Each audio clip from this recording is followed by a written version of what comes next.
And here we are back again, Minecraft 1.7.10, featuring, among other things, Ars Magica. Though the way I play, you wouldn't know it, would you?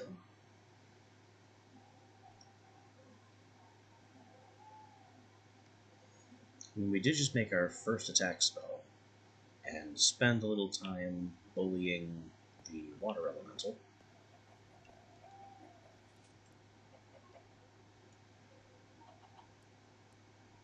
But really, we haven't done much with it.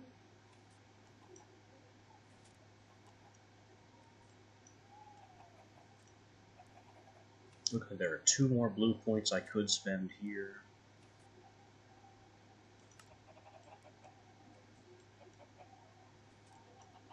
Three, 4,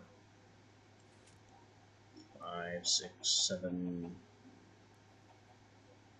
Things tend to become green, though, pretty quickly. Oh, there's an 8th way down the line. 9. Oh, this is green. 10. 11. 12 for Transplace. 13 for Random Teleport. So there are still some blue skill points that we could acquire and use. Affinity Gains boost doesn't count. Our actual affinity is, we are very slightly into ice. Probably because of the slow component on my lightning spell.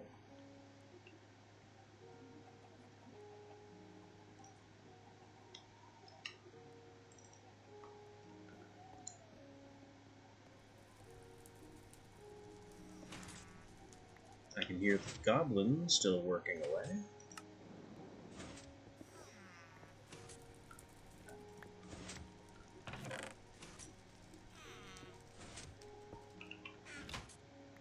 And he just needs to keep working.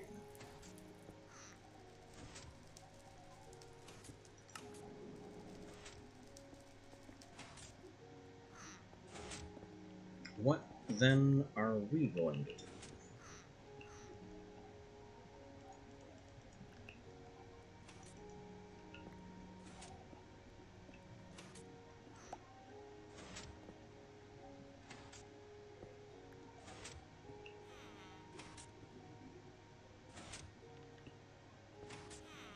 Well, perform some basic maintenance around the base, apparently.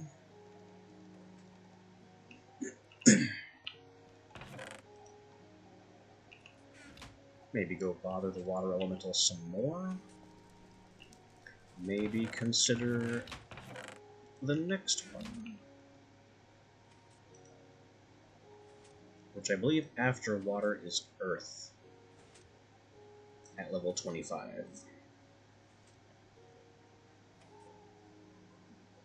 Earth is a tough one. Because not only can he destroy blocks, he also has incredible physical defense.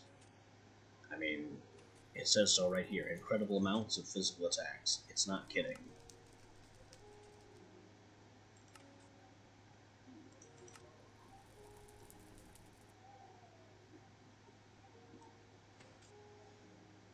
Okay, 3x3 obsidian platform, chisel stone brick at the center. On top of the obsidian, build an iron inlay ring. On each side, place a Vintium torch, then throw a blue topaz, an emerald, and a chimerite. Emerald makes him a bit pricey to summon.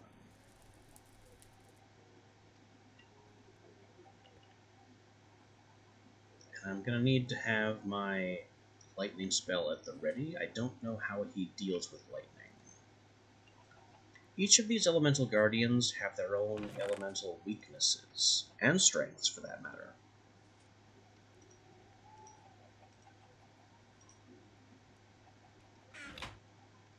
And I remember lightning being good against a lot of them, though not all.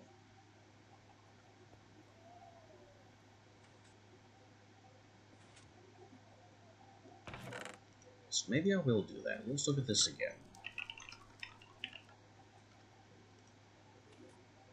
Iron inlay made with arcane ash. And 16 iron.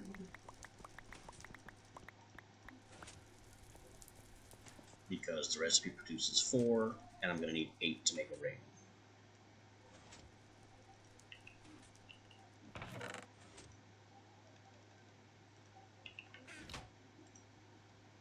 We make our bricks, make our chiseled, 8 obsidian,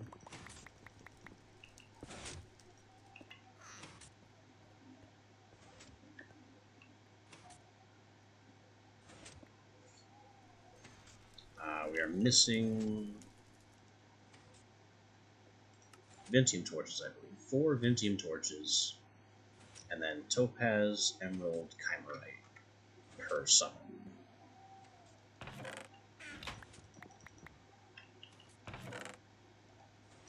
Do I have Vin torches to spare, maybe? I have 2.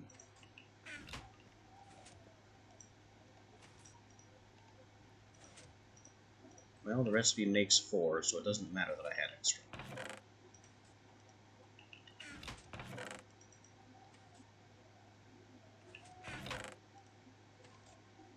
Then for each one, an emerald, a chimerite, and a topaz. We'll only prepare to fight him twice. For now. Because he can be a tough customer.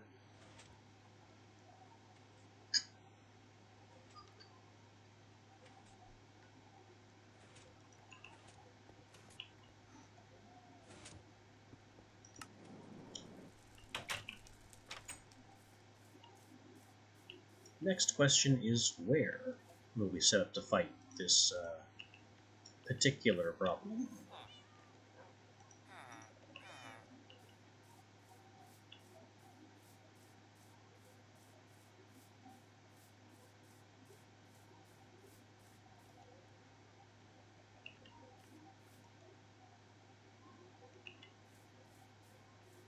Where indeed?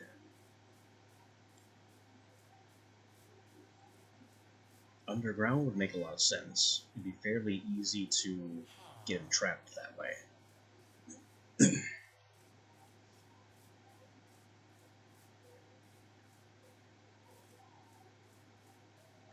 But I think I want to handle him in a more open area.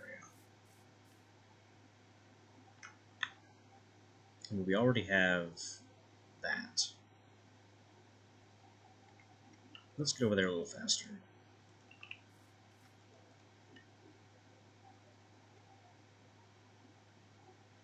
So I've already got my water elemental arena right here.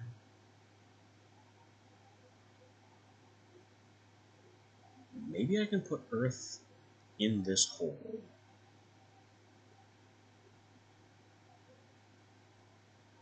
That's honestly not that bad an idea.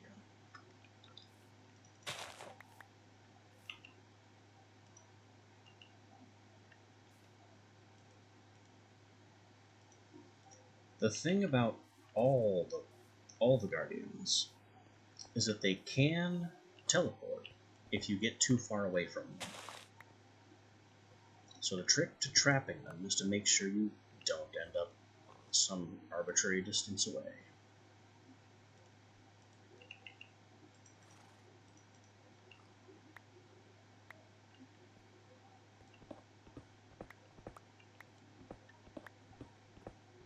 Otherwise, they will simply warp out of whatever containment you devise, end up behind you, and that just becomes problems.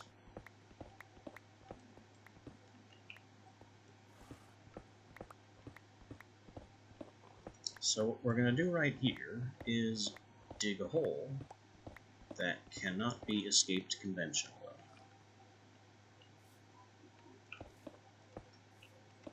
A very simple matter.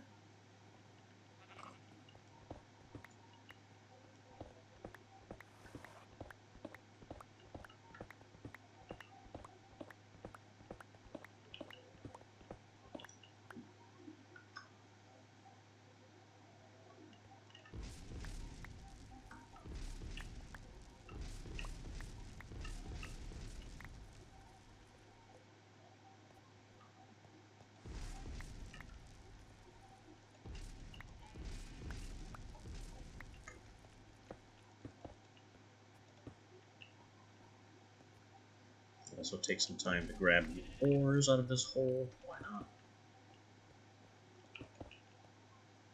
I will silk touch the coal. I don't want my inventory completely flooded with coal.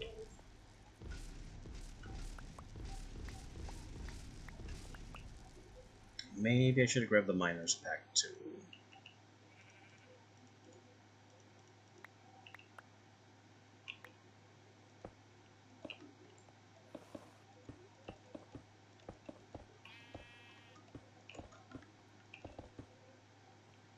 Alright. This should be adequate.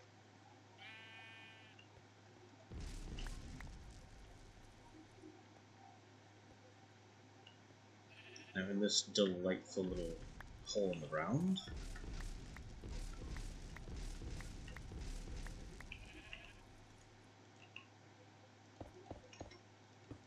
we will build our ritual site.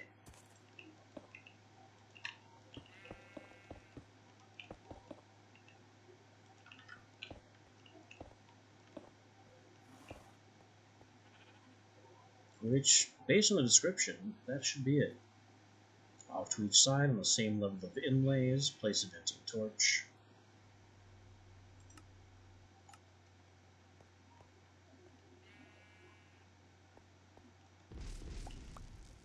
So the only thing I need now is a way for me to get out that he can't use.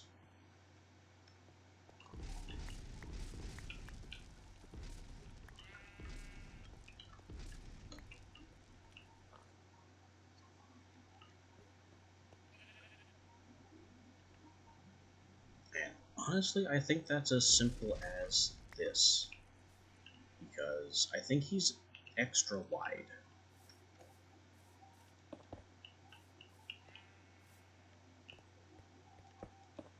If that doesn't work, we could be in a little bit of trouble.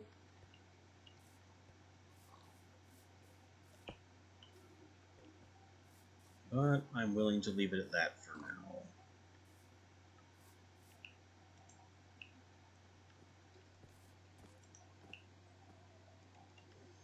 I'll zip home and have a nap, because I am not interested in testing a new boss in the dark with other things spawning to join the fight.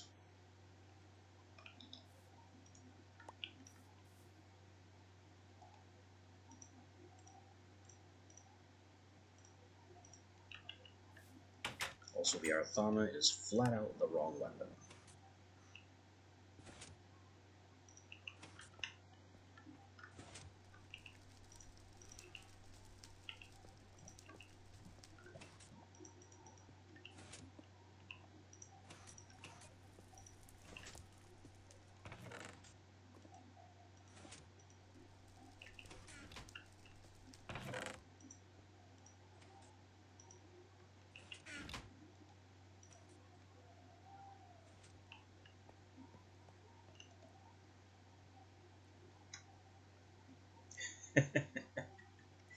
He's a big lad. Maybe it's not much different from putting ladders just off the ground where something can't jump to, right? We are exploiting their inadequate body plan.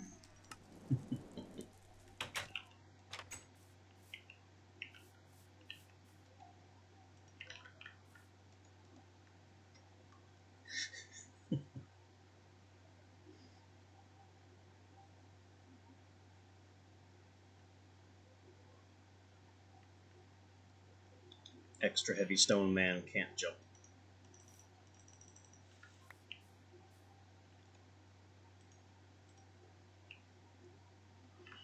Alright, lightning spell at the ready. Mana potion at the ready. Let's see how many mistakes I've made with this little hole here. Throw in the ritual items. Run. Ooh. Oh, he can come right through that. He's very upset that we made fun of his girth, and he's hurling boulders. And my A lightning spell is not the correct tool for this.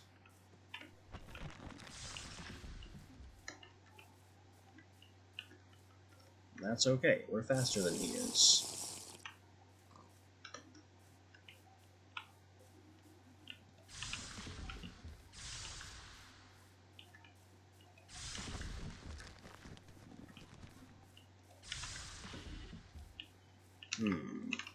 If I have the time, I could snatch a block. I would like that block now. Get him back into the hole. And then trap him there. Right this way. No, don't. Ow! Now you're stuck. Haha.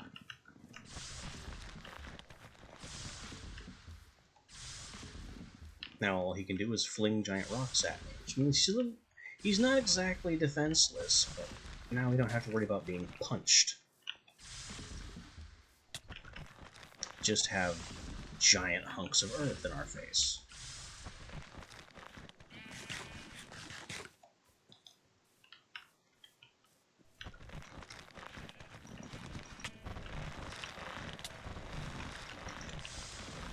Also, my sword apparently isn't good enough to damage him, so it's lightning or nothing.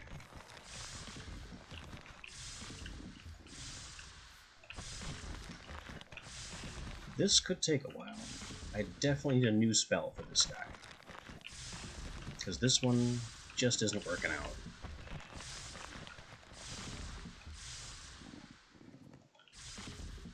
He's also ignoring it half the time.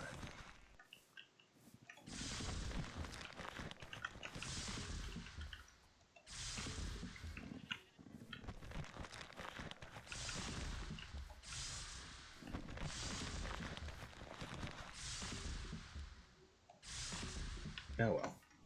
It may be a dull grind, but those rocks keep me on my toes.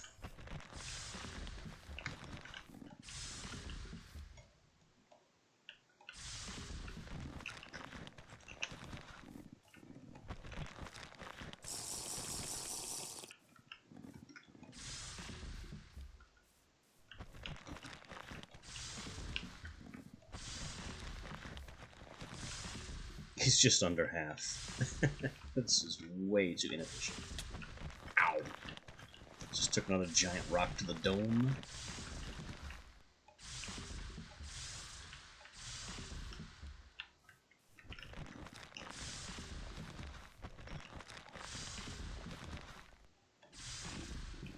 Okay, I think the reason he was ignoring some of our hits is because he has his own invincibility time.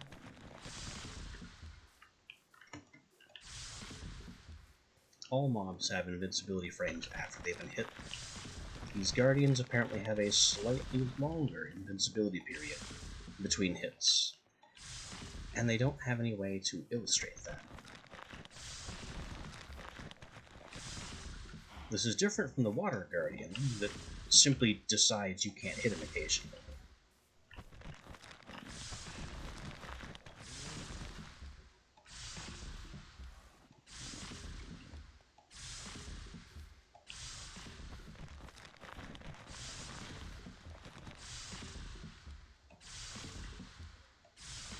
He's almost done. There he goes.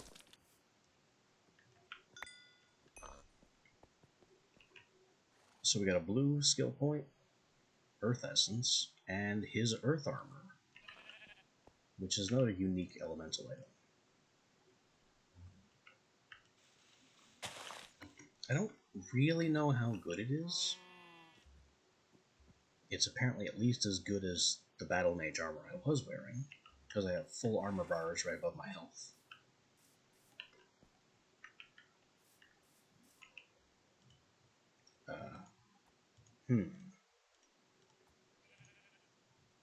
So if I take off my leggings, then I lose 3 armor bars.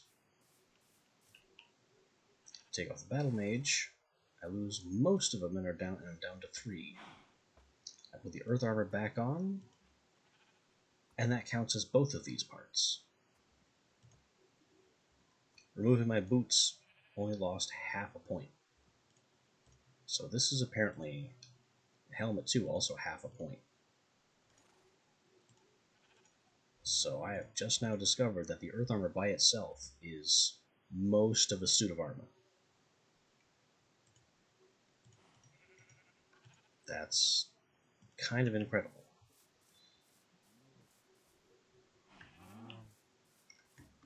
Here's some of the leftover cows from our cow explosion a couple days ago.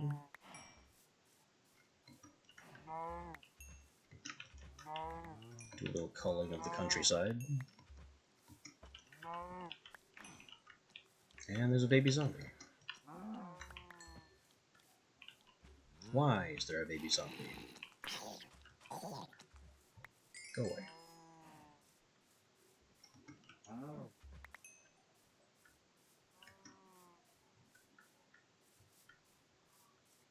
Okay, so we need another damaging spell before we fight the Earth Guardian again.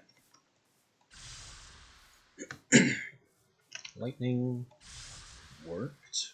It was not efficient.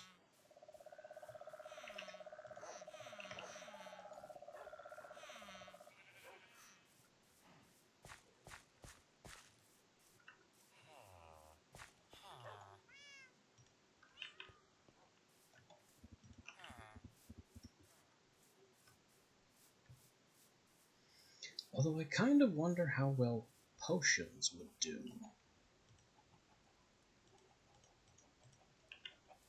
Probably not very well.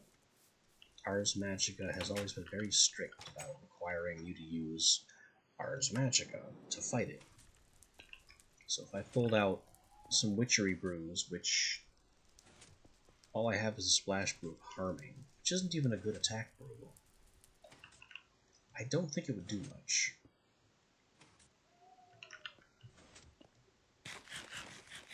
It's also a giant magic rock, so I doubt I can poison it.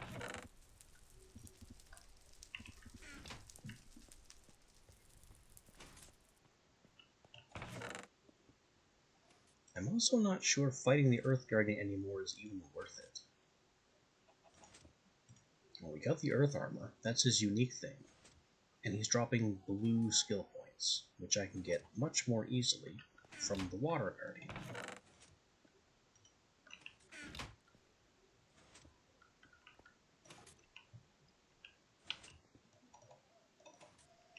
So, farming the Earth Guardian does not seem to be a very good use of our time.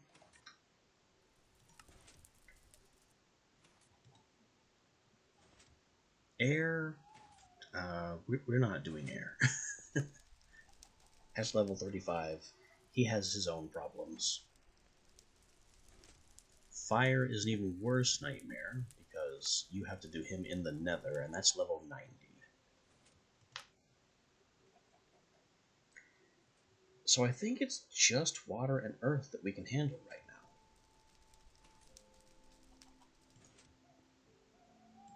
Anything else requires us to be a lot higher level.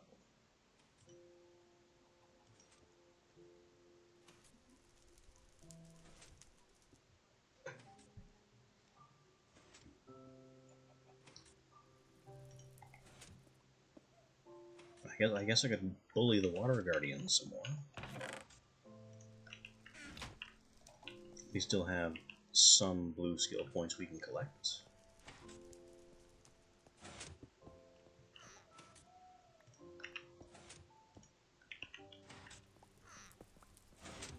And overall, it's just a much easier fight, because the Water Guardian is weak to lightning. Not something the book ever mentions.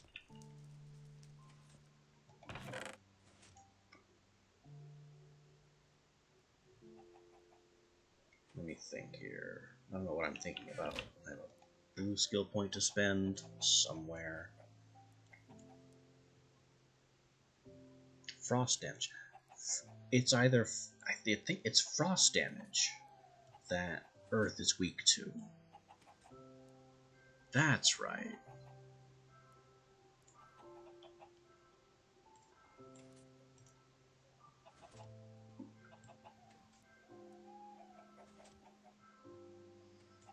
Really, though, I need to get into green skill points. And I think the only way I'm going to do that is just by pushing further into magic and casting spells to gain experience.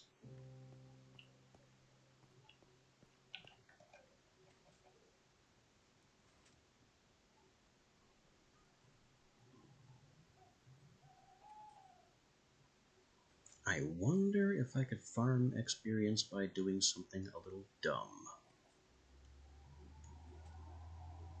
Binding. Touch. We'll throw in the frost damage.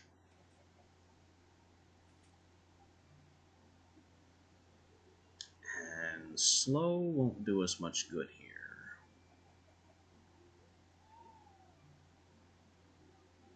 Maybe disarm would be funny? That'd make it too expensive.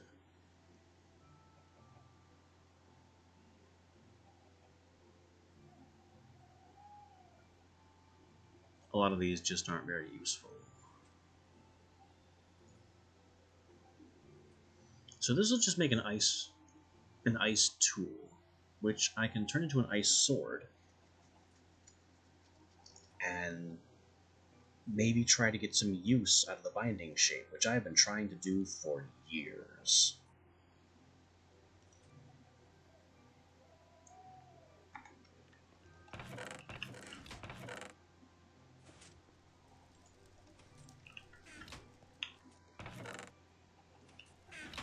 Book, up here now. Feather, ink, ink.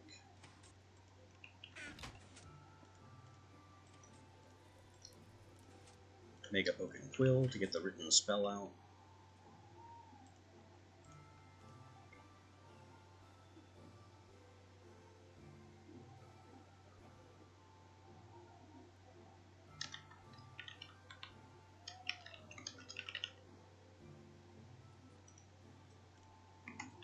And this is, of course, going to start with a blank, end with a spell parchment. All spells do.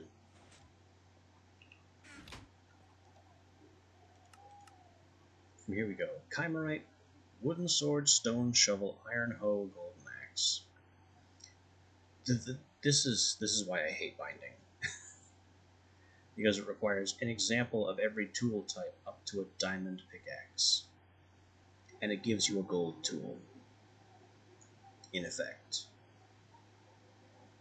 So you're just losing out.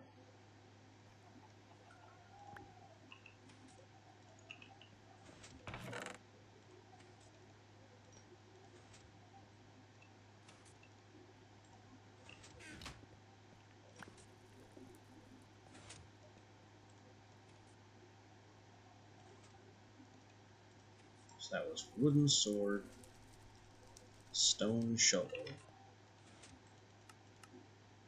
iron hoe, golden axe,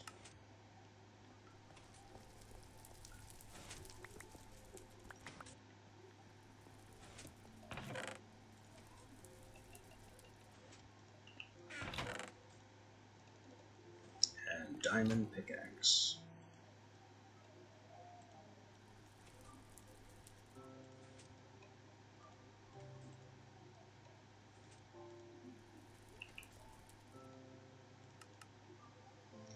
Binding catalyst.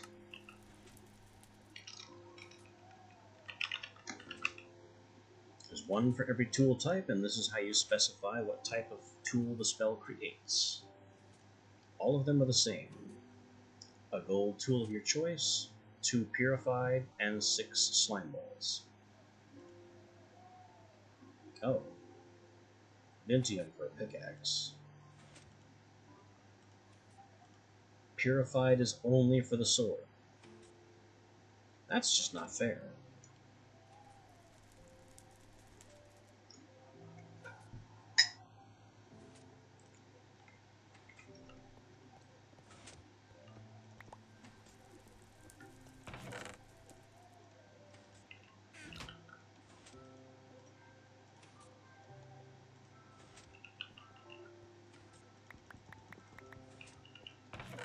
And then I only have one of that.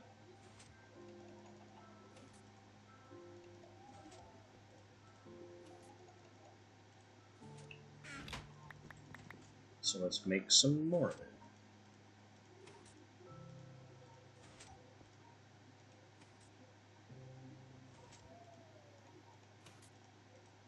How did I just unlock a new entry? This isn't the first time I've made Purified.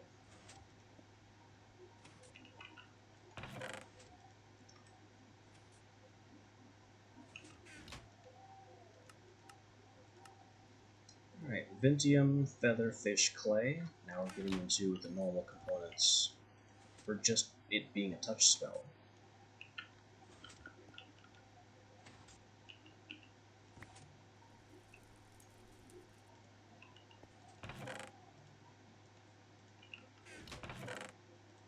It's also my last raw fish.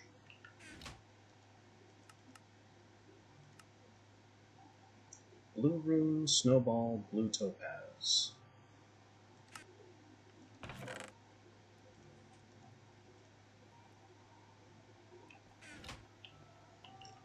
Blue runes are made with lapis.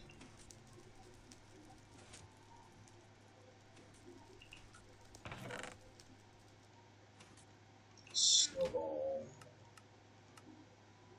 Blue Topaz.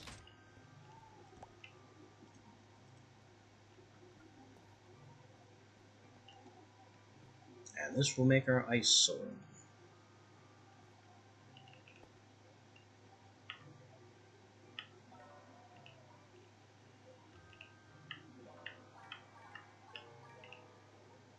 There's the binding catalyst. And it's just everything in order.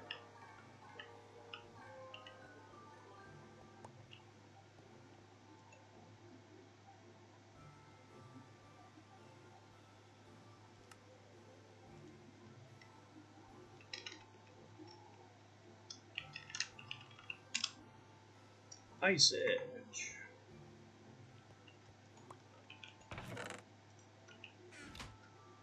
So with the binding type spell, you cast the spell, it becomes the tool. And it just kind of hangs out in this state. My mana regeneration is somewhat reduced just for having it out. And every time I successfully hit something with it, we lose a little bit more mana, because it casts the spell on every swing. And if I hit my Q key to throw the item, which sounds like an insane thing to do, throw an expensive spell scroll on the ground, but that's how it changes back into a spell scroll.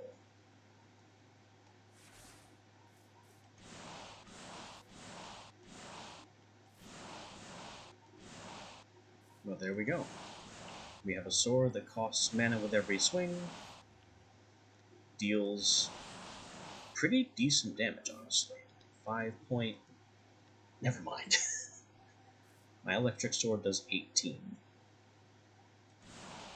This does 5.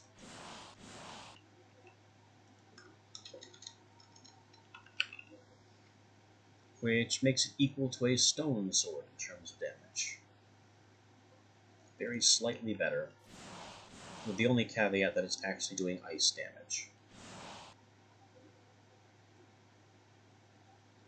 We've just made an extremely expensive stone sword.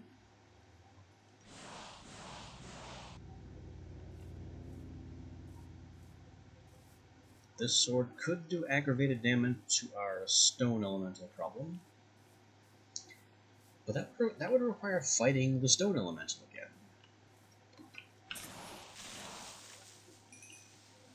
And getting within melee reach of it. Not a smart plan.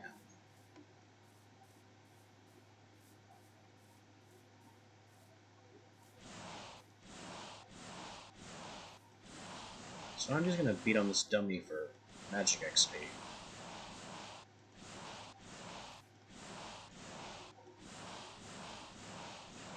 That's pretty much why this spell was made.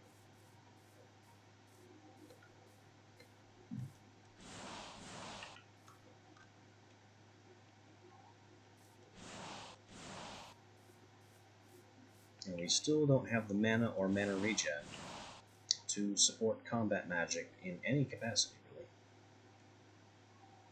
I can't even cast my lightning spell again. There it is. Which notably does more damage than the ice sword. And I can't... okay, I can put my ice sword in that slot. It shouldn't be legal. It doesn't cast from here. I expected that. I can put it in these slots, which are just storage slots for additional spells.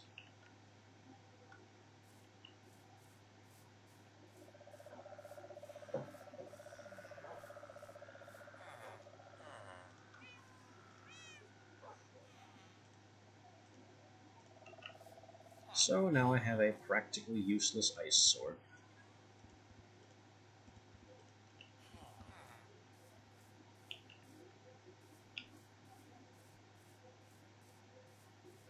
But in so doing, I was able to showcase something about Ars Magica 2 and maybe gain a little magic XP into the bargain. This is kind of filling up. Let's grab all that.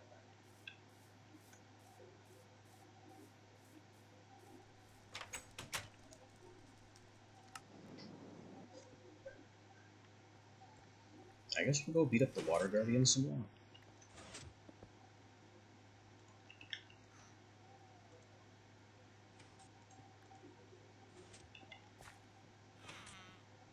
It's really the only way we'll get more magic points at this rate. What's that? White poplar. That's gotta be somewhere else. Over here. Wait. Well, it won't stack? Why won't it stack? Our existing white poplar pollen. Our new white poplar pollen. I don't see a difference. Why don't they stack together?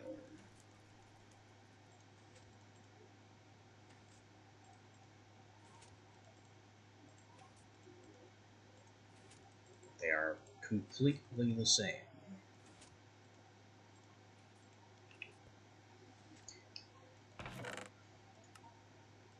Well, I guess I'm destroying God 1.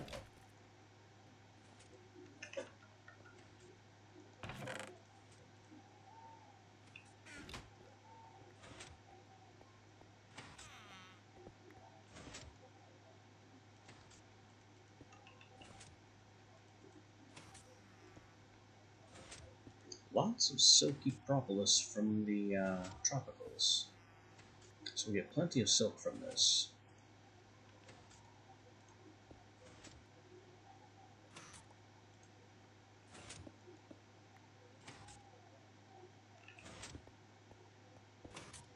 And we have lots of honey drops.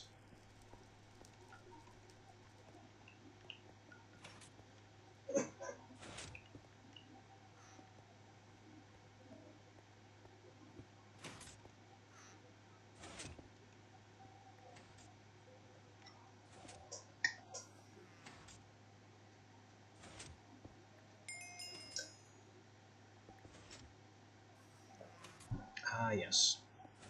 And free levels from our beehives with their explorer trait.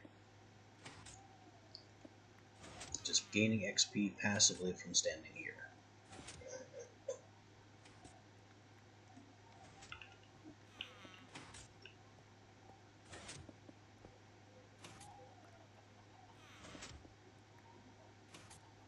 Looks like we have enough silk to do some backpack upgrades. Which is marvelous.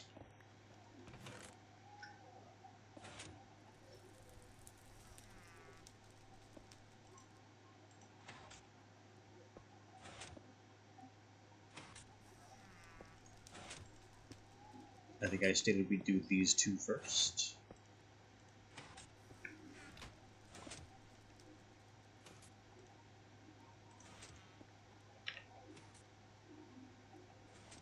It is 7 per and a diamond.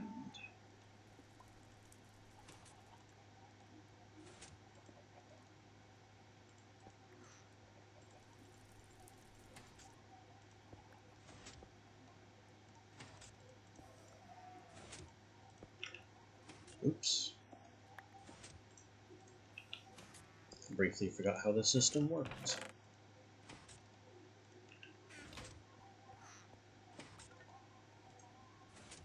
There's our recipe, there's our materials. The upgrade should just kind of happen. Apparently it takes a while.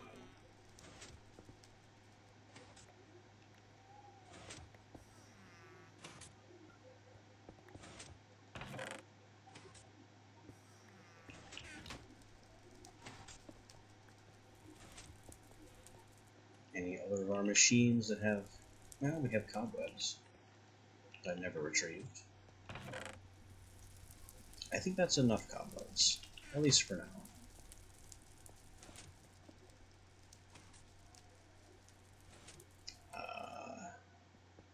Maybe I could collect some silver deposits for later use.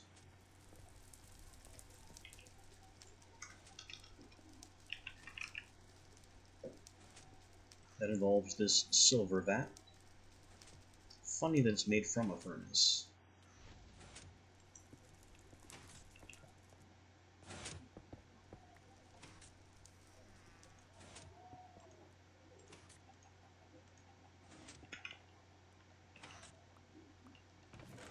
So that upgrade, you can just see it in a number, 15 slots, 45 slots.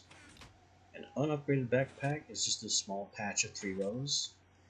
An upgraded backpack is bigger than a regular chest. Plenty of space for wood and saplings in here.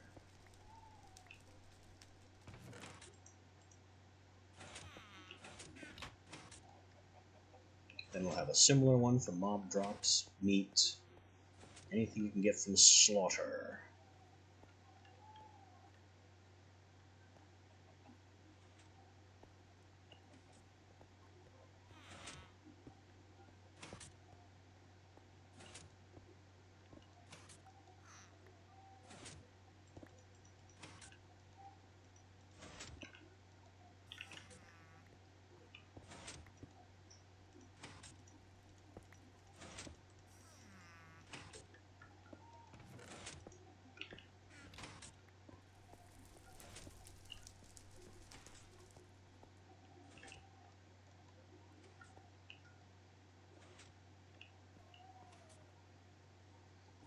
Alright, I don't think I was waiting on anything. Right, we're gonna go fight the water guardian some more.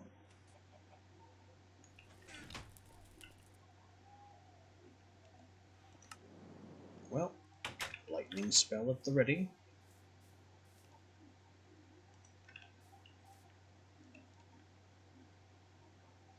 Let's collect some more blue skill points.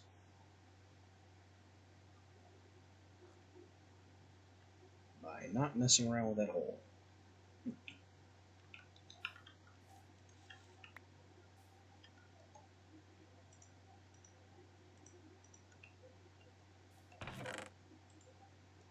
This to make it rain.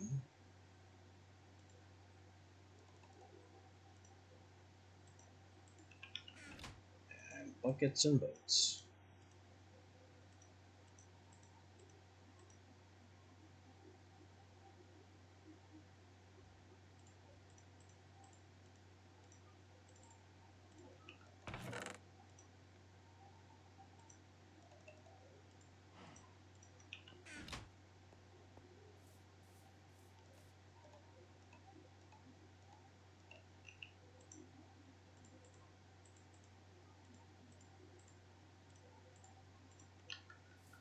Alright.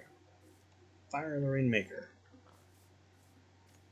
And let's get this session started.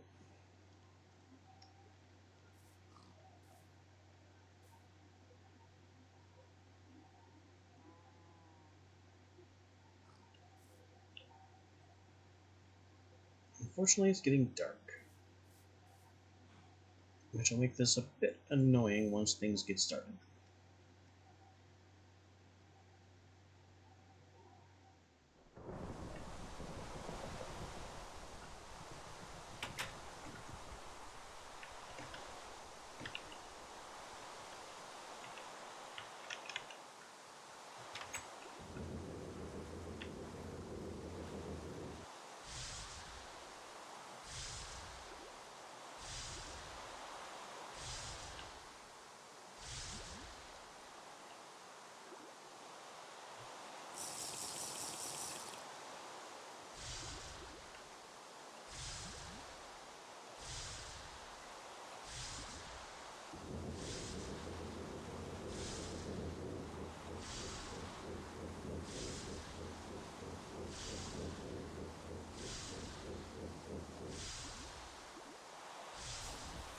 There it goes.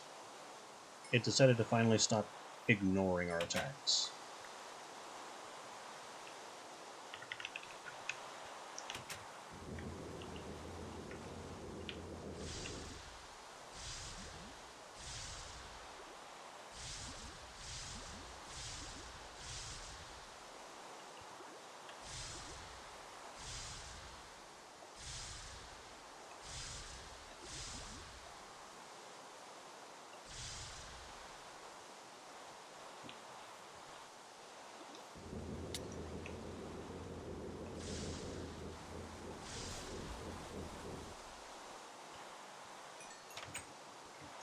Down again, another set of water orbs.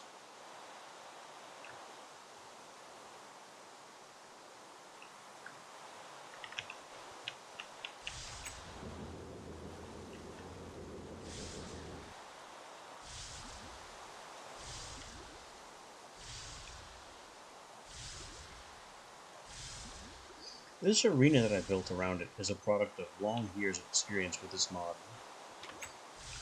Oh, which I've just belied by opening the door and letting him out. Haha, experience. Yes, I'm good at this. Get back in here. Ow, ow, ow, ow, ow. There, now you're stuck again.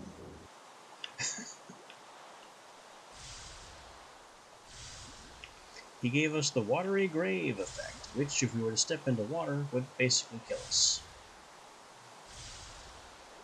As I described, I think back on Sunday, last time I fought this guy. Watery grave makes it so if you can't swim up. You sink in the water faster than you can swim out of it.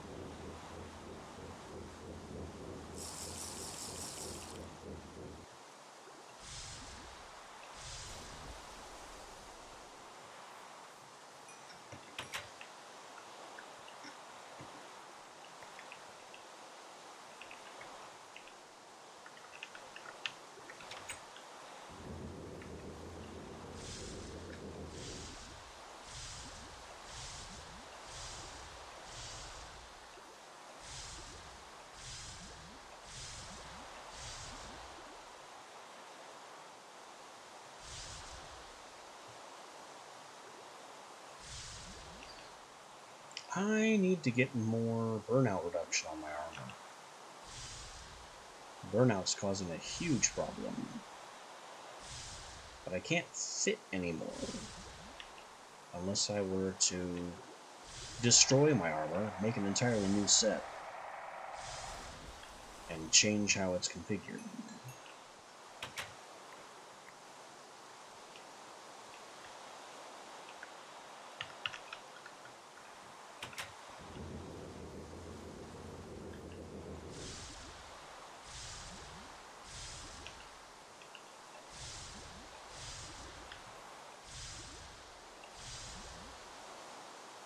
He's just ignoring every shot. There we go. 1 hit. 2 hit. 3 hit. I really don't know what the difference is between, like, is it just a percent chance that he evades? Or is there something I can do to control the evade?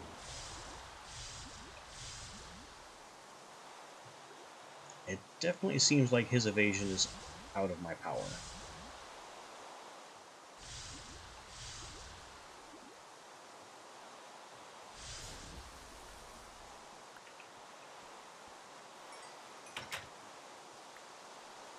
And last one. Take him.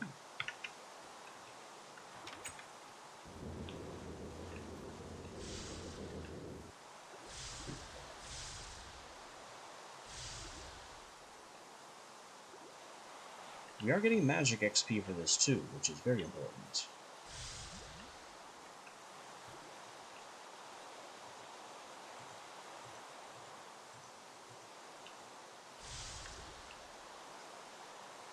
And while the water essence isn't exactly critical, it's also very nice.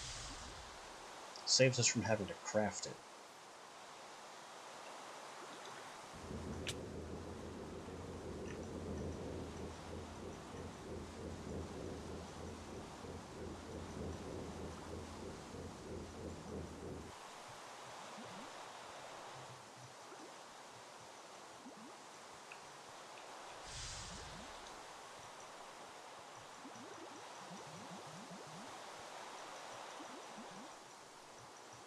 My mana isn't regenerating quite as fast as I'd like, so that's why I've come here to start knifing.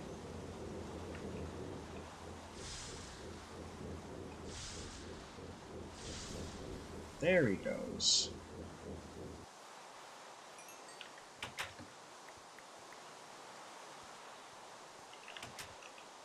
And that is now 2 sets of water orbs. They're so tiny, you can barely see them in the inventory slot. If it weren't for the tooltip, you'd never know they were there at all.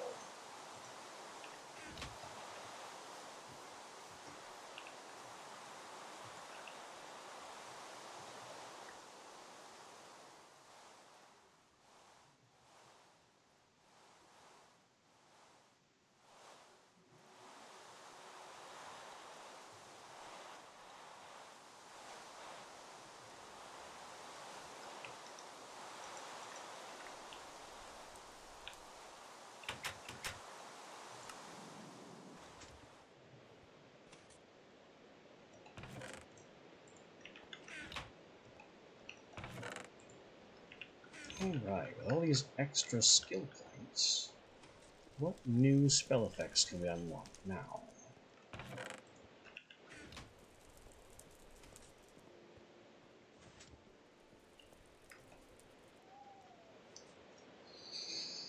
In offense, very little. I get the bounce modifier, so my spells can ricochet off walls, or the gravity modifier, so my spells are pulled toward the ground. This does have certain advantages with certain spell types, but we don't have access to any of that yet. And there's Drown, which is a strange effect. I think it either does water damage, or it literally removes air from a player, forcing them to go into a drowning state. Neither is very effective. All it's really good for is Endermen, because Endermen are vulnerable to water. Over in the defense tree, I can take Haste and Swift Swim. Those are easy choices. Regeneration, Heal, Shrink? Shrink is kind of a gimmick.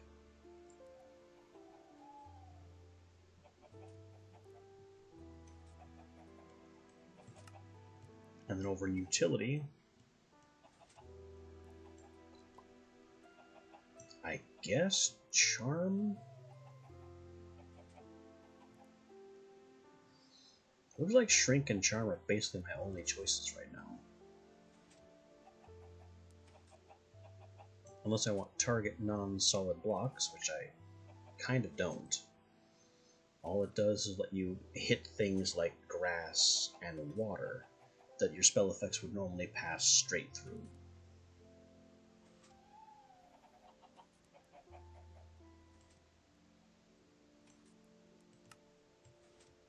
So let's go ahead and take Shrink and Charm.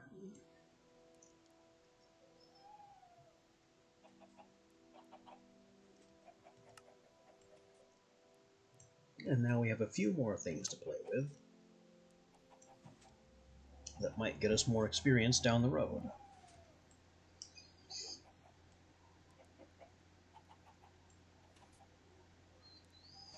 Haste, Swift Swim, Leap, and Slow Fall all put together make a spell I like to call Athlete. This gives you faster running, higher jumping, saves you from the penalties of higher jumping, and if you end up in water, you just zoom. Doesn't last very long, though.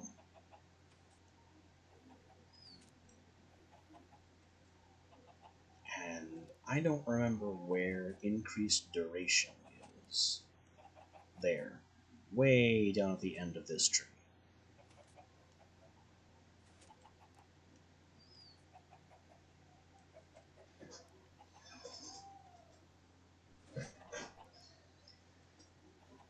The trouble with these buff spells is that they barely last long enough to be worth using.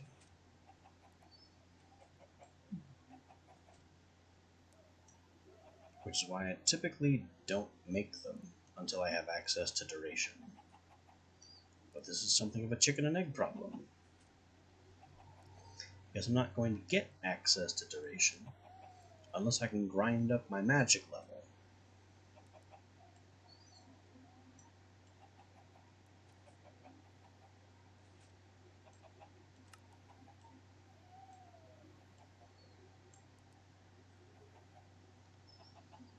I think something that might be worth playing with would be True Sight.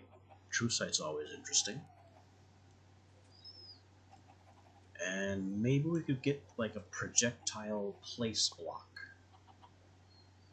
So I can just place whatever blocks I need to really far away. It's more useful than you'd think.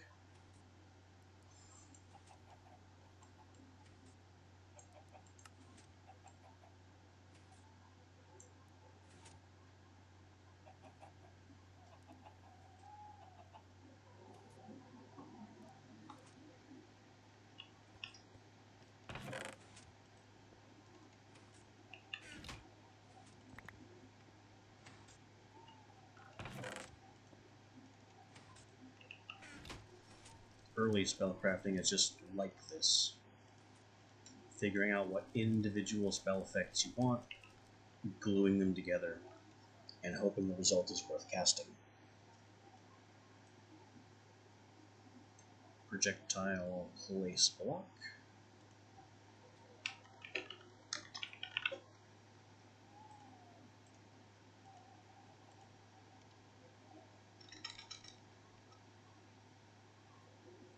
And then self.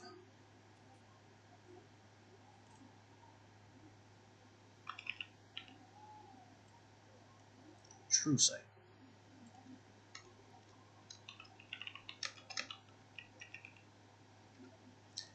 True Sight is an interesting spell.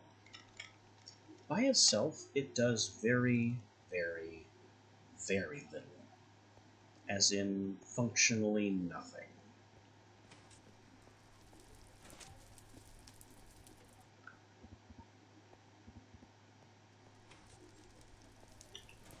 It's meant to interact with these illusion blocks. Chimerite and Black Runes. Oh, whoops. I forgot I had these water orbs. You see how easy these are to ignore? Get rid of them.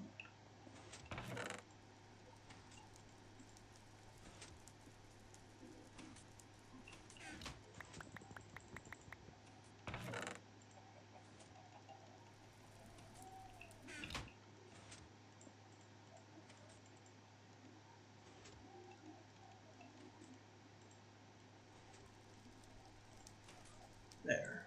Black Runes and Chimerite create these illusion blocks. You place the block against another block,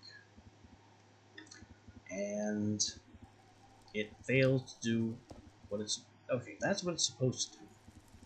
It's supposed to copy the appearance of the block you place it against.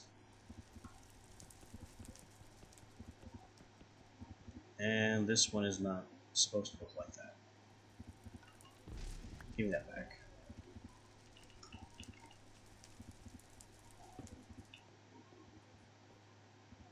And then if I can just place 3 more, which are not placing correctly. I don't understand how that part of it works. Does it copy the text? It clearly doesn't copy the texture of the face you place it on. It must copy the block in the direction you're facing, so I'm kind of like this, and even though I'm placing it on this face, technically I'm facing more in this direction, so it's trying to copy the air block right here. And that just doesn't work. But if I come back here instead, and face this direction, it seems I have figured out the secret. So this is now a solid wall. And if I didn't have a plugin like what am I looking at, it wouldn't say illusion block over the top of it. And, well, I guess you'd still see the sparkles of my light spells through it, because it's technically a transparent block, even though it superficially resembles cobblestone. So that can give it away in environments where you aren't simply told that it's an illusion block.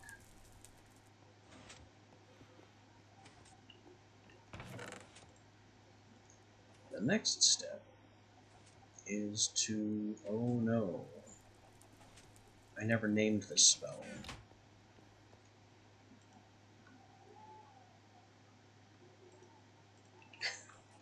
I can't rename this book now. I think this is the... yeah, this is the self spell, so this has got to be the true sight. Oh well, we have an unnamed spellbook floating around now.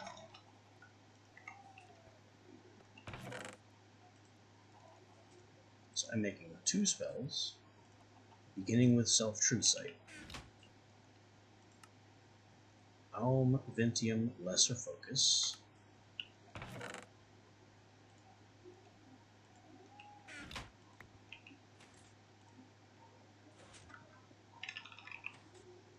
Lesser Focus is just glass and gold nuggets.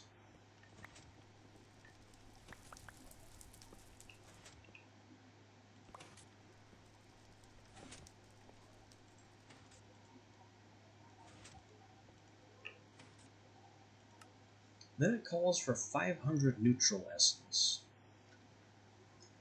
This is a spellcrafting ingredient we haven't seen before in this playthrough. The way this works is I need my crystal wrench. We connect our neutral battery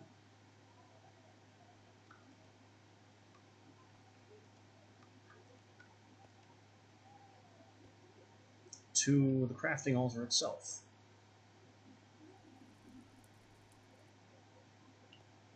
And when the time comes to actually feed the magic power into the spellcraft, that's what the lever is for.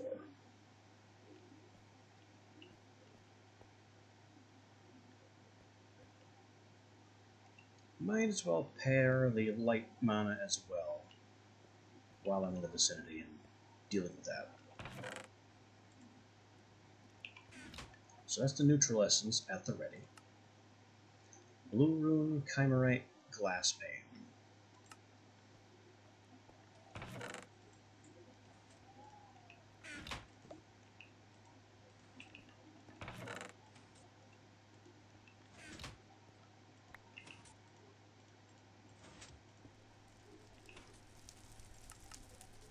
And then Spell Parchment. We're done.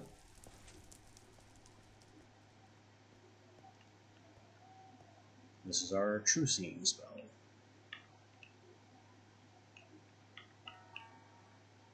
Lesser Focus. Oops, not that. Not yet.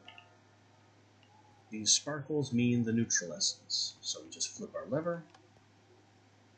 It pulls essence from the battery. The lever automatically unflips itself when it's finished. And now we continue on. Blue Rune, Chimerite, Glassbane, and the Spell Parchment.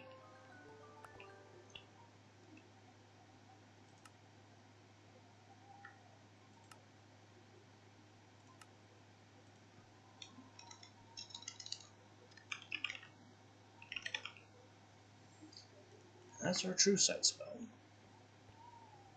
Now, as I kind of alluded to, True Sight interacts with illusion blocks. It does exactly one thing. Reveals them, and allows you to walk through them, while the True Sight spell is active. Then when the True Sight spell expires, these will turn back into cobblestone blocks, at least as far as we can tell.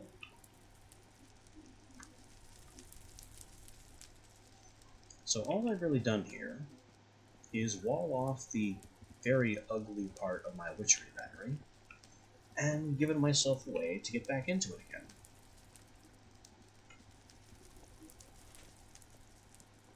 which honestly is not a bad use of a spell. Next up, Place Block. Blank Vintium Arrow Snowball.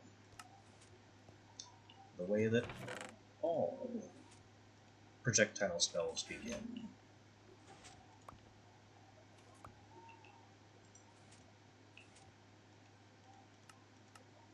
Stone Axe, Pickaxe, and Shovel. That's kind of unusual.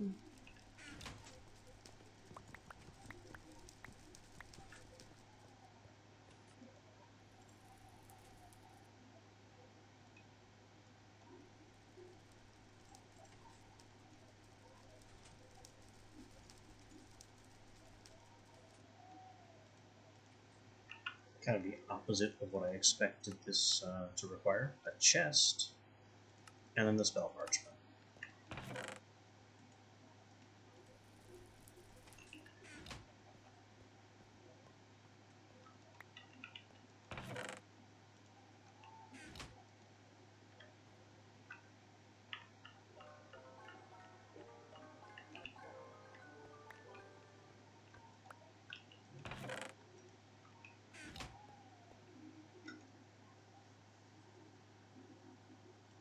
Now what should this one look like? It shouldn't look like our existing dig spells.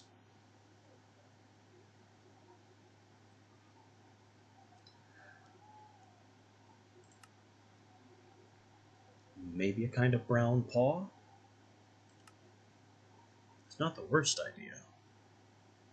A shield doesn't exactly make sense.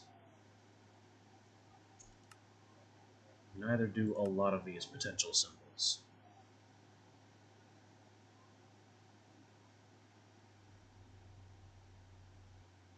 Maybe something like this, a brownish. That's more orange.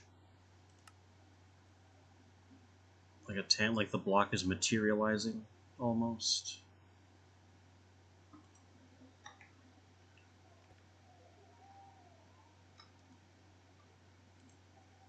Let's put that in there.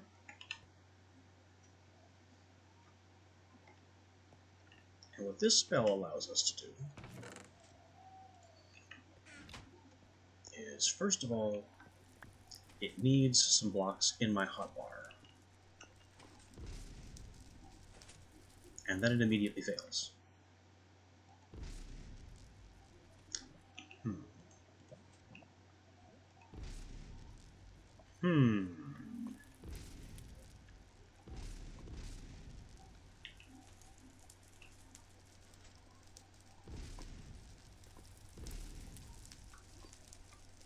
Maybe it can't be in a spellbook.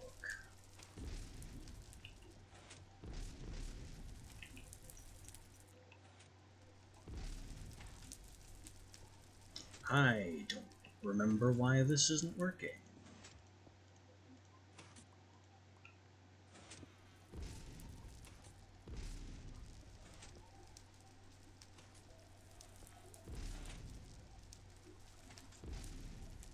Ah, that's why it's not working.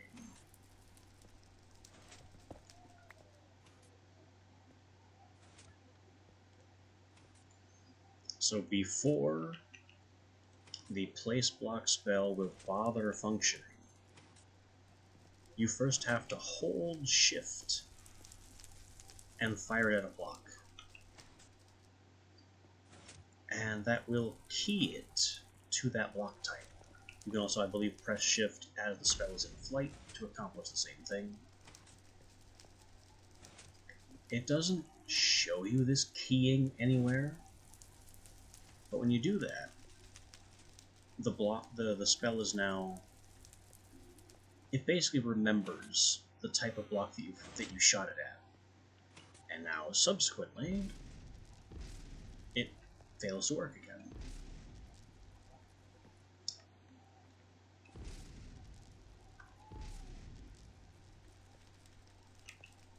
I don't know what I'm doing wrong here.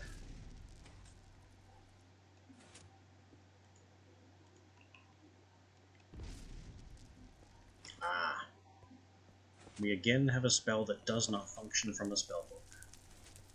Why? I really couldn't tell you.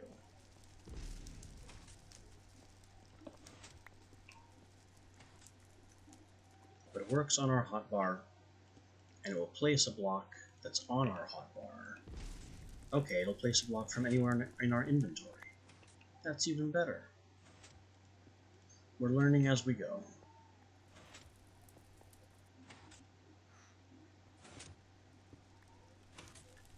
So now I have a spell that can build at range, meaning if I go to the Nether, I can create bridges more safely. Shame I finished the bridge project in the Nether.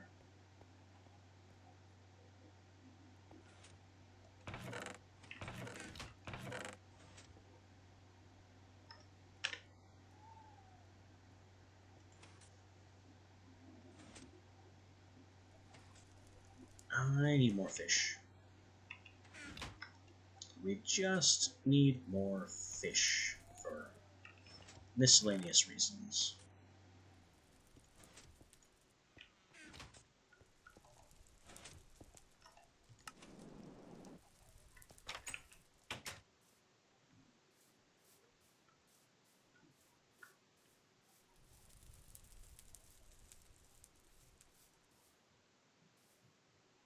Oh, and I see we have another poorly loaded cut in the landscape.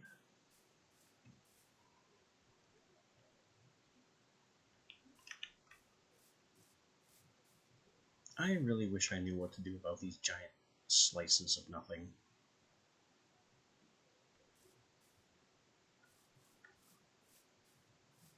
That didn't used to be a problem.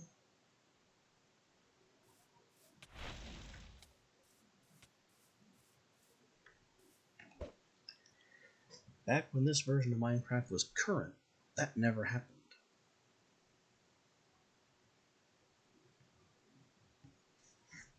And in more current versions of Minecraft, it doesn't happen. It also doesn't happen. But now on 1.7.10, 1.12, not on 1.8.9, I don't think.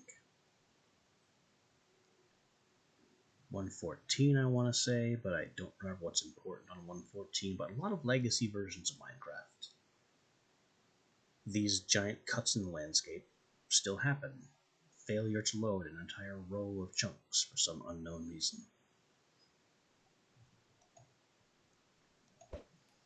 And there's really nothing I can do about it.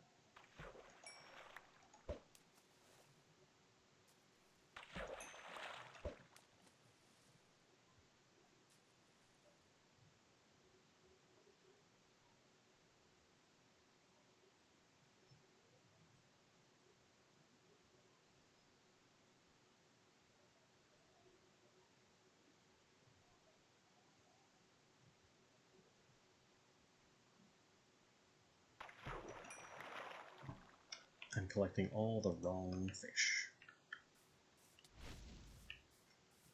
I also could be collecting fish faster.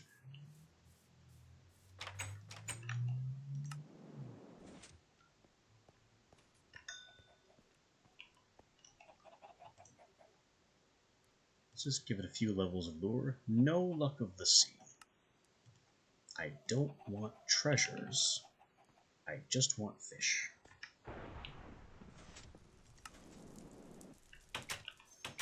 Luck of the sea makes it more likely that you'll pull up things like enchantment books and other fancy ocean-based things. But I want none of them. I just want to collect fish as quickly as possible. And between the lure enchantment and whatever effect this gets from being overcharged, we are now dragging in fish with the best of them.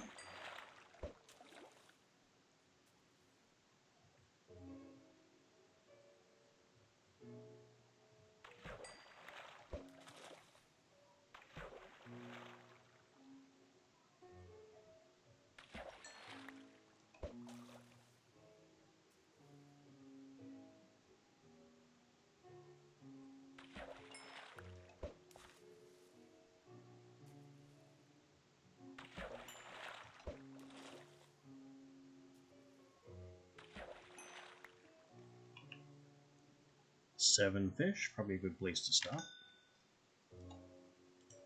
What would be even better is completely eliminating the fish problem. And there is a way to do that.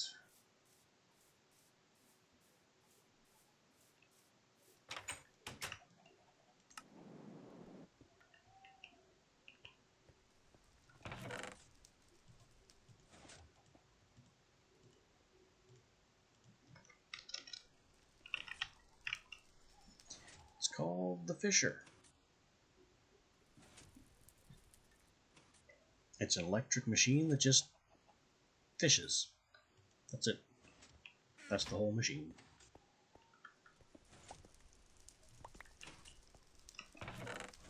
An automated fishing device.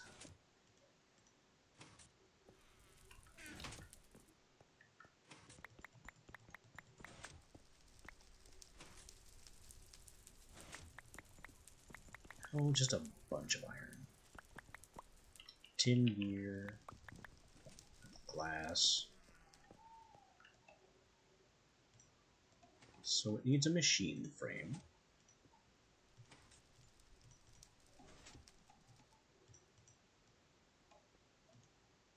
It needs a gold coil because it accepts power. It's made with 2 iron gears. And then 2 buckets and a fishing rod is all that I still need. So I was almost on the money with the iron requirement.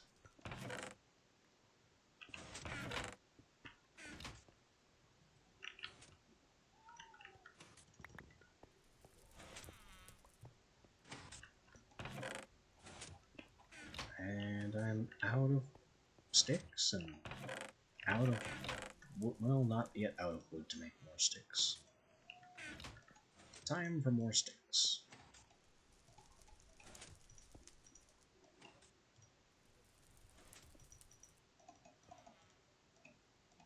There we go. Buckets. Iron gears. Plastic sheets. Fisher. The Fisher is going to need power, which is going to mean more of these flux ducts. I don't think 9 is going to be enough. But we can go look. And a cow incinerated itself by stepping on the fireweed. We have no remorse for a cow so foolish.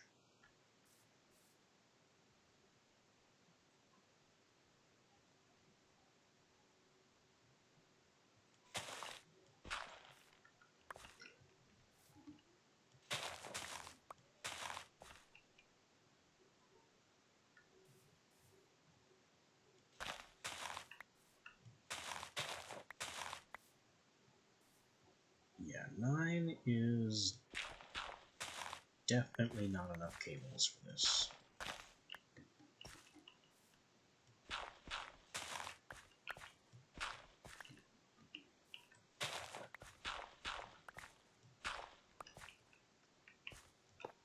The cable has to extend beyond the beehive. Go under these trees.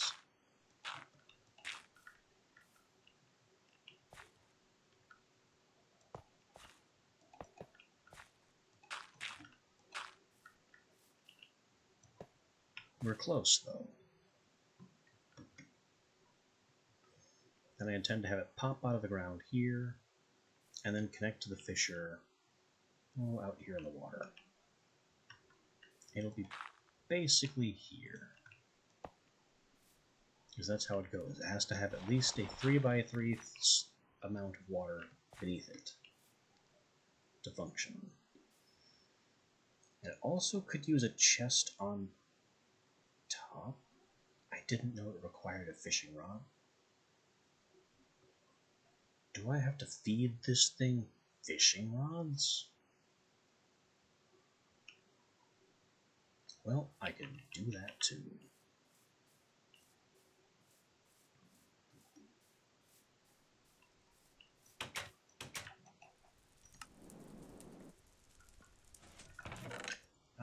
make this stupid machine work.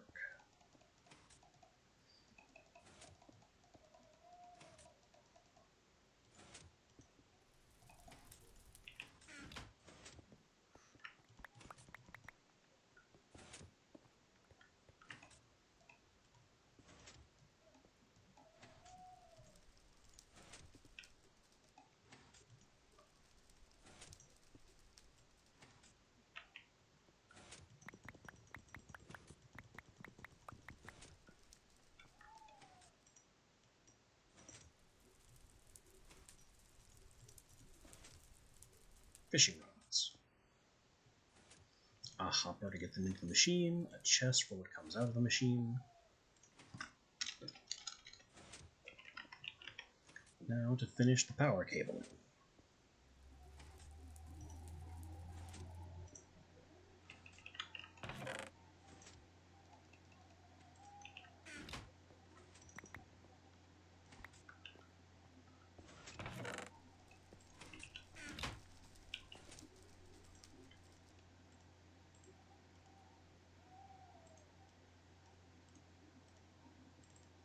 Basic cables, which upgrade to hardened cables. This is too many cables, but that's fine. Better to have extras on hand than to have to make more mid-project. And yes, I'm ignoring that leather and steak. Don't need it, don't want it, don't even want to look at it.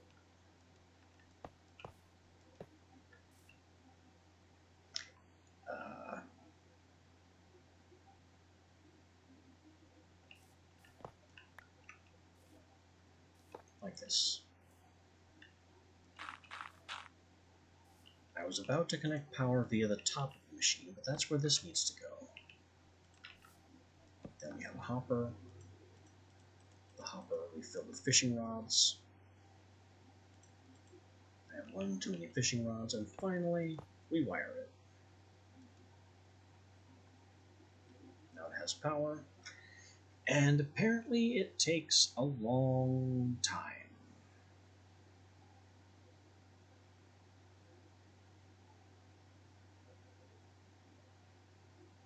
But that's just fine. It's full of power. It takes a long time to run. I don't really care. It'll just passively generate fish. And we can worry less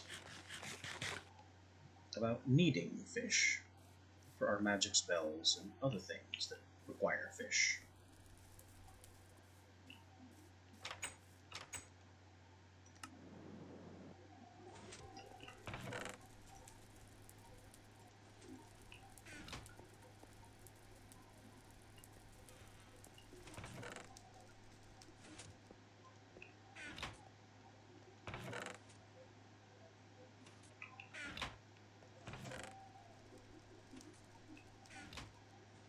So what is next?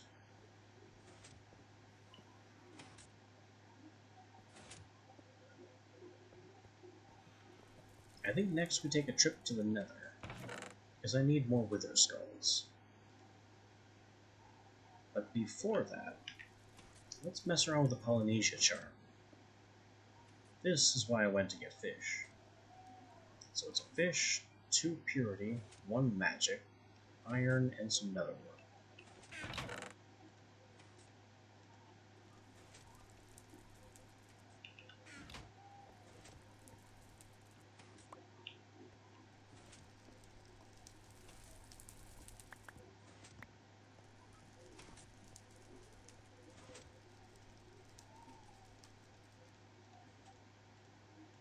And this charm is a bit silly.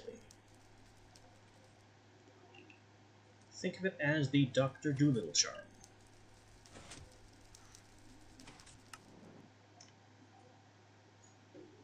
What this allows you to do is enter into basically villager trades with animals.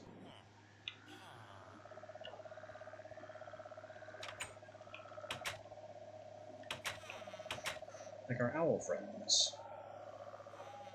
They will take they will take carrots and sell us cactus. This owl has no trades at all. That's actually rather unusual for the charm. Seeds for Tongue of Dog. You're a violent one, aren't you? Just feed him and he'll rip the tongues out of some wolves. Our froggy friends. Pork chops for Mandrake. Seeds for Flint. Carrots for Poison Potatoes.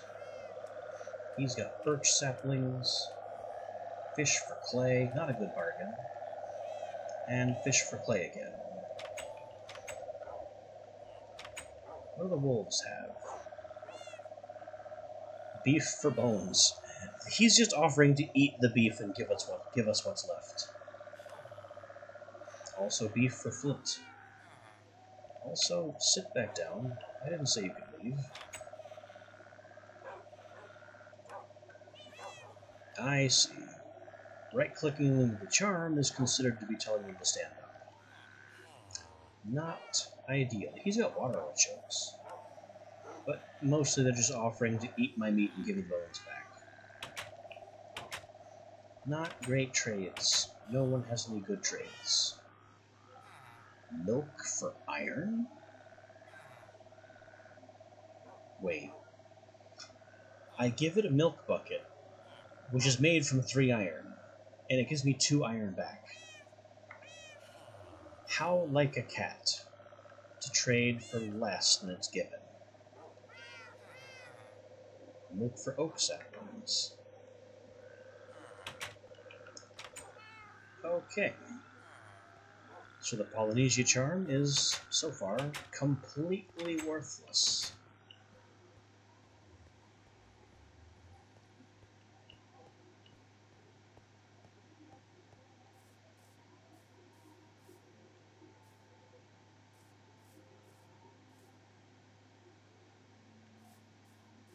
I think technically it can also be used to trade with undead. I know there's some way to trade with undead, but first the undead have to ignore me, which involves a necromantic stone.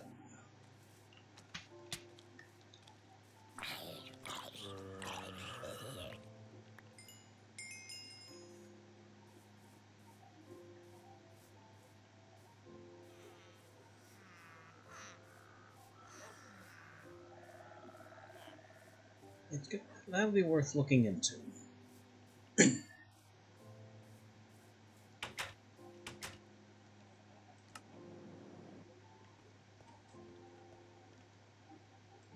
Let's get this stuff fixed up.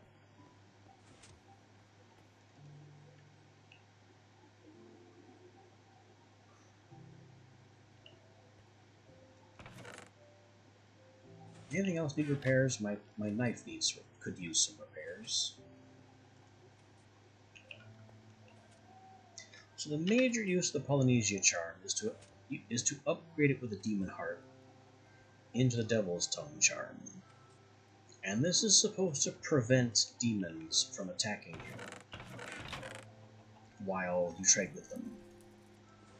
Emphasis on supposed to.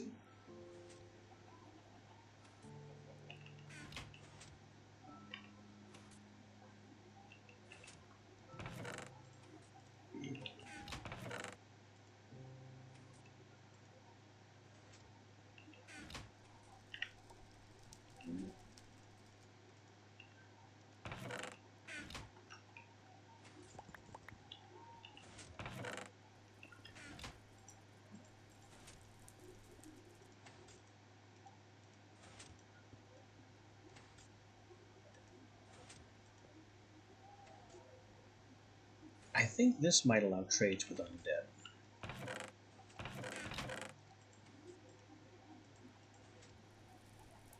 But again, in order to do that, I need a necromantic stone.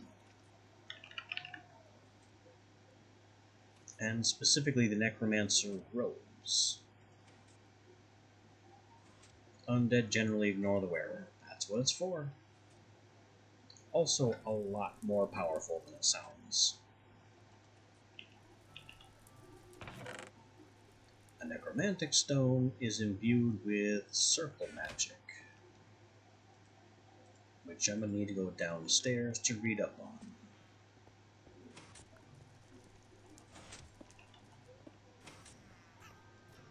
Uh-oh. Our worker's dying.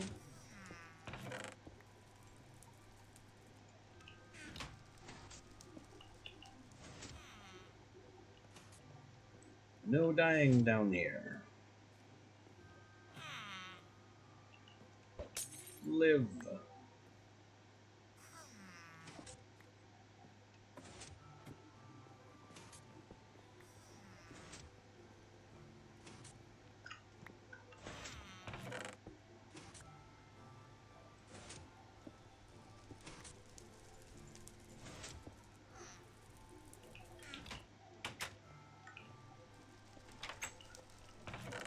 Circle magic. That would be in the... I don't know what section. These are protective rights. These are teleportation rights. Binding. Binding wave stones. Spectral stones. This sounds right. Charge the Attune Stone.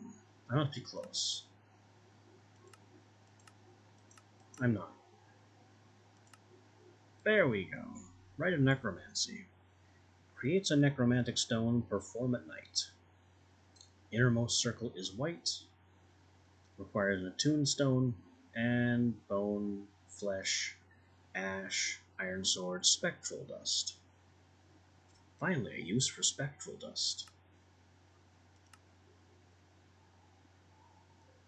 Necromantic stones can also become spectral stones, and spectral stones you bind undead into.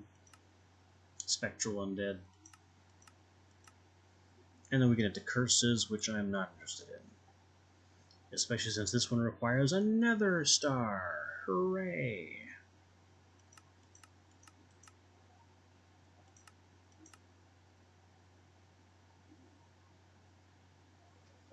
So we're performing necromancy for the necromantic stone.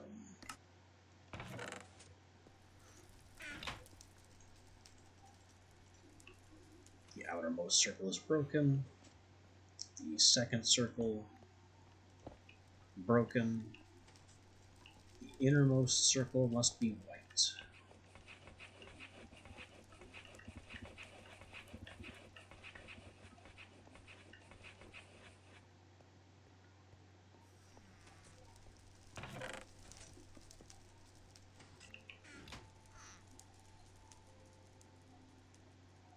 Stone, bone, flesh, wood ash, iron sword, spectral dust.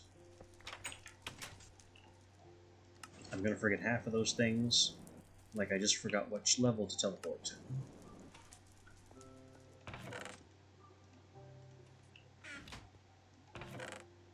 There's an Attune Stone, an iron sword,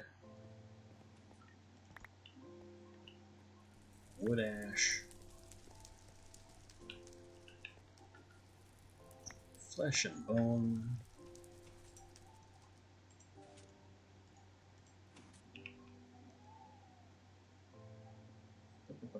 spectral dust. And it's currently night, so I should be able to do this right now, if I were to go the right way.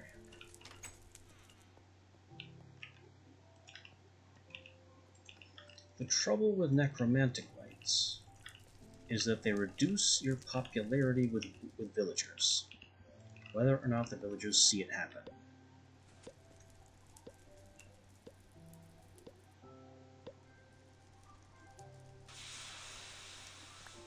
Just by doing this, even though there were no witnesses, no villagers anywhere, except the two I suppose I have in prison. Let's not talk about that. Villagers have become slightly more hostile to me. This means we might start seeing witch hunters. They will just spawn nearby and attack me. Not exactly a fun situation. They aren't especially threatening, but they tend to fire nullifying bolts, which will drain my power in the far left there that I use with my witch hand to teleport around. Makes them a bit annoying.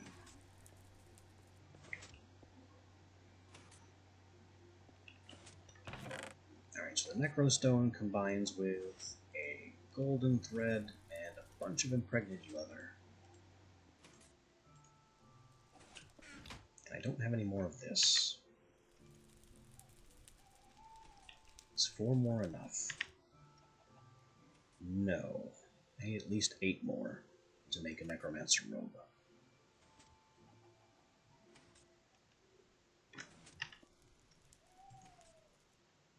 So that is 2 diamond vapor, 8 leather, 8 whiffs of magic.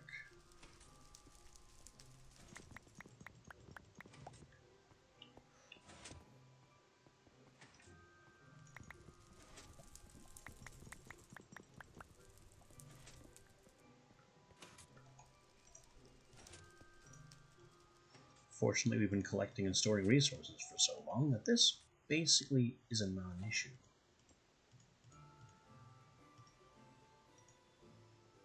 And there.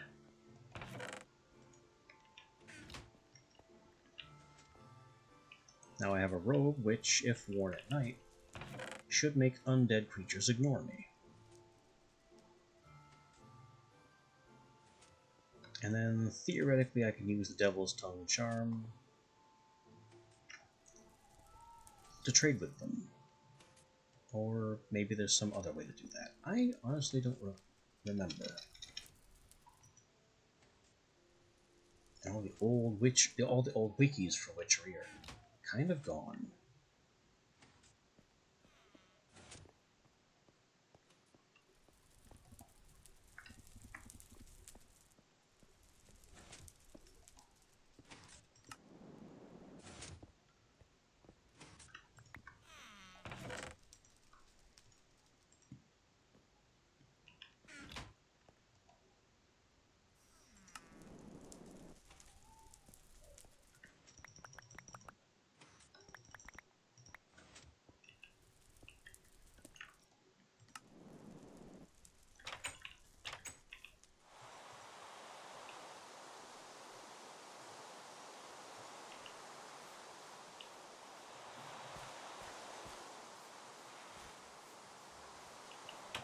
Alright, hey you in there. Any smiths within reach? Nope. I'm gonna have to go inside.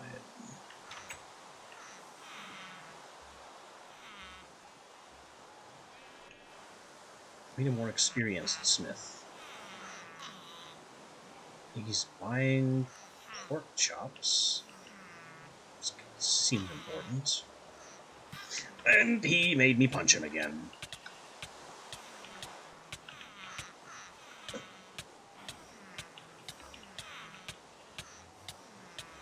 Grab the dude. Thank you.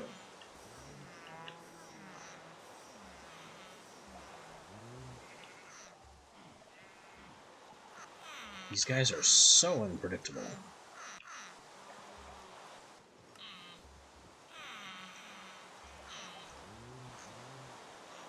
Two nuggets, and he canceled the trade again, maybe throw it all around. These guys are such a pain. Stop it! Oh my god.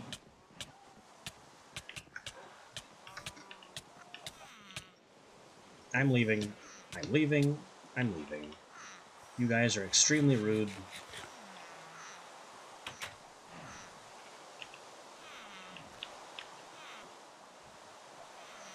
Three times in a row they aborted trades in the middle of the trade. And now what's happening? No. You don't get to escape. Get back inside, on the floor. Where'd the other one go? I know 2 got out. Where's the other one? There you are. Can you at least do this before I'm forced to send you back inside? Thank you. Now get over here. And get back in the goblin bin.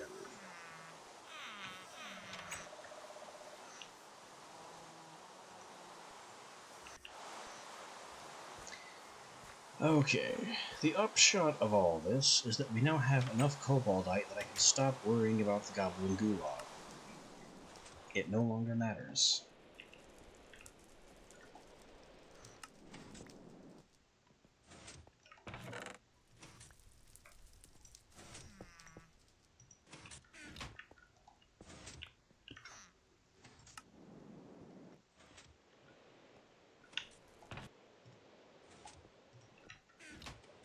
This little device is what it's been all about.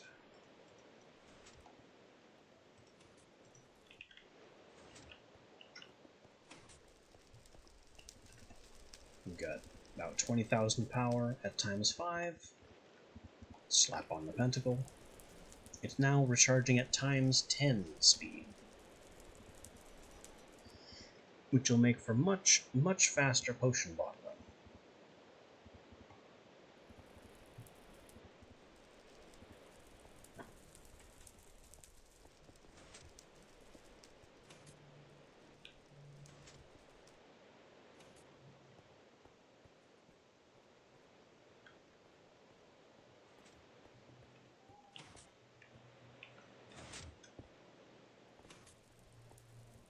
So, next part of the plan, I guess actually go to the Nether, try and grab some Wither Skeleton Skulls, work toward getting a Nether Star, which will eventually be important.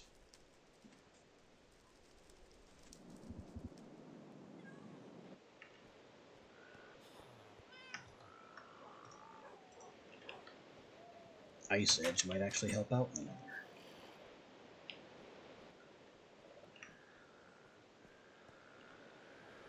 Away we go. Ow, what the heck?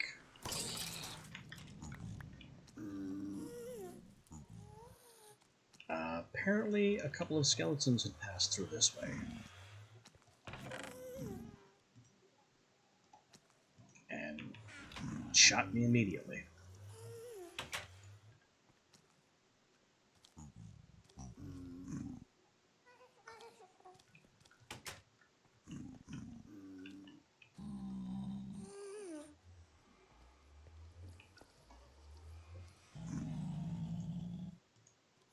Hunter, digger, miner.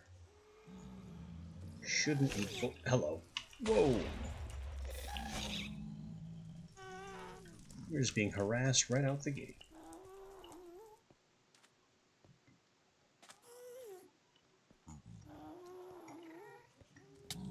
What? Why are you angry?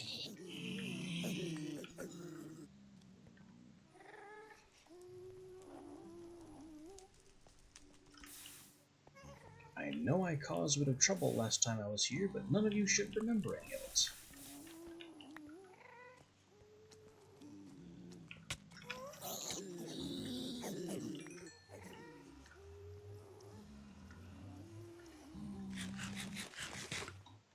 Well, now we're in trouble. Every zombie pigman for who knows how far is going to be out for our blood. And worse than that, the ones in here, now technically guarding our exit, are also angry. So we're going to have to clear these guys out. They're gone. Weren't there 3?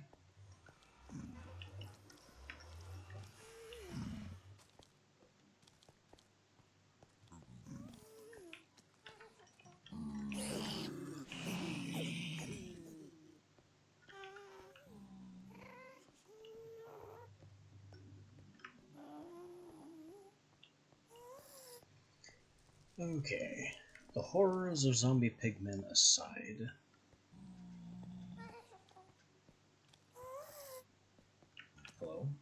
That was not angry. At least for now.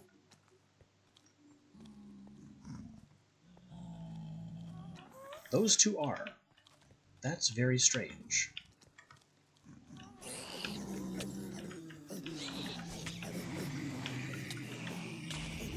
Ow.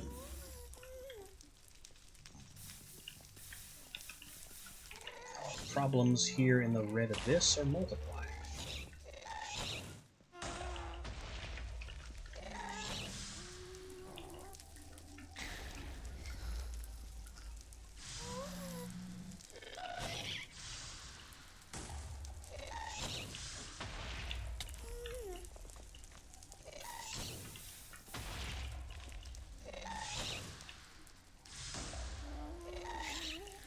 There. Out you go.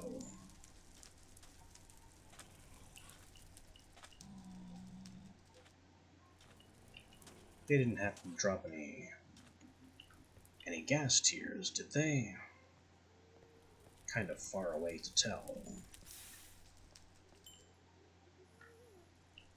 I don't see any down there. Just experienced ones.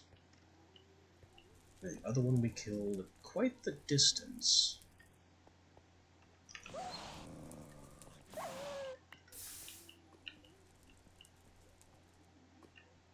Over there, I think. I don't see any gas tiers around here either.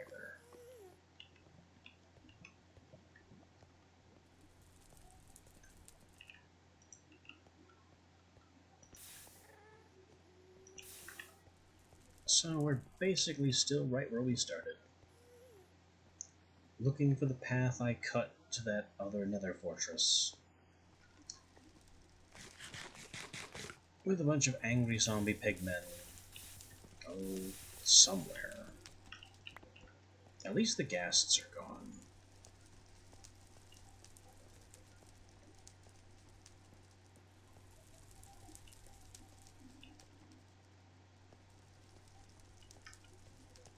Ah, here's the path.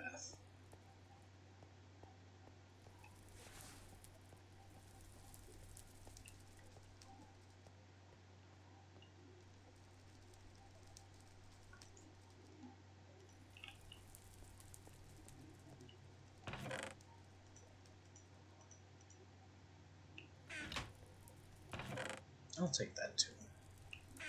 Let's just take everything.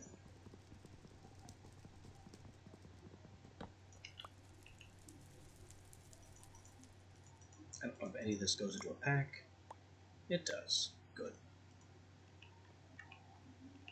These should also have gone into a pack, but they didn't.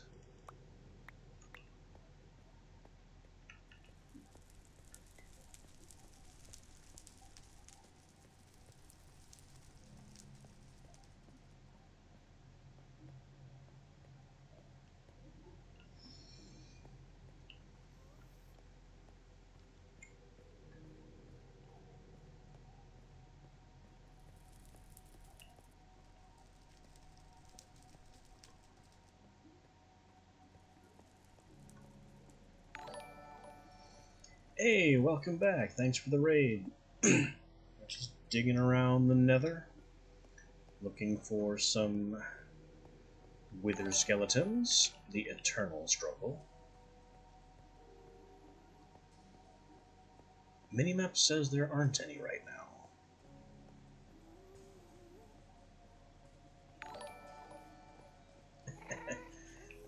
Thank you for all the follows.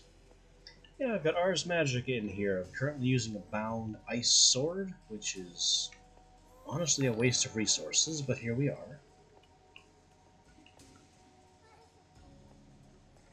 I've been trying to get bound, by the binding tool shape to work for literal years, and it just doesn't measure up.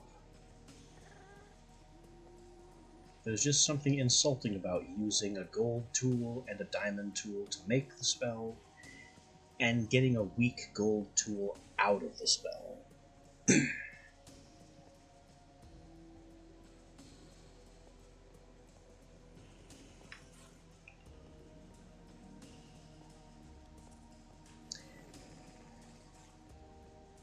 since at least beta. I bought Minecraft way, way back when it was $5 and played online only.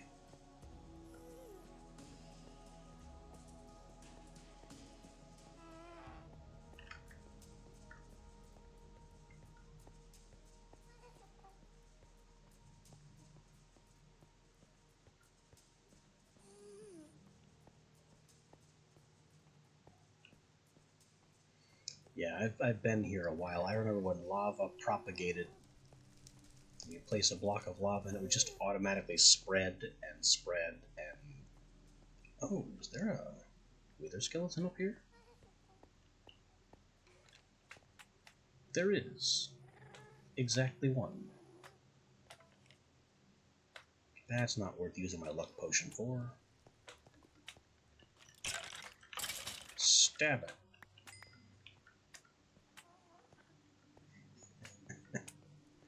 Alright, thanks for dropping by.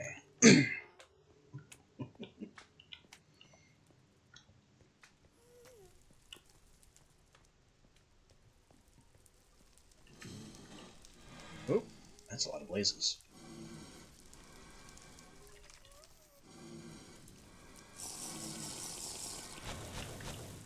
And I hear some bones. Oh yeah, that was some bones.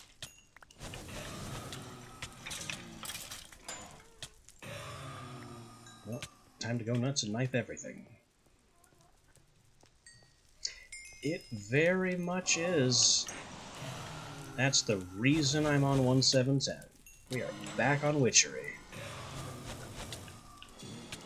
They don't make them like this anymore.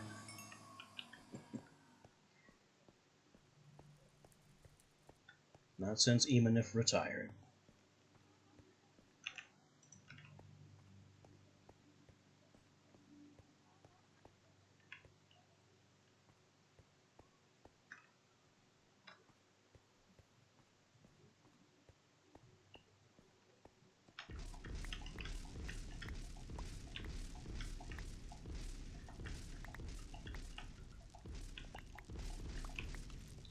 Come and get me. Oh, you can't. You're too tall. Knife.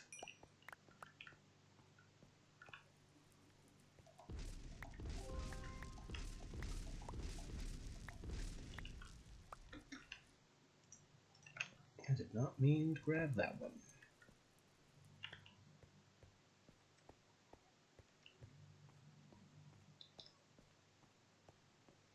Yeah, Witchery will always be one of the greats. It is a real big shame that the original Witchery wiki is now down. I think because whatever service it was running on has been shut down. So now it's just the Feed the Beast wiki and other third-party wikis.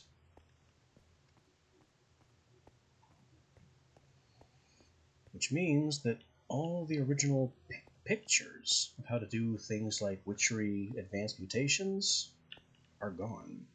You either remember how they work, or hope that you understand the Feed the Beasts wiki's like descriptions of what they should look like.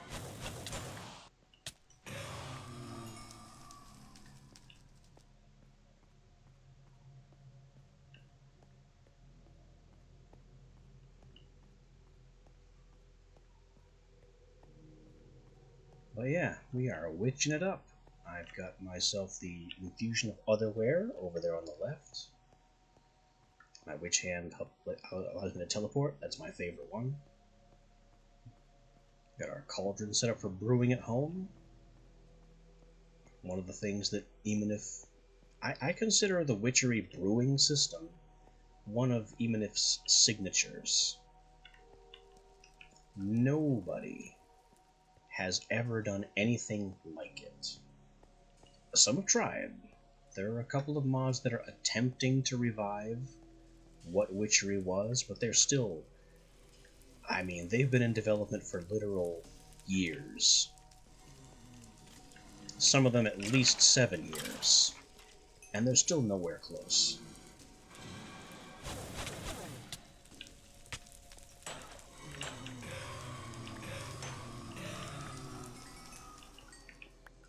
And the funny thing is that what they're mostly missing are some of the most basic potions. Even if the base witchery is like level 2 potion of sapling, nobody has bothered to copy. Just that very simple utility potion of instantly plant a tree.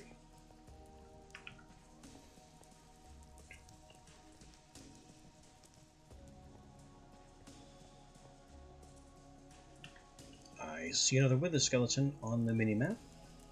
Somewhere west. Now, how do I get there? Not this way. This way is full of fire.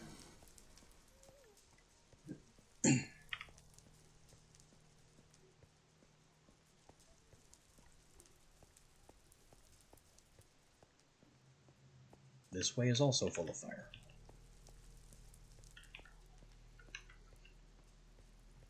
If I can get this wither skeleton and then make it back home, I will show you a potion making trick that I learned on a multiplayer server.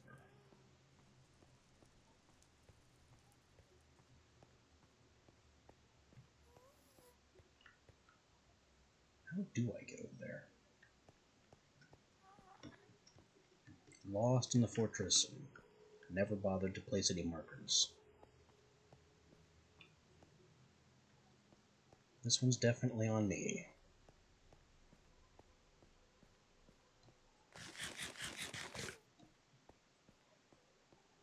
And I didn't bother grabbing a fire resistance because I was distracted by the sudden skeleton.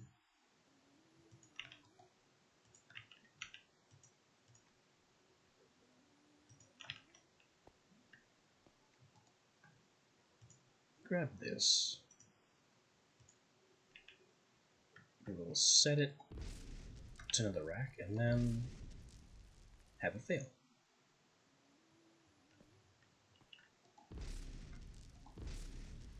Now it succeeds. Now it doesn't work the way I want it to. I was trying to block that off. Instead, I caused a big mess.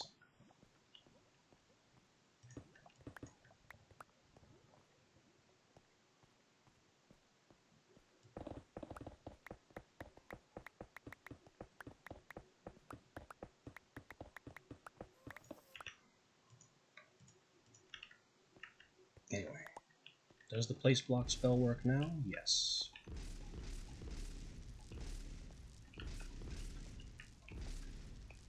So I can just use this to farm some AM2 experience. But I'm still trying to find my way back home.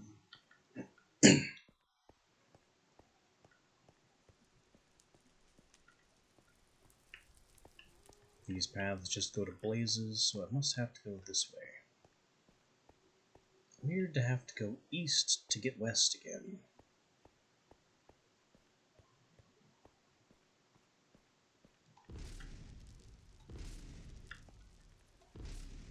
But sometimes, so it goes.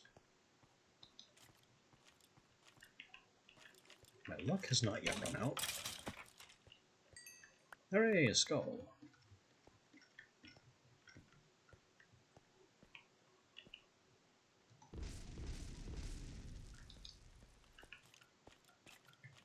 Why don't you come over here and give me another one?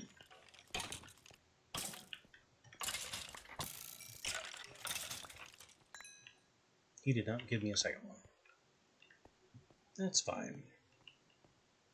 One skull is actually really good for a single trip.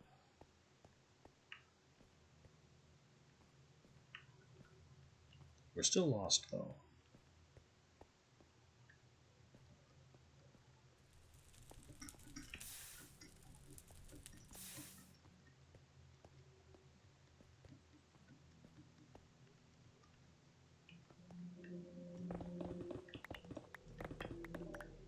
Yeah, it's not like they're using it.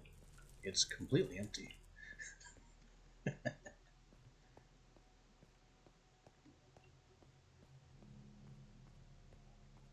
Okay. Okay, this is not the way home.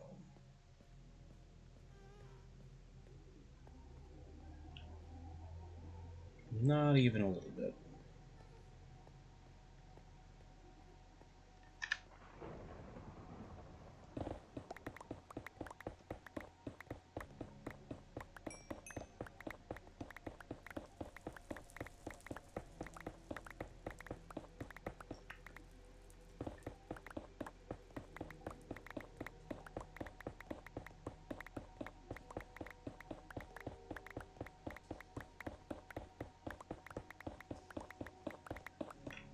Oh, hello. That's less than ideal.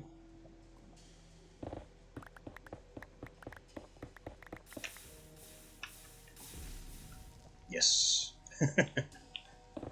Donate your body to science, preferably mad science. Donating one's body to witchcraft, also perfectly valid. I don't think anyone's ever tried to donate their body to necromancy. But then that just kind of happens with or without your consent sometimes. Oh boy.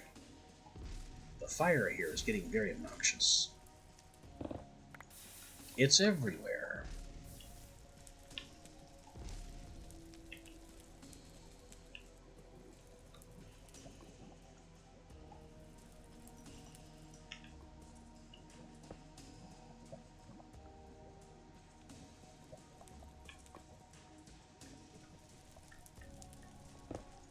Oh gee, what does it take to get home?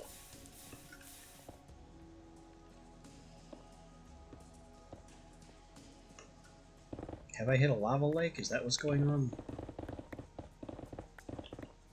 No?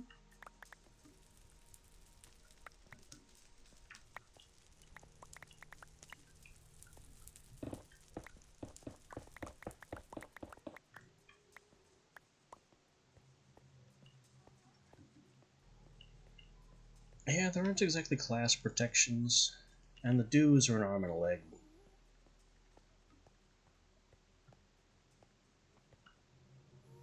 Which adds up real fast when you don't exactly have many of those to spare.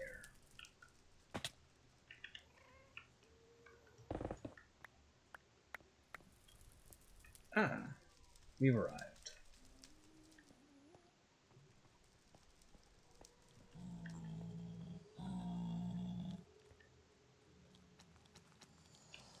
Whoa! Those aren't zombie pigmen. Why do they drop zombie heads? Hecates are not supposed to drop zombie heads. But I guess here we are, in a world where that is what they drop.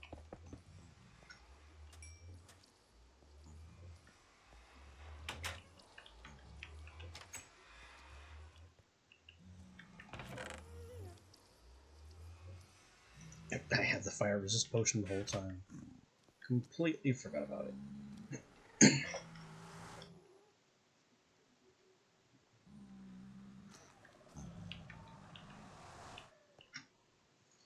There's a lot of pigmen out here.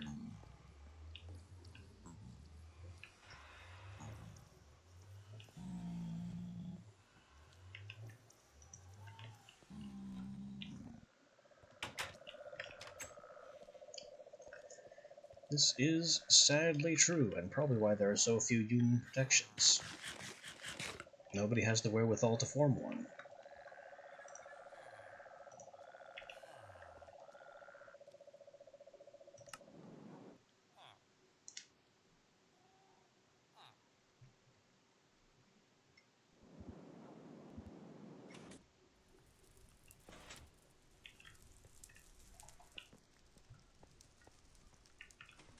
Oh yeah, viaducts have always been great.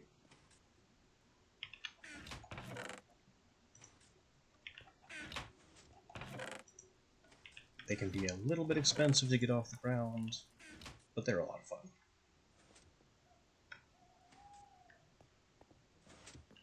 This is my witchery potion trick. Don't know how well known it is. I learned it for the first time, honestly, less than a year ago. But if you have 4 cauldrons, or 4 kettles in a 2x2 formation, their hitboxes kind of cross at the corner. So if you stand right here and throw an ingredient right at the intersection, it will go into all 4 at the same time, quadrupling your yield for basically the cost of 3 more cauldrons.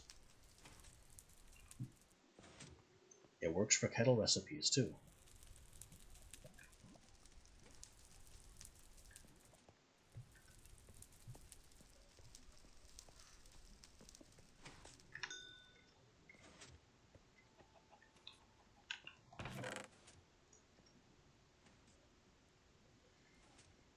Apparently there are some kind of tricks with brewing, like I've heard of infinite duration buffs, but I don't know how to do that.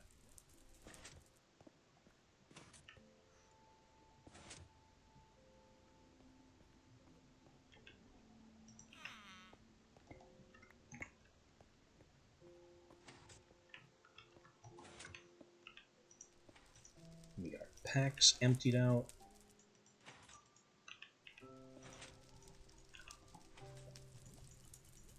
We got some decent stuff here.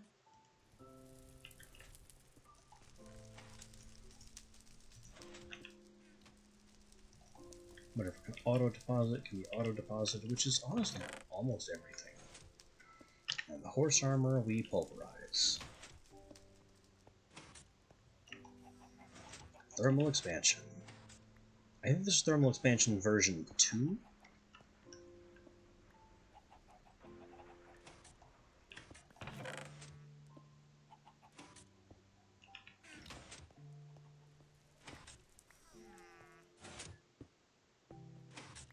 Got our teleportation circle. With waystones to the local jungle.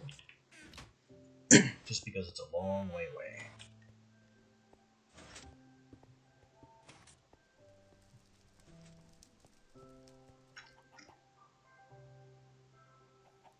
Huh.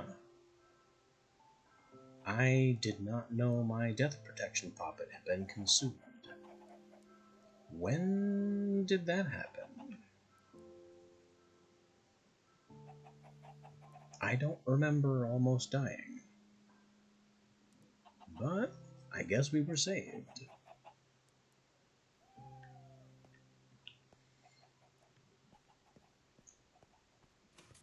Yeah, ever since the very beginning of my Minecraft playing, I've always had some rudimentary filing. These 4 chests are all pretty much always the same whenever I begin a playthrough. Ores and metals, blocks, especially crafted blocks like fence posts and walls. Mob drops. This is mostly empty because I've moved them to the drawers behind me, but this is where your bones and rotten flesh and gunpowder all go. And also enchanted books and other treasures. This tends to fill up first. And then this chest is for food and farming. Those are my first 4 chests every time I play. And then other mods tend to get chests dedicated to them, such as Forestry, Ars Magica, Witchery itself, which I've also discovered another interesting trick with Witchery, like just in this playthrough, that solves the problem of Wool of Bat completely. In the past, I used to farm Wool of Bat by creating a large dark room and putting critter snares in it, and just waiting for bats to spawn and get caught in the critter snares, so I could later release them, kill them, and get the Wool of Bat. This room was originally that dark room.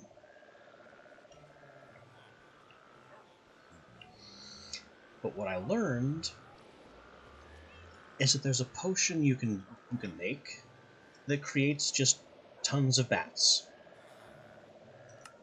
Just an unbelievable cloud of bats. The problem with these magically created bats is that they aren't real.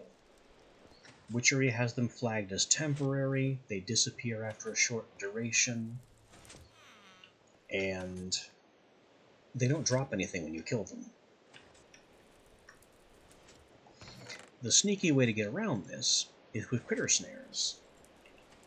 Because while the bats aren't real for any other purpose, they are real enough to get caught in critter snares.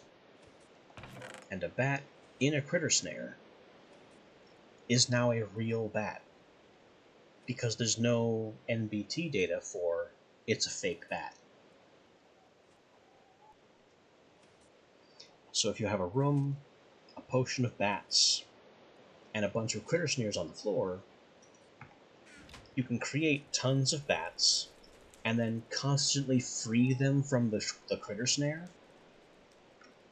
And the fake bats will get caught, you constantly free them again, and this cycles the fake bats into real, permanent bats, which will then drop Wool of Bat just fine. So that was a very recent discovery for me.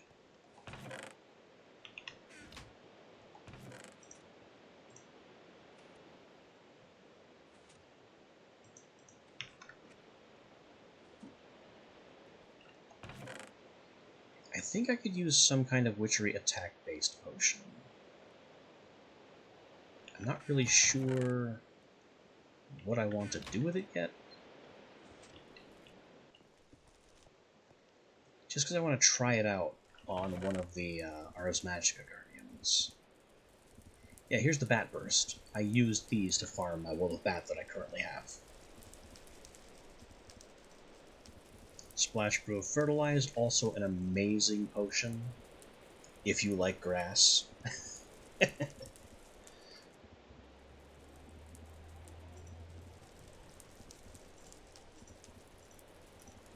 Let me get my brewing suit on, and we can brainstorm something dangerous.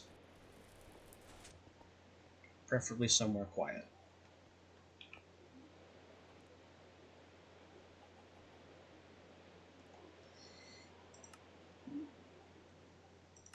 Level 1 doesn't have anything dangerous. Extinguish Fires barely works. It's supposed to deal damage from blazes, or supposed to deal damage to blazes. When I tried, it did nothing. Of course, I also didn't give it any power, so that could be why. Level 2 is where you start getting into poison. And there are two ways to get poison, either just with a spider eye, or by reversing regeneration. It's obvious which of these is cheaper.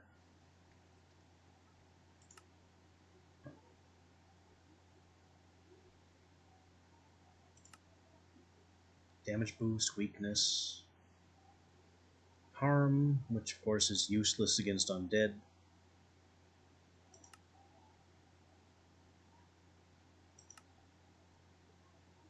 There's the Bat Burst. Air Hike, which just flings things into the sky.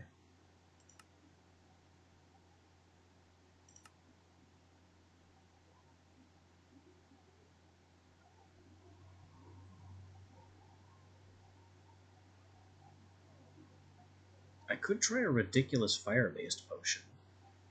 Give them vines so they take aggravated fire damage, and combine that with Inferno. That's a thought.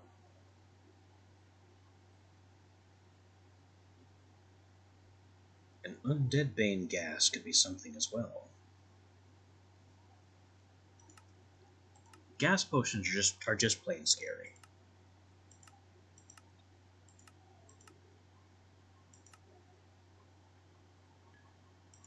I've tried to make a slow gas, but for some reason it rejects the ingredients for slow.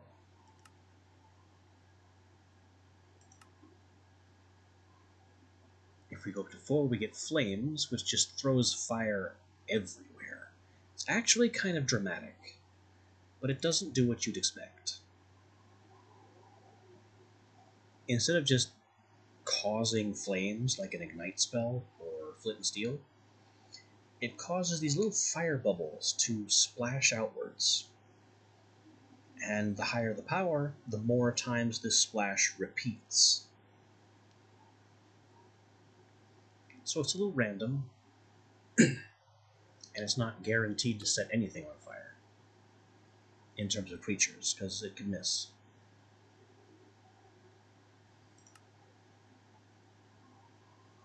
Brew bottling is ridiculously powerful, but that's why it costs Drop of Luck.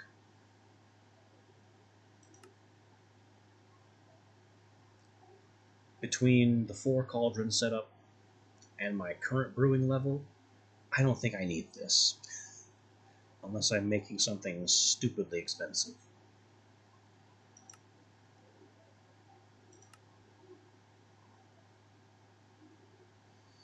Volatility is another fun one, and extremely dangerous. Creatures hit with this effect have a chance to explode when they take damage. I have combined this with poison before. There's a very high chance that combining this effect with the damage over time will just crash your game.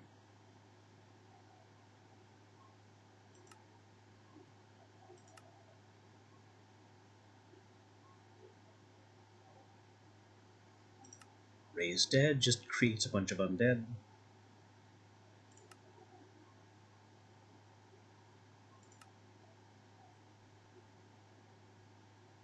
Wither. If only it didn't cost a skeleton skull.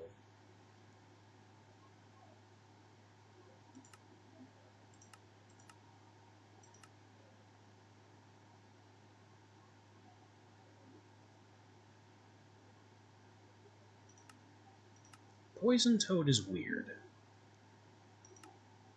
Summons a toad that explodes and causes poison. What makes this a better effect than just poison on its own? I'll never understand.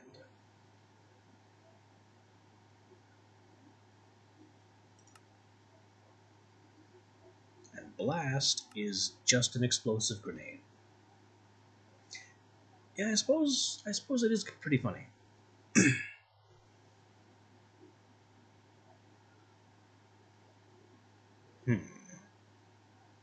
Actually, I think I can work with this.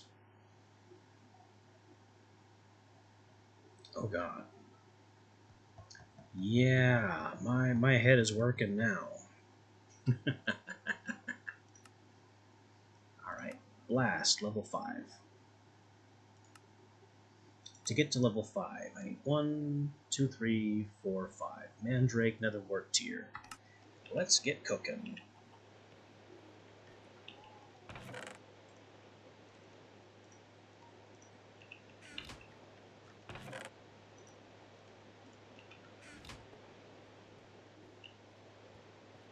Mandrake, Netherwort, Tear of the Goddess. That's capacity 5. Gold ingot for effect. Wool of Bat to make it a gas. What we're missing is modifiers right now. So I need to find where and when modifiers go in.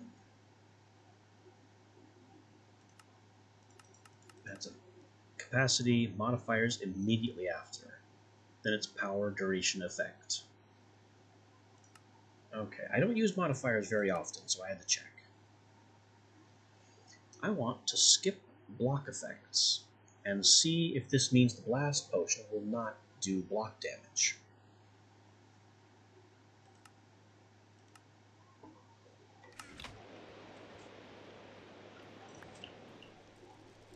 So let's cook up another brick.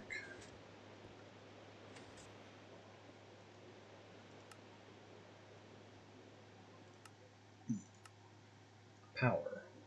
Glowstone Blaze Rod. Which is so strangely cheap these days.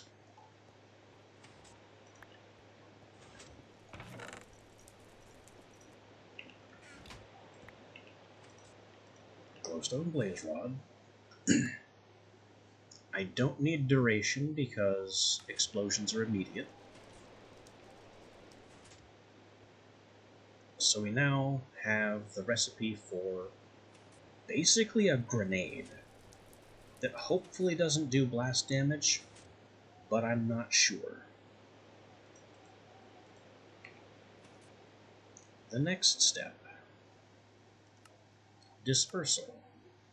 Extent and linger, because it's going to be a gas. Just this crazy explosive gas.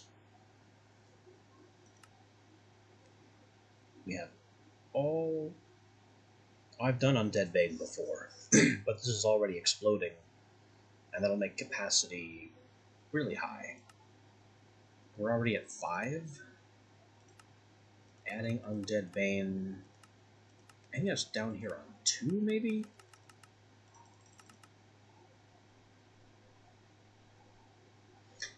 Actually, adding 2 more is just another Diamond Vapor. So that's not entirely a bad idea.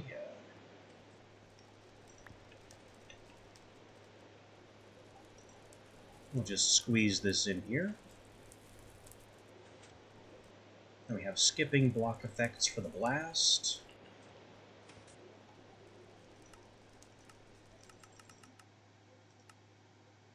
Undead Bane is just a pumpkin. I have far too many of those.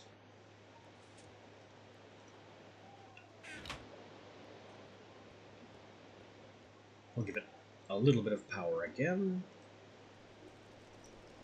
I don't think I need the second one, because most undead aren't that strong, and they're also being grenaded constantly.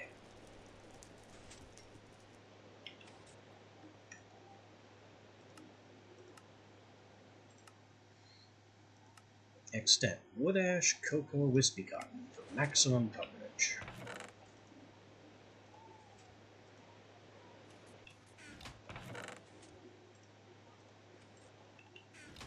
This is going to end up being kind of expensive. But honestly, I kind of live for these crazy potions. Linger. Belladonna Lapis. Very cheap. At least in terms of material cost. And this is our recipe. Almost 2 full inventory rows for this ridiculous potion.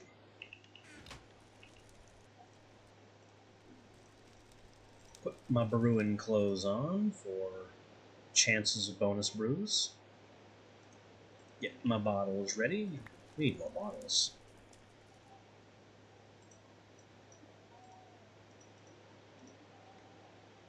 That'll do. On the bottle front.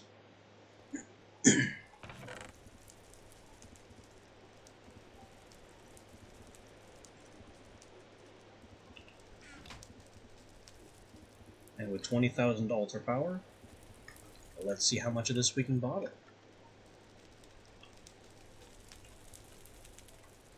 Right at the corner part.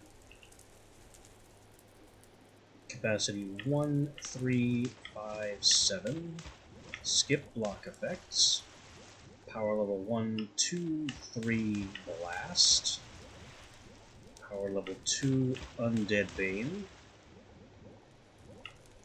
Spread extent, spread linger, gas.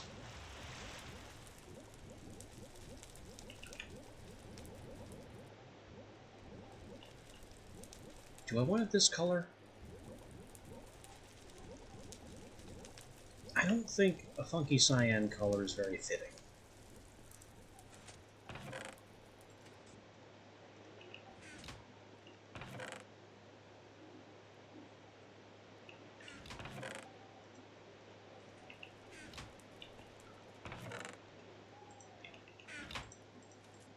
Let's make it a kind of darker gray.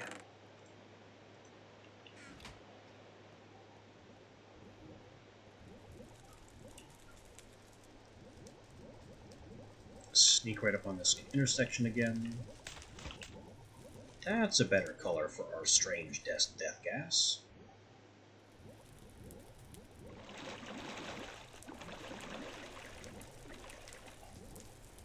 That's about as much as I expected the bottle. It's gonna have to recharge before we can get any more doses out of it. Gas 4, Linger 3, Blast 3, Undead Bane 2. Test Far From Home in case the skip block effects part doesn't prevent it from blowing up the floor.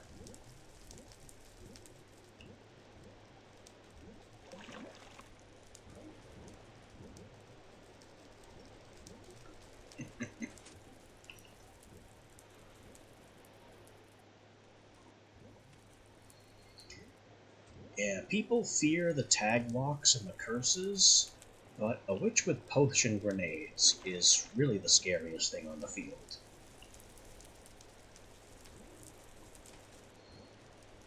I guess unless you can fly.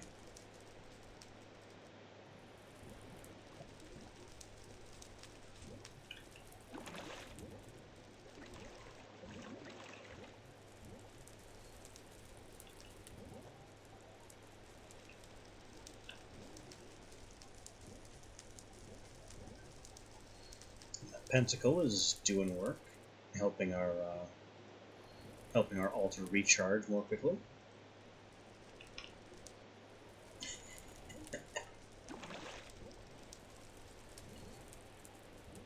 Yeah, creeper pults are pretty funny.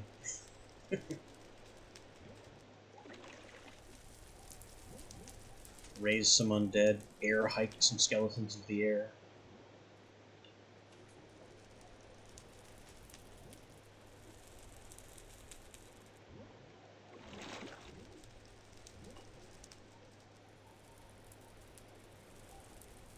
It is really nice to see this charging 100 points a tick. I've never seen it charge that fast, because I rarely get the pentacle.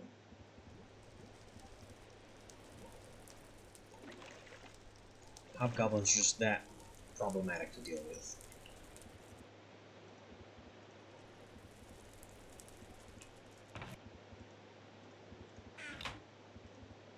Alright, now we have our combat potion. Is it dark out? Not really, but it's raining.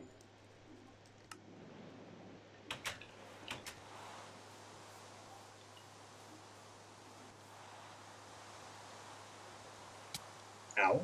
What?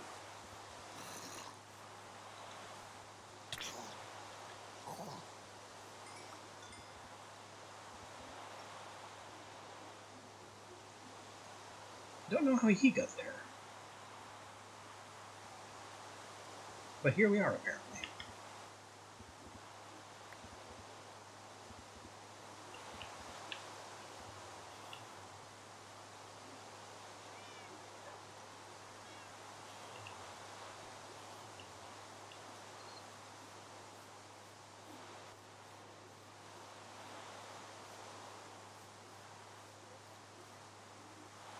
Ooh. That is so much of these silky combs. I didn't think I was gone for that long.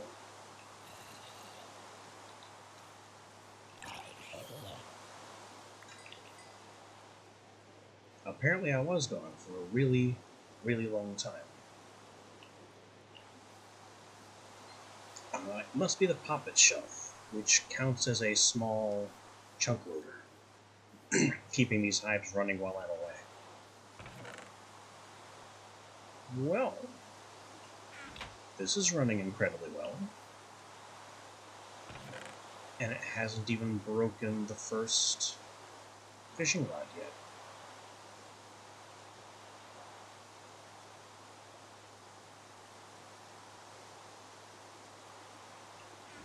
Plenty of fish, some assorted other good stuff that I'm less interested in. And our chestnut tree is almost ready for harvest. We're just waiting for the last of the leaves to finally turn brown. Dark brown.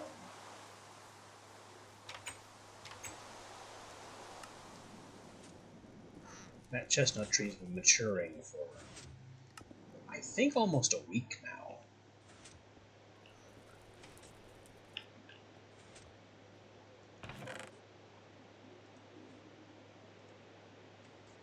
Apple, oak, pollen will not stack. Why? I don't know.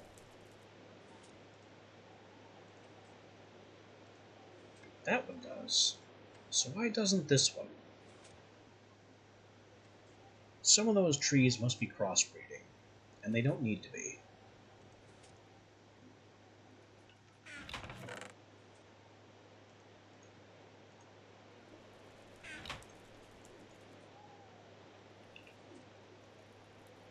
The spare pollen and all these bees can go. Don't need them.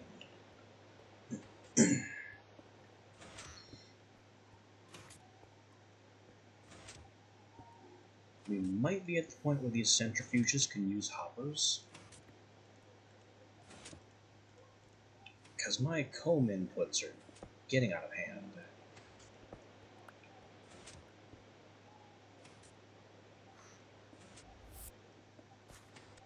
Oh. But I have this lever here.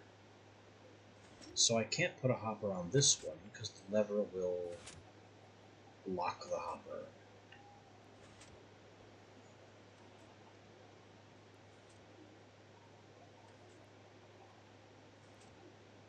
Maybe a chest and some pipes?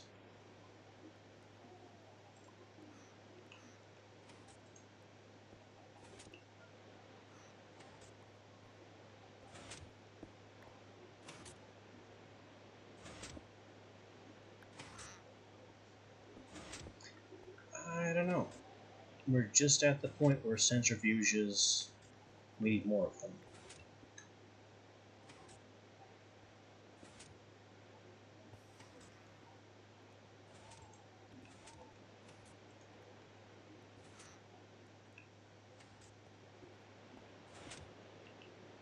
The rest of these honeycomb, I guess, can wait here.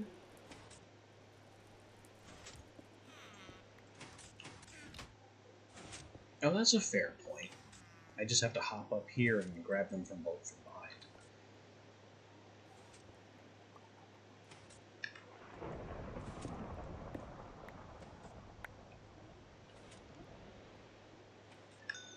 That is a really good idea, thank you.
So often my brain gets locked into the thinking that, this is a wall. It's just a wall. I can't put anything back there. There's a wall in the way.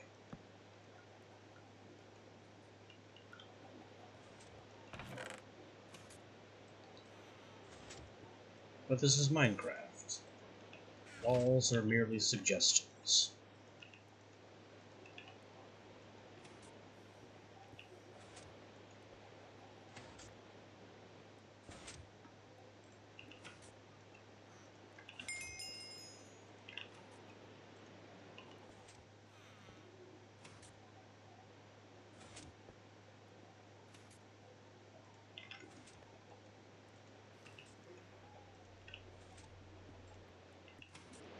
This will get us more honey, more beeswax, more silk.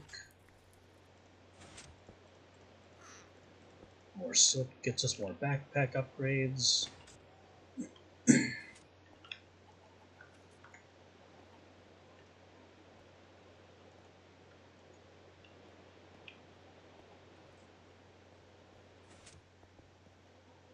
I could go back and bother the water guardian.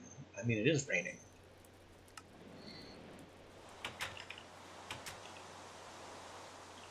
And it's dark.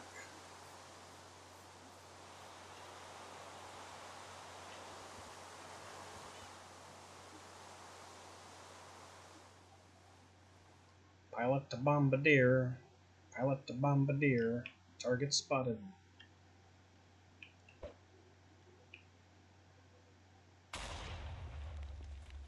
Well, it still does block damage to the ground. That kind of limits its utility. But it is a gaseous potion that causes a lot of problems for the targets.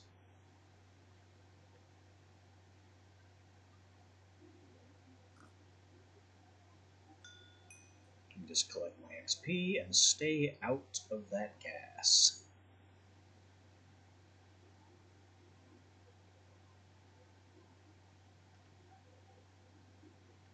Hey, creepers.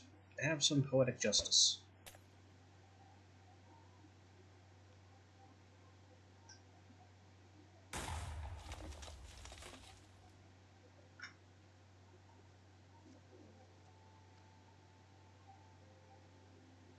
Maybe? But gas potions don't do that anyway. I think it's meant for things like the vine potion, so it won't cause vines on blocks. There are effects where ignore block effects has utility. I guess blast is just not one of them.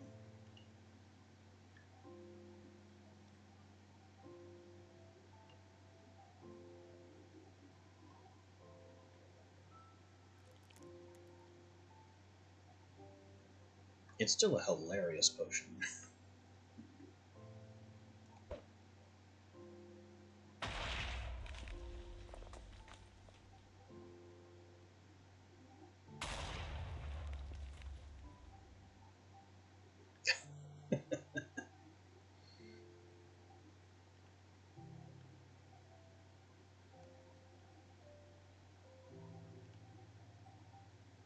I don't want to bomb that because there's a spawner under there that someday I might want.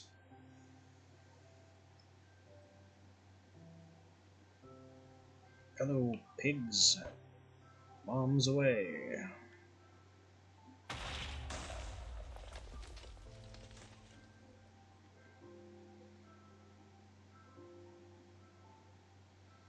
What if we combine blast with volatility? Like, they'd be in the gas, they'd explode, the explosion would deal damage, and then because they were dealt damage, they then spontaneously explode on top of that. I don't think anything has enough health for that to matter. Oh hey, marshy hives. I think I'm done with the marshy bee lion, but I don't have a lot of marshy bees and never did.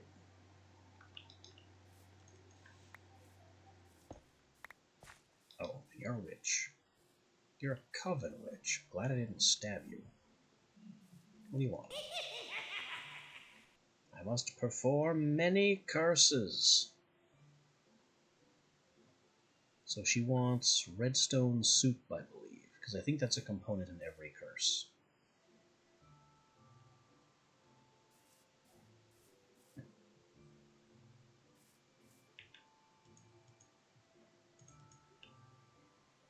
You know what? You're coming with me. No. Okay, I guess I can't pick it up in the Safari Net.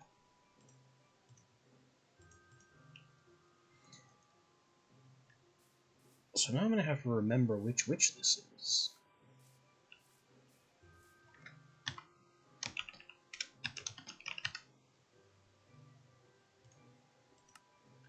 Well, this is roughly where the witch is. She could wander anywhere at this point.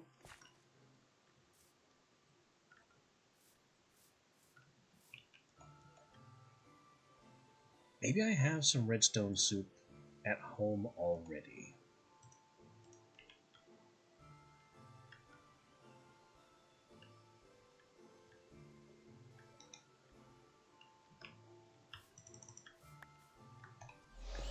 Boop.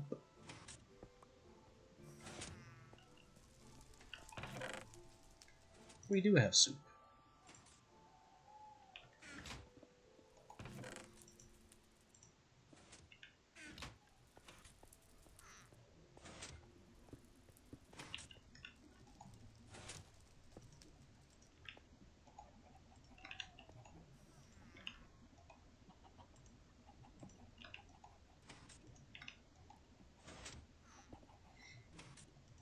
Wow. Over a stack of silk.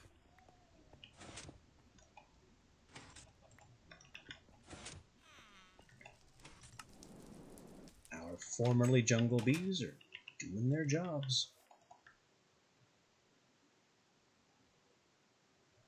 Alright. Let's rush over to the soup witch. See if she's still there. I don't really want a coven witch. They're more trouble than they're worth. But they are supposed to give you additional power.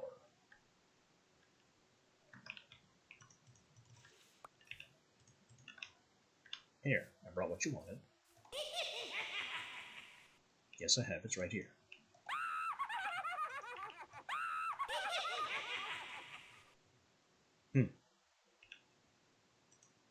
This must be the wrong thing then.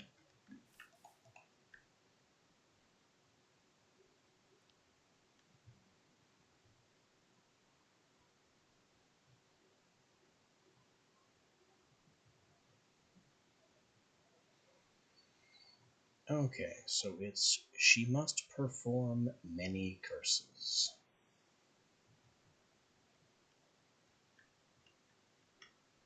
Alright, let's go look at circle magic in the curse section and see what she really wants.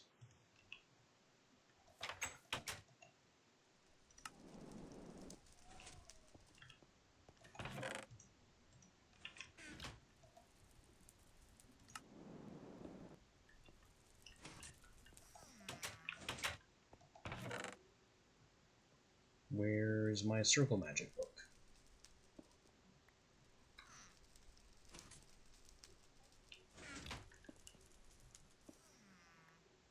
Huh. What did I do with my book?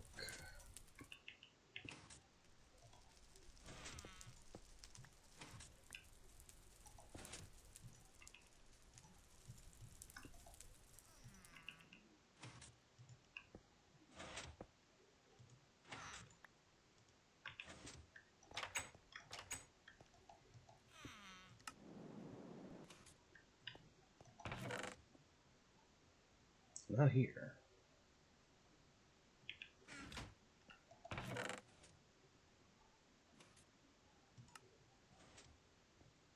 I've got marshy bees.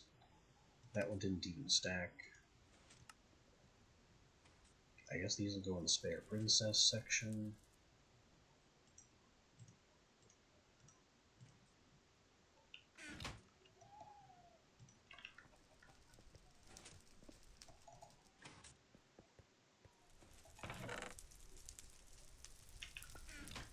Where is my circle magic book?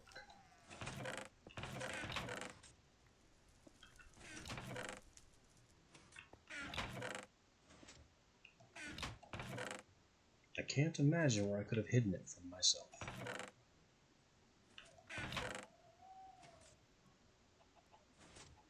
It's not any of these, because it's got the little circles on the cover.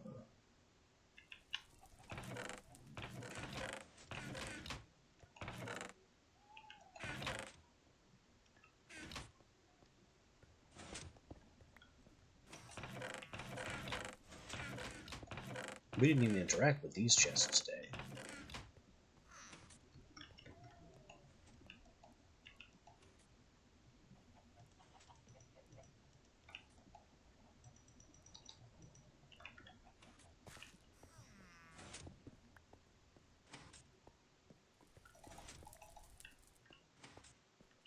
I didn't accidentally put it in my storage system, or it would have shown up over here. Or over here.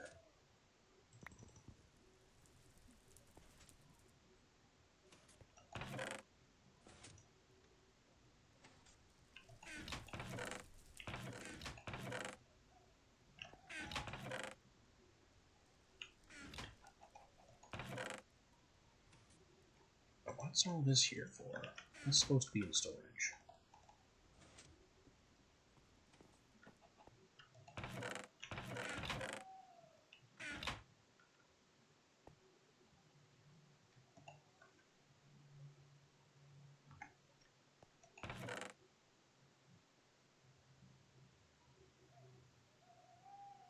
Yeah, I'm just missing the whole circle magic book. I have no idea where it could be.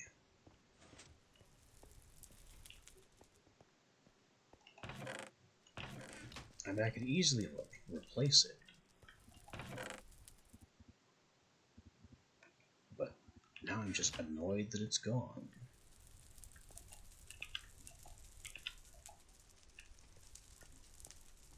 I just had it earlier.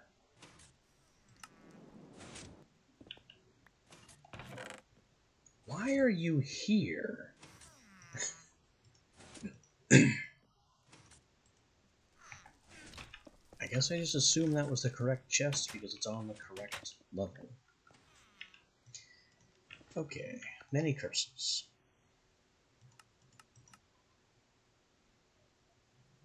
Redstone soup, a tombstone charged, a bunch of other stuff. A tombstone charge, redstone soup, charged stone, redstone soup. Does she want a charged stone?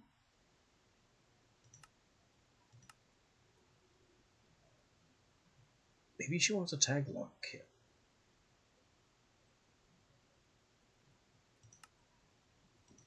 Oh no. It's the brew of the grotesque. That's what she wants. That's what all these curses have in common.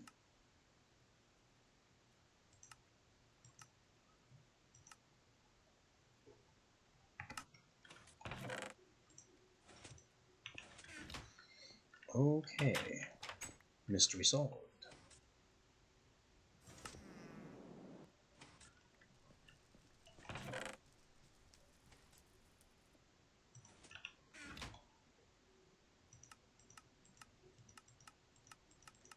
Next question. There we are. Brew of the grotesque. Extremis, mandrake, wartichoke, tongue of dog, golden apple, and a poison potato. I think I have all that. And because it's 6 ingredients, that makes it a kettle recipe. Right?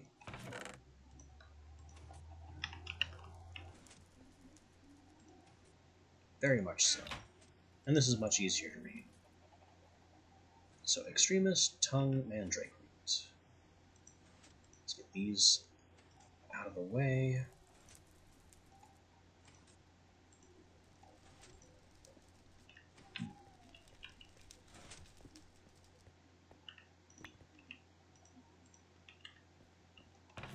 I'm going to try to put my brewing clothes on, even though that almost never works for kettle recipes.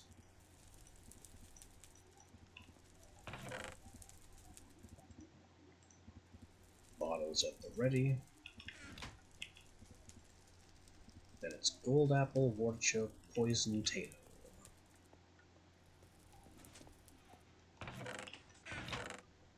Do I have any golden apples? Apparently not. Surely, I would have looted one by now.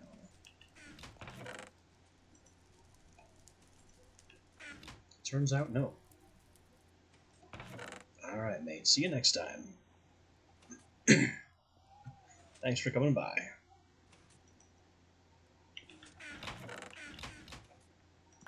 have apples, and I have gold. So a golden apple is not really that big a deal.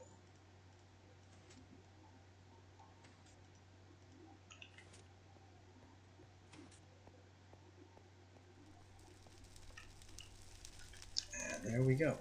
Kettle recipe.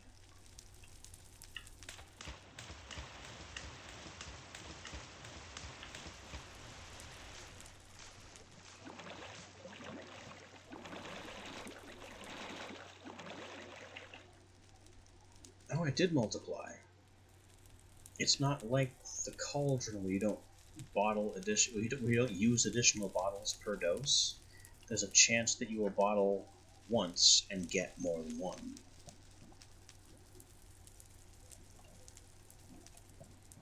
Without Witch's Clothes or my brewing skill, I would have gotten 12, 3 per cauldron, but we got 9 on top of that.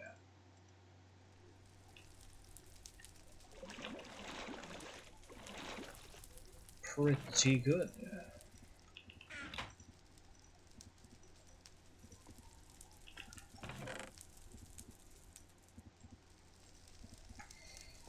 Now we can go see Performs Many Curses and actually get her recruited.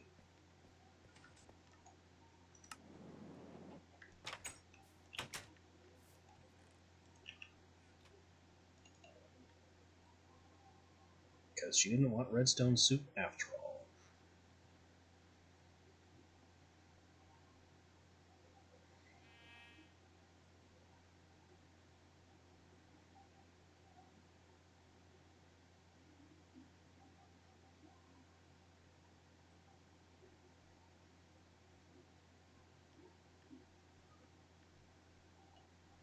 You there.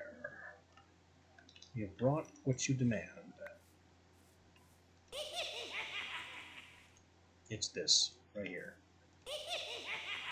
4 more to go. Are you kidding? Alright. Fine. Greedy. Glad I multiplied it.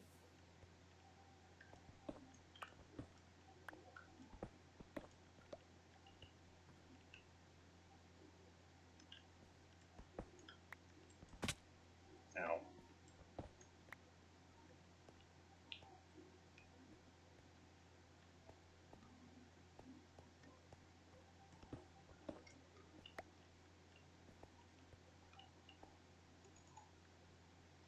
So now I have a coven of 1.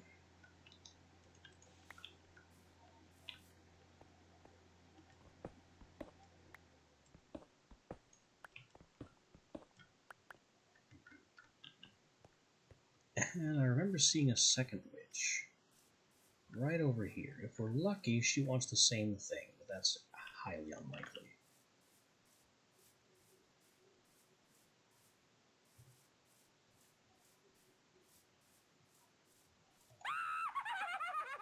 Bring me the means to control the dead.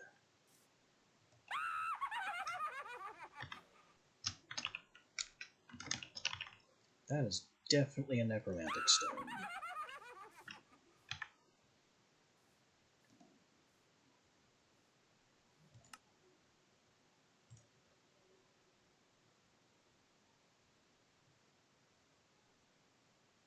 Oh, and somebody else also wants a necrostone, so I can just make 2.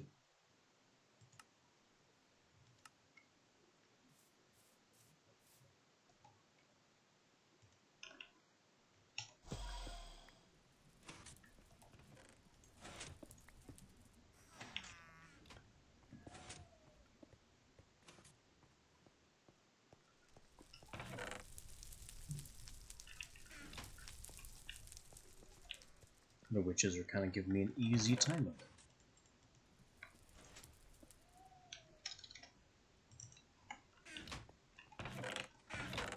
So the necrostone wasn't a tombstone. Undead flesh and bone. Something in my head says wood ash. Hello. Glad you could join us.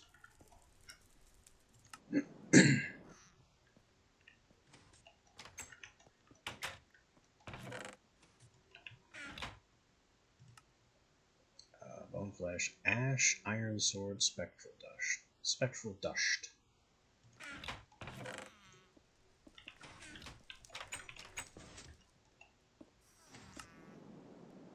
Why am I going to the surface? No. Don't do that. Don't do that either. Main level.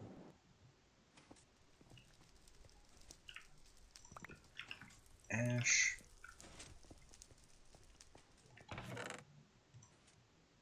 Dust.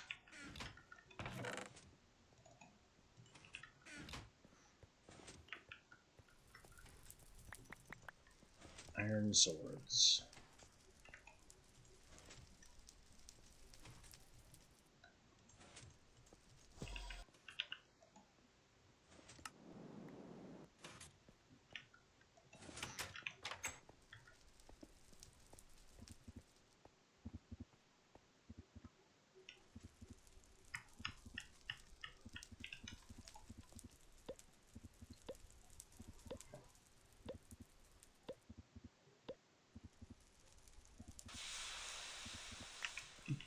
One stone.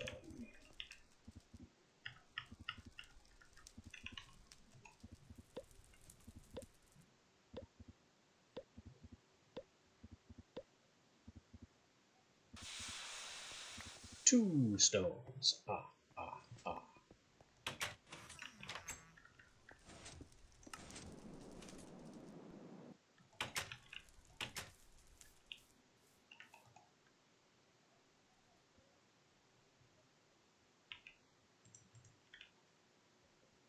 And off to deliver our dark gifts.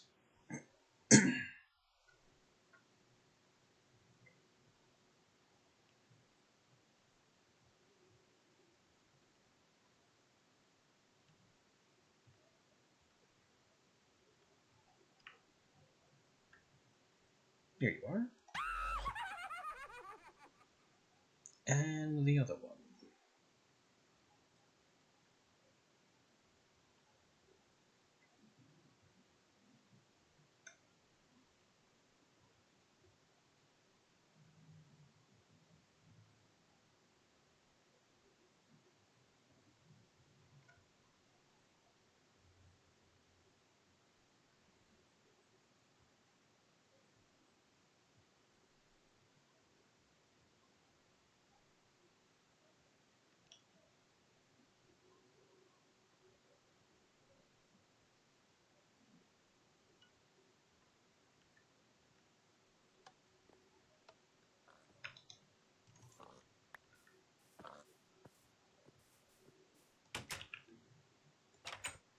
Here you are.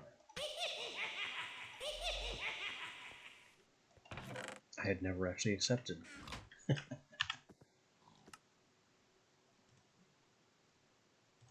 I just placed the marker and was gone. Oh, also I don't need bee villagers anymore. We captured them.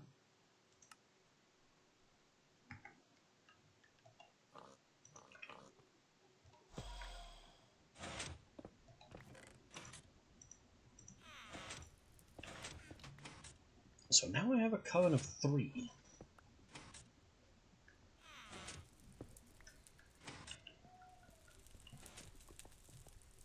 Which increases my power and range for some purposes.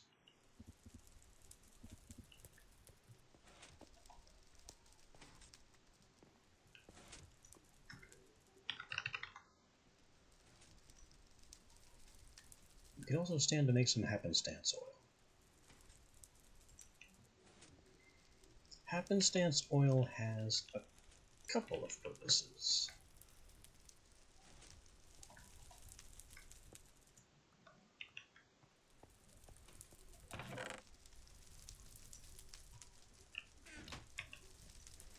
One of which is making a crystal ball. Other than that, I don't really remember.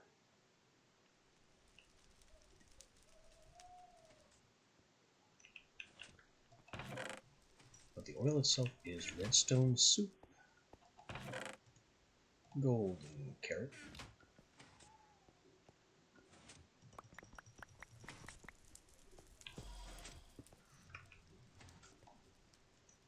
Oh yeah, the downside of covens. Now I have to listen to them teleporting in and out constantly. Night vision, 8 minutes. I don't have any of those on hand, on hand currently.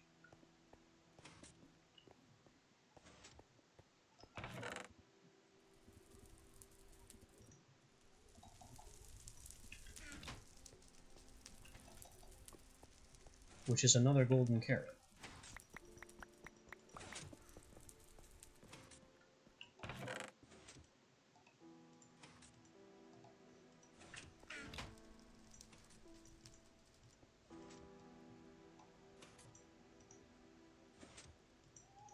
Netherwort, golden carrot, and redstone for increased duration.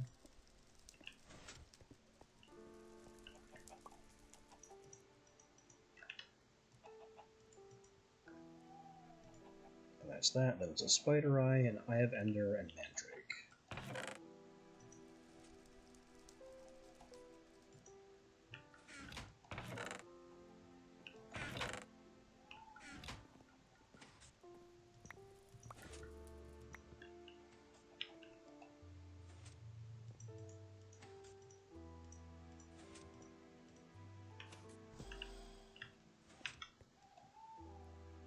And we're ready to go when those potions finish.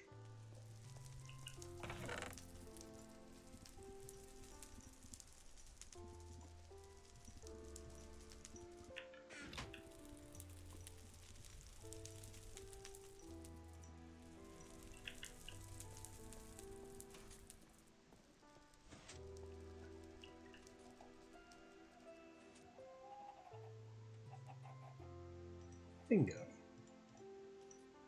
And these two get put away in what is apparently my potion cabinet.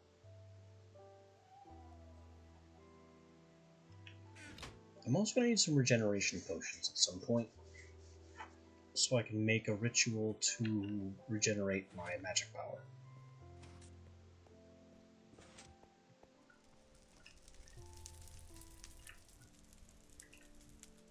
Maybe we'll do that right after we get this made.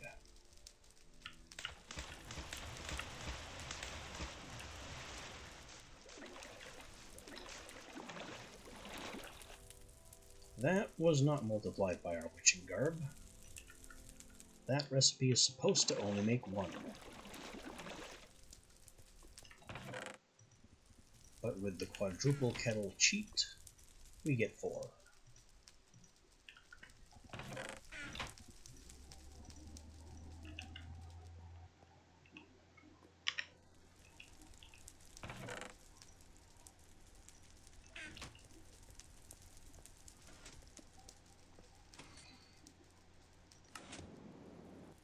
I believe happenstance oil is used in a circle spell to make the orb. In fact, now I know what the other one's for.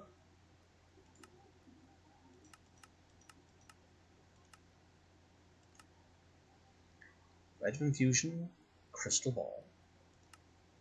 Rite of Infusion, Coven Stone. That's what the 2 happenstance oils are for.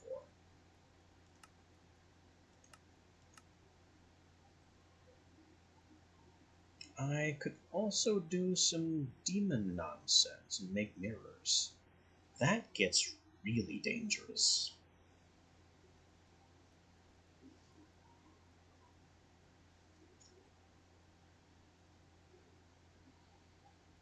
But in theory, I could summon and contain a demon. And then I'd have to modify the middle circle to be able to trap it again.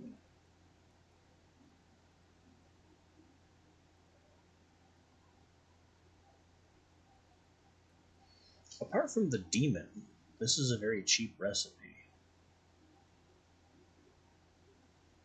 But getting a cooperative demon is no easy thing.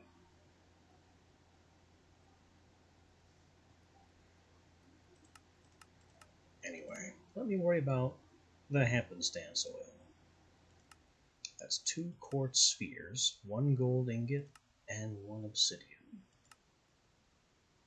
And there's an innermost white circle and a second level white circle. Well, we currently have the innermost white circle drawn, so we'll do the Coven Stone first.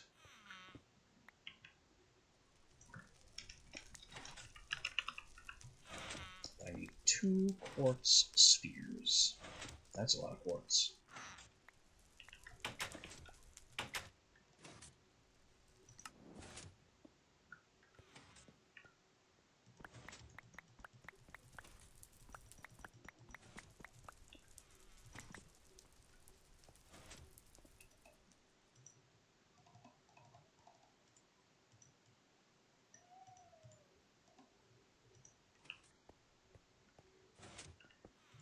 Gold ingot,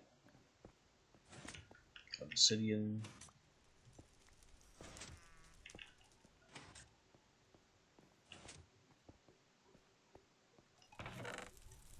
and the second happenstance oil. Unfortunately, it's daytime, and both of these infusions must be performed at night.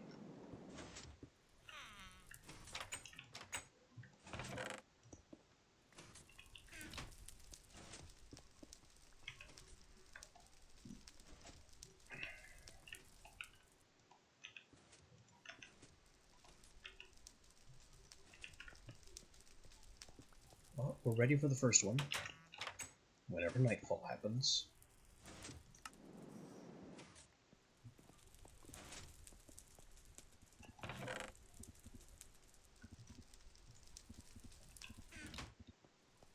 I could also force nightfall with a ritual, but that's a bit more than I'm willing to do for a couple of crafts.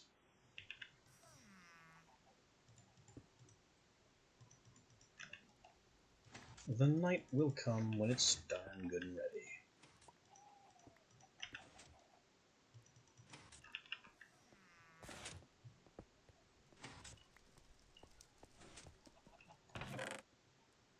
I need more storage for these bee products.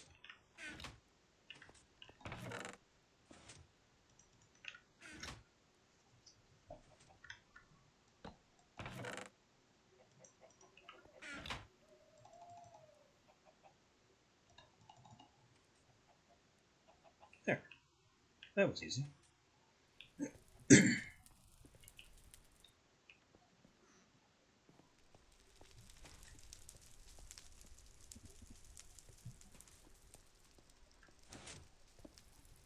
All I need now is for it to be dark.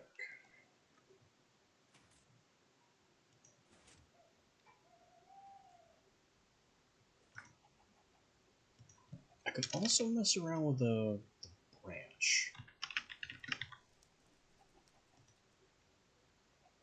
That's redstone soup again. A long duration potion of strength? A weird ingredient, but okay.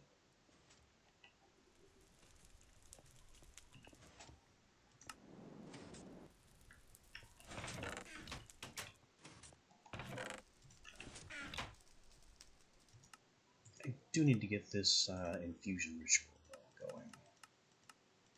Infuse, infuse, infuse, no. I need the recharging ritual. This one. Potion of regeneration, 45 seconds.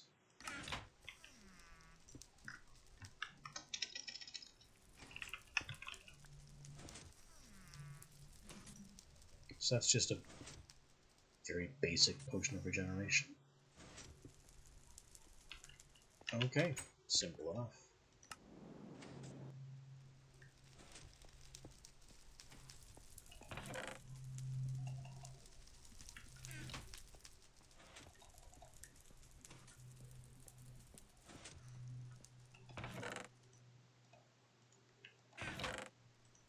Another gas tier, nothing else.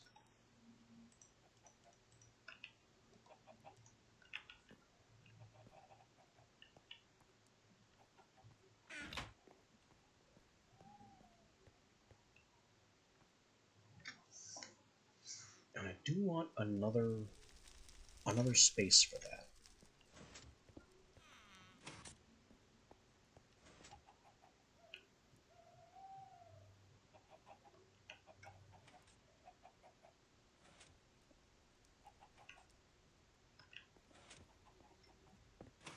Somewhere out of the way that I can stand and charge.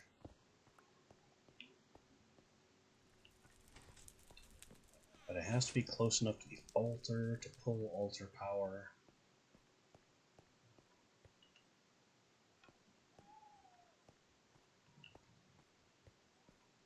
So where is that gonna go?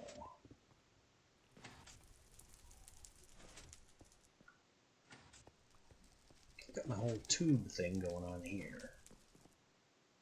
So I can't really use that space to the tube. I've got the witchy battery in the back here.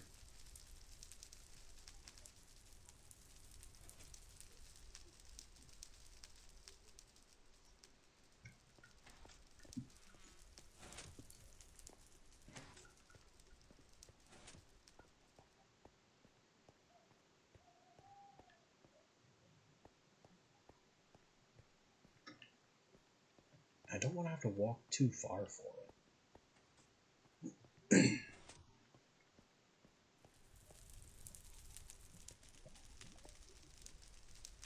This is part of the witchery battery. I guess I could go over here.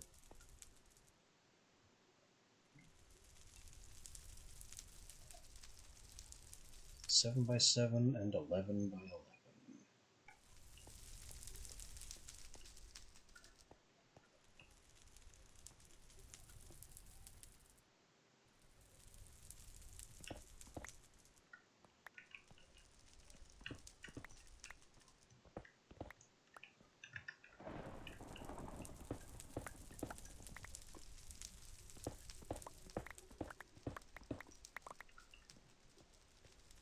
Why am I hearing lava pops?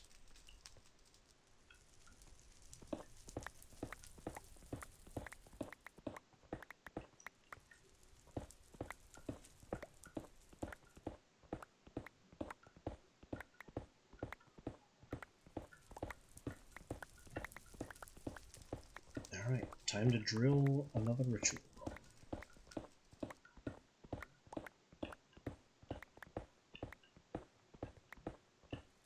This one does not have to be reinforced, it can actually be very decorative.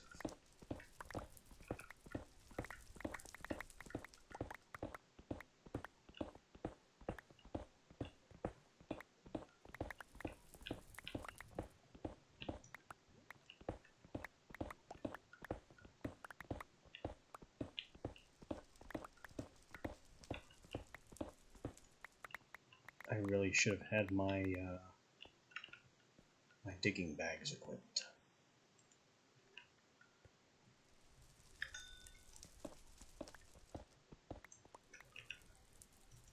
But it's not such a big deal.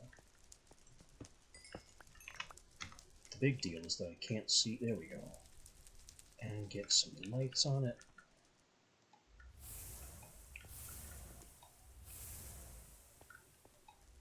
These are mostly temporary. We'll figure out a permanent lighting solution after the room is built and decorated.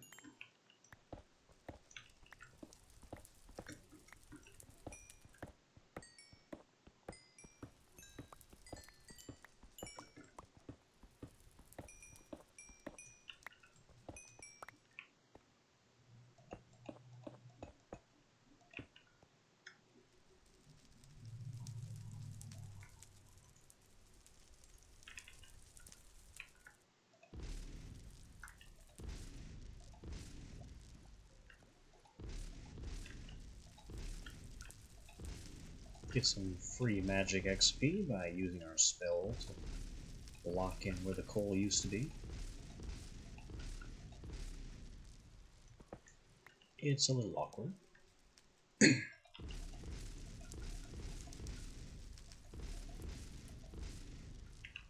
Also, I never renamed it.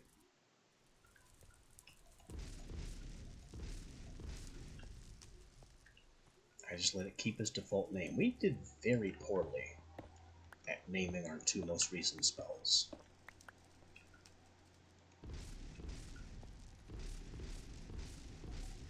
True Sight's recipe book is unnamed, and Projectile Block's actual effect is unnamed.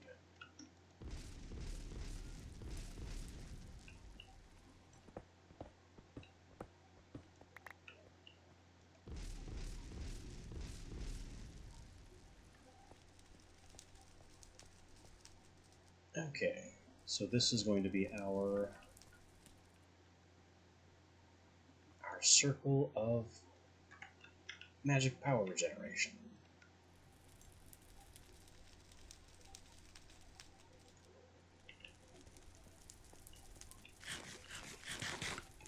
What is it going to look like, and what I'm going to do about these lava pits? Well, the obvious answer to the lava pits is that they have to go.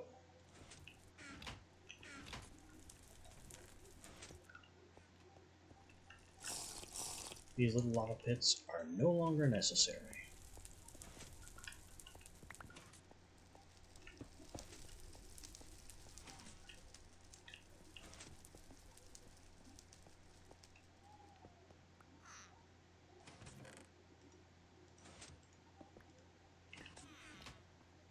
Actually, I put away the gold ingot.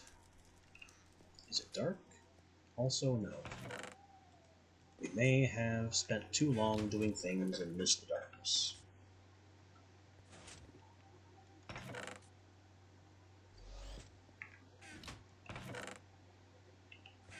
So what do I want my magic regenerating room to look like?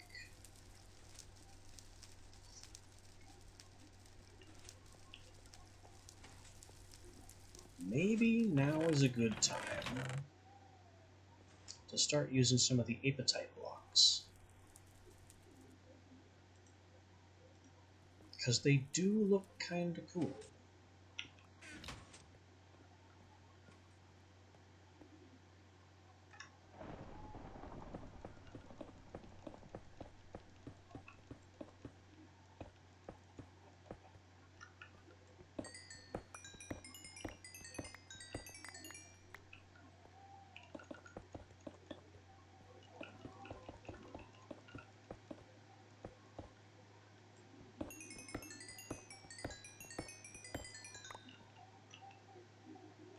That should be far more than plenty.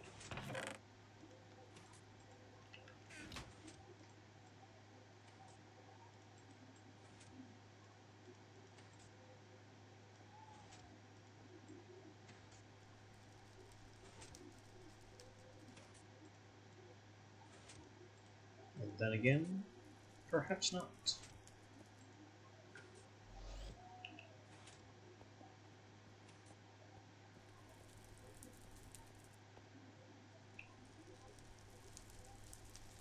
Now, using light spells from the corners, we'll find this room's center, without having to do anything so barbaric as counting.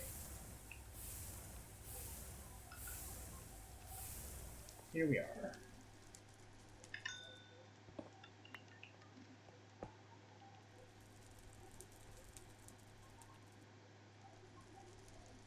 And we have two spaces, 1, 2, 3, we've done all this before.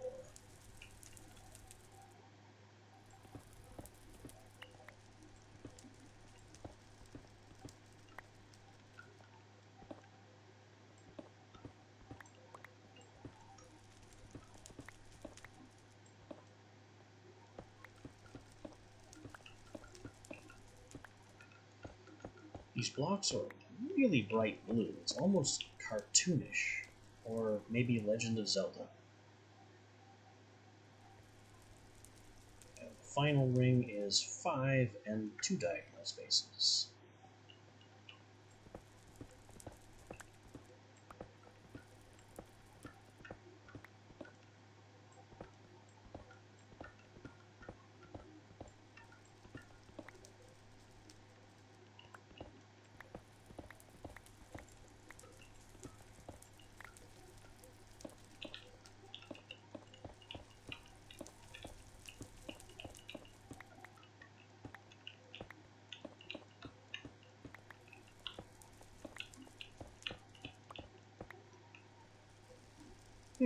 Just enough.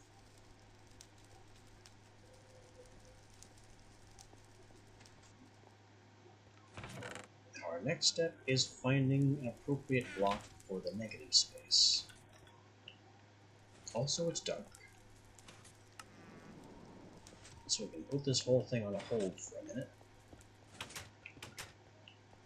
And start infusing our things.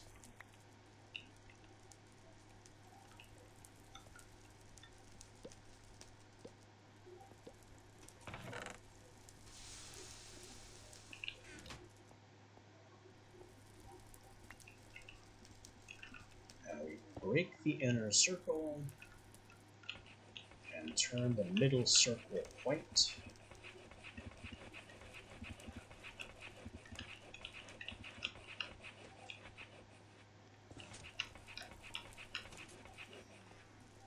This chalk is almost completely destroyed.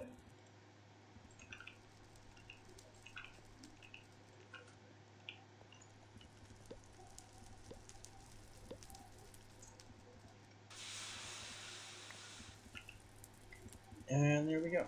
That's our 2 nighttime infusions.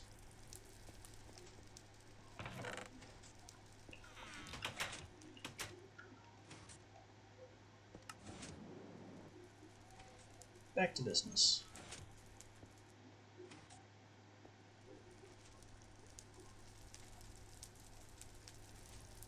Honestly, I should have brought a couple of chalk up here while I was down there.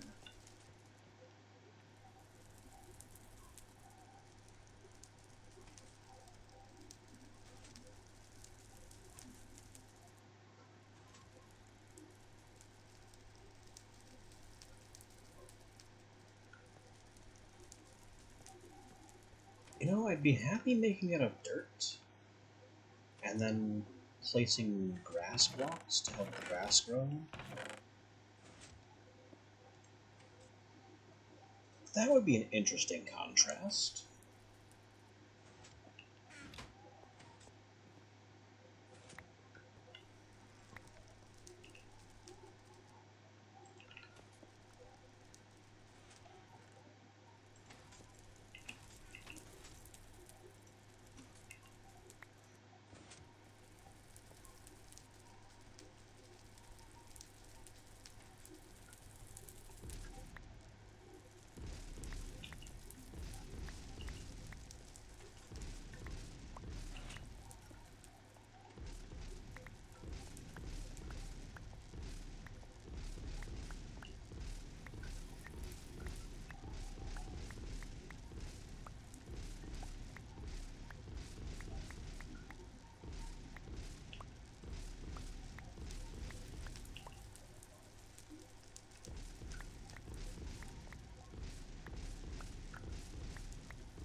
In the past, I've done silly things with this room, like turn this inner space into a water pool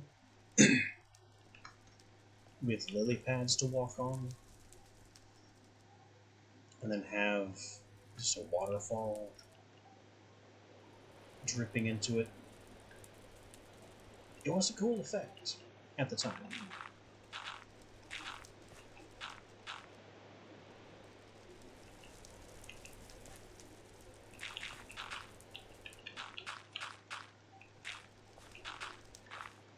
And while I am explicitly trying to do some aesthetics, maybe that's not the play right now.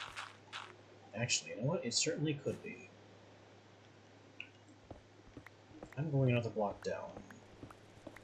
We'll place dirt at this level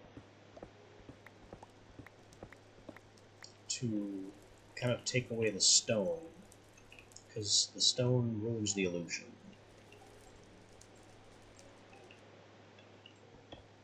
I'll also take this free tin.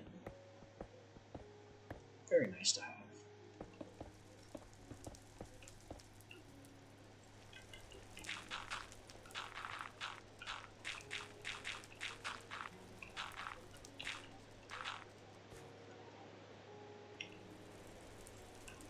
Alright, now our grass. here and here.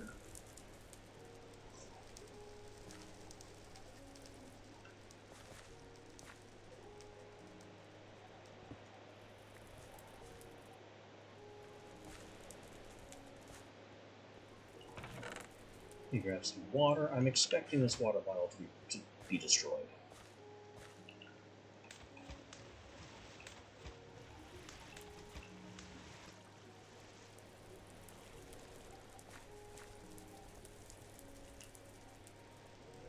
I am fine with that water bottle being destroyed.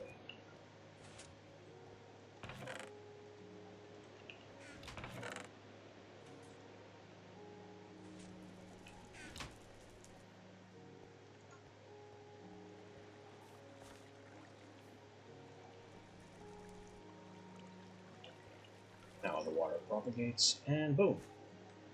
We have a pool, anyway.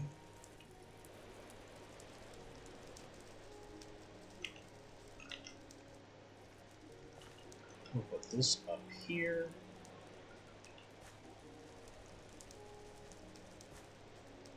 That looks kind of nice.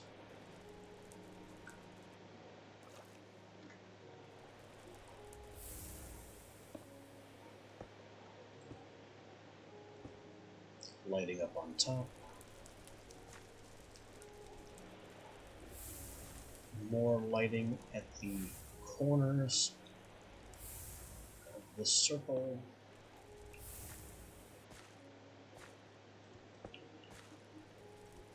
Just moving the lighting off the ground level.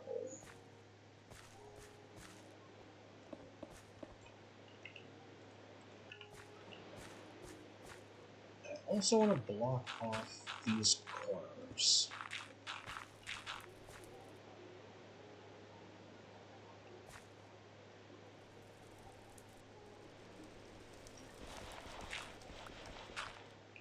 Actually, that would look nice if I get the grass up there.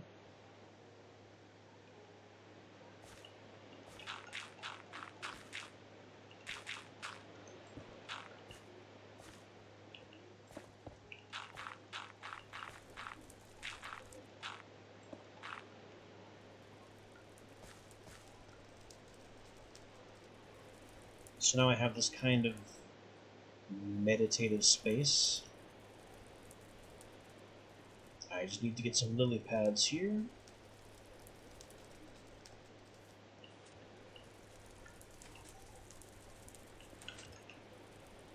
Also, this crystal ball goes right there. That's where I want it. The seer stone we'll bring downstairs.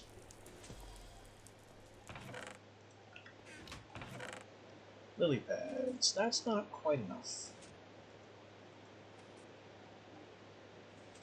I think it's time to make some potions of lily.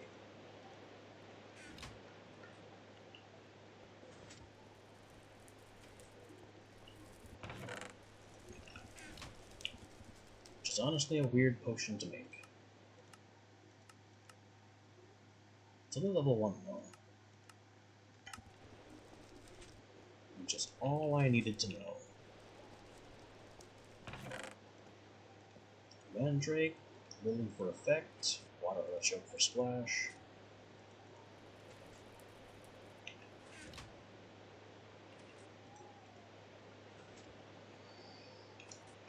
It needs power.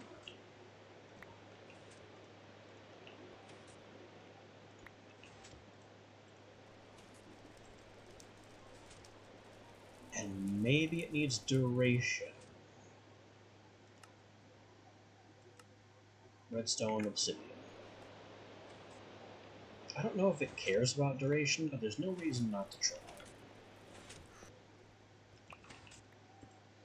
I do know that it doesn't care about splash power, or extent, or anything of that nature.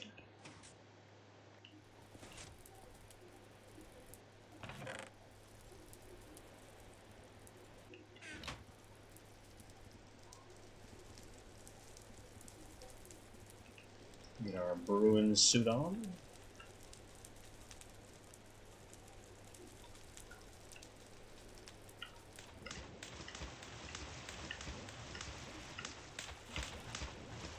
throw together some cheap potions of interior decorating.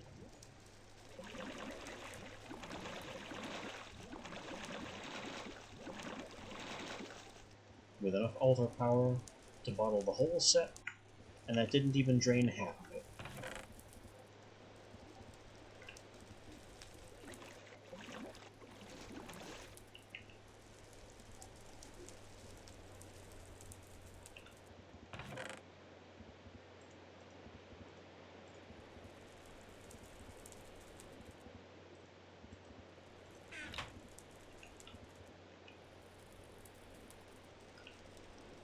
Alright, let's splash some lilies.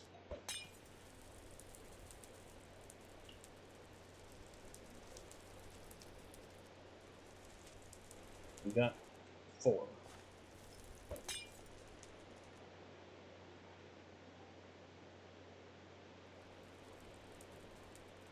Plus 3. Keep them coming. Plus 1.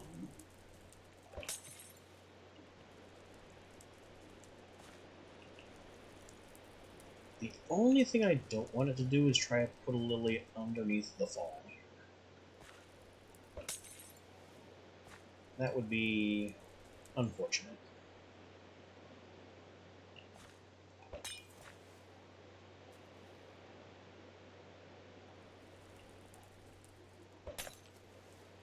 Alright, it looks like I've successfully multiplied our lily pads.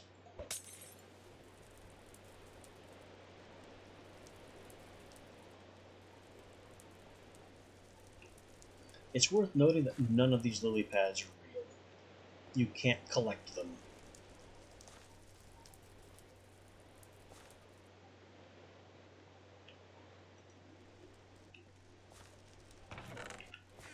But hey, free lilies. Now I don't know what to do with the rest of these bottles.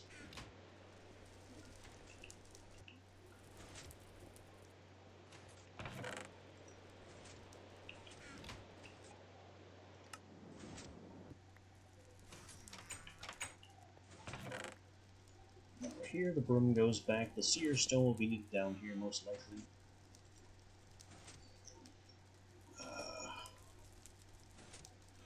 Maybe the happenstance oil should be down here.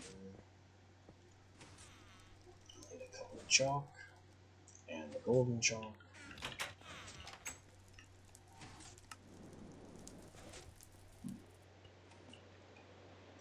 And one of these. Is it only one of those? Yes.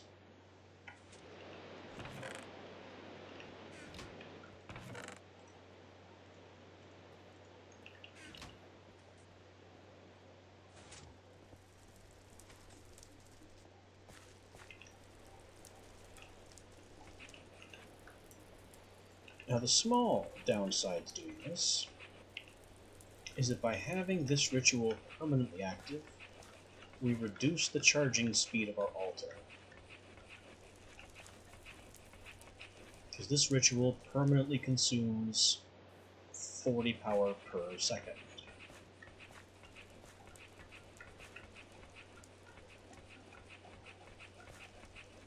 I just hope that's going to be fine.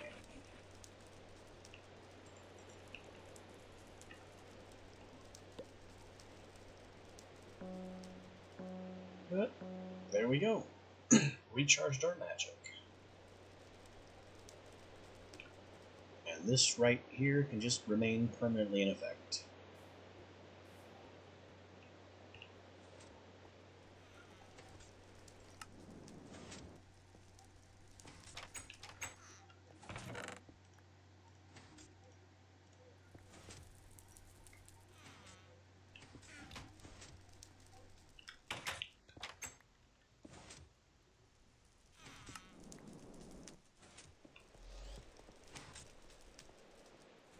Next bit of fun. Johannessen will collect a cache of coal.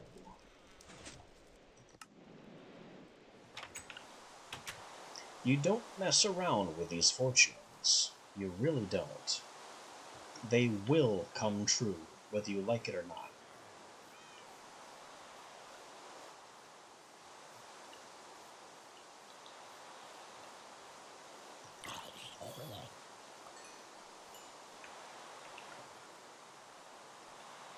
The smart thing to do, now that I have a fortune, is to go mining and just let it resolve itself.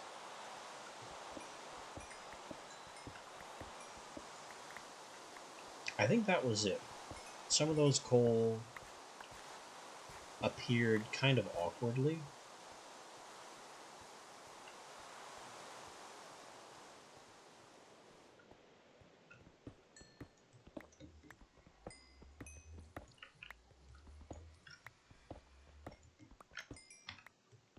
But yeah, the crystal ball does not mess around. Its portents are just as much threats as they are promises.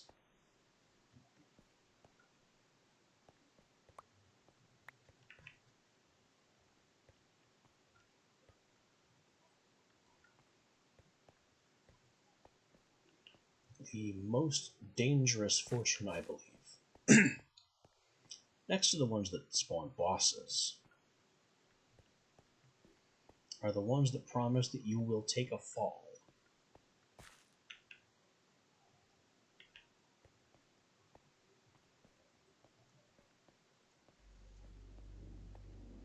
Oh my god, there's a lot of slimes down here.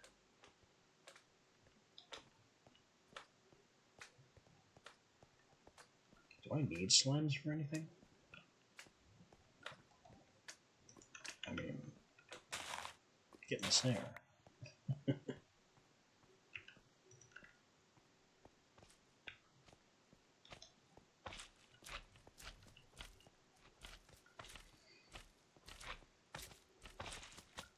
Look at them all.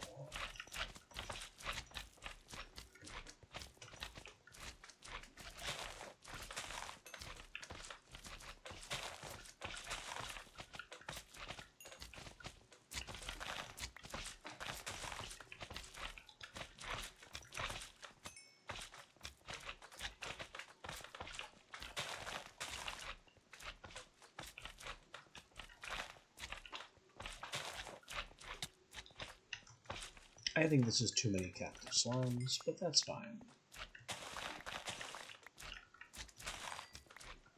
I'm sure we'll find a use for at least some of them.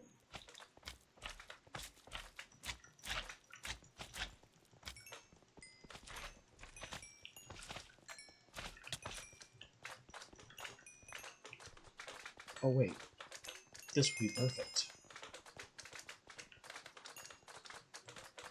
Where's my death gas bottles?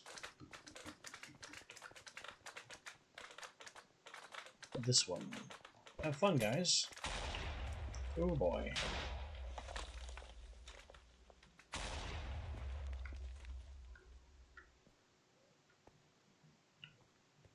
So yeah, they're dead. By the power of Blast and Undead Bane. So my lights also got destroyed. And I don't want to step in this death cloud.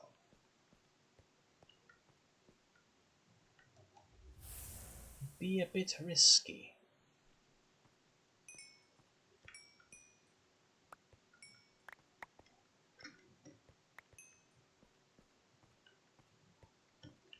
Looks like it's cleared up, though. I guess I didn't put enough as much linger in it as I thought.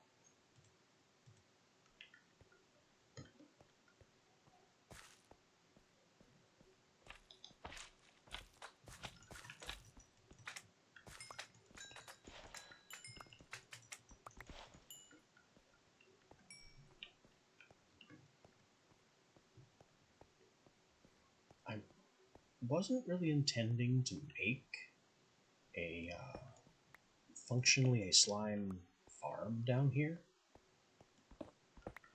but I guess that's what I've got.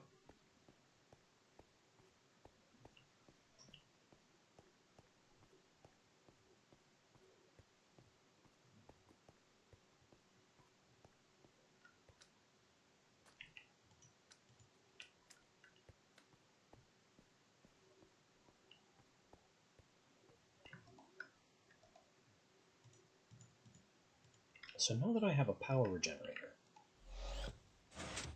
not only can I use this more freely, I can also make this my teleport point.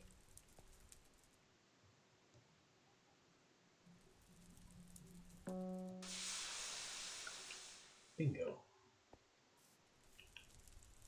So now whenever I teleport home, I'm teleporting directly into a circle that regenerates my teleportation power.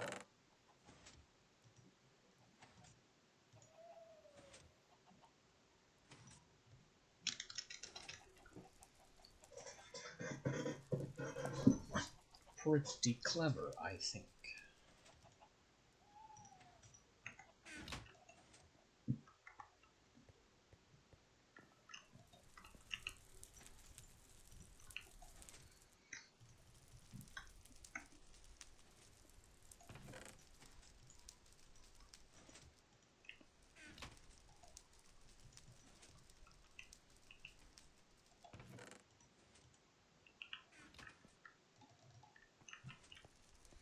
So if messing around with the crystal ball is so dangerous, why would someone want to do it? Well, some of the fortunes are good. And some of the dangerous fortunes are also good in their own way.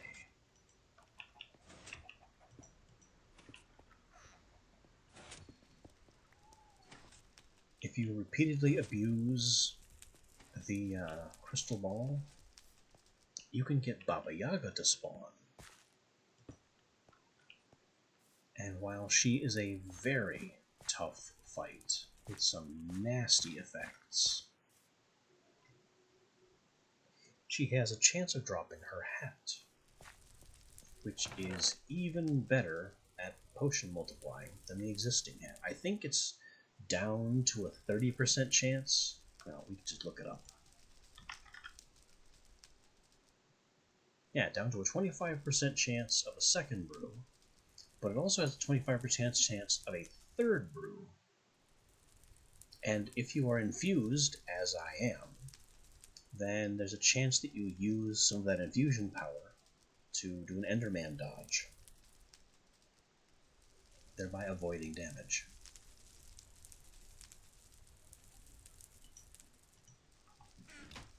Pretty nice. But that involves farming the crystal ball and trying to force its fortunes as quickly as possible. Which, as I said, can be dangerous, as I was in the middle of describing when the slimes happened. The fortune that says you will take a fall doesn't mess around. It means you will take fall damage in the near future. And if you don't take fall damage on your own, then at some point, as you are walking around, the floor will turn into a 15... No. The floor will turn into a pit covered by gravel, which the gravel will immediately fall, and you will fall into the gravel hole and take fall damage. This is terrible when it happens in a base like this, because it could happen here and destroy these ritual glyphs and destroy the blocks that they're on and create a deep pit which leads into the water and could destroy some of my piping. It is a terrible, terrible fortune. So whenever you get that one specifically, consider it your mission to go find a short cliff and drop far enough to actually hurt yourself. It is imperative that you do that.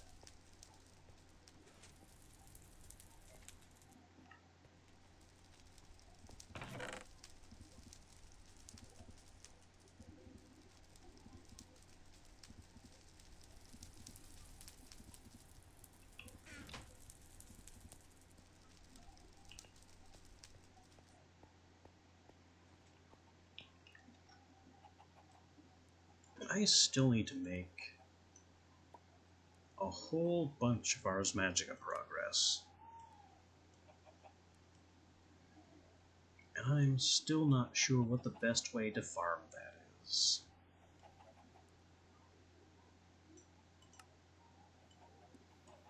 I could make a crazy self spell in the mad hope of using it to farm XP. Because the Ice Sword isn't really cutting it.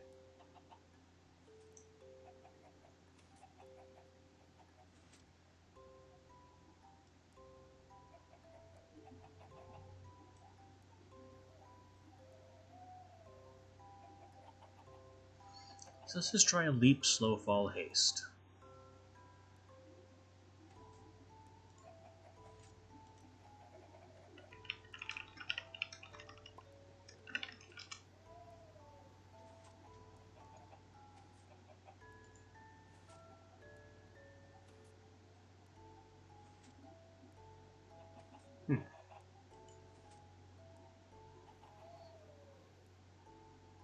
Although if I can get here, I can make an even better spell.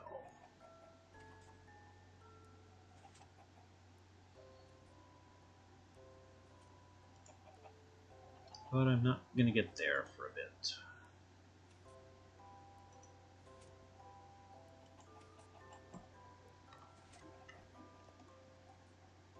So, Self, Leap, Slow Fall, Haste.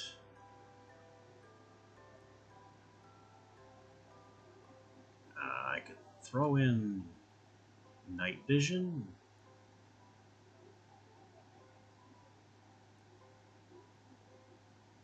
Yeah, we'll just throw in Night Vision for the heck of it.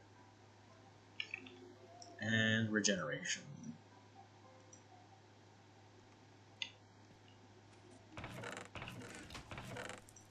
Just a stupid, kind of expensive, overcomplicated spell.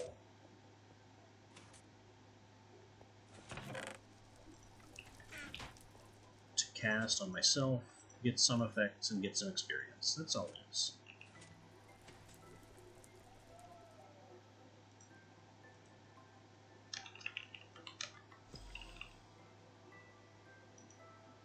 Just a bunch of random, pointless buffs.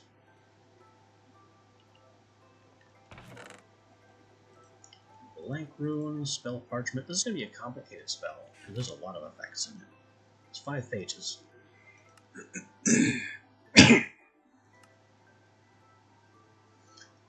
Vintium Lesser, 500 Essence, which is the recipe for the Self component.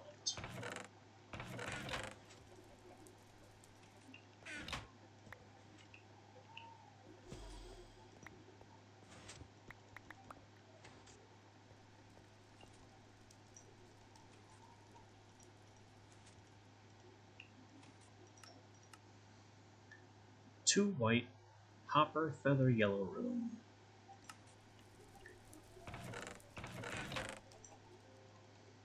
It's weird. I keep every time I want the Witchery box, I open the Ars Magica box first. And every time I want Ars Magica, I open the Witchery box first. I don't know why I'm like this.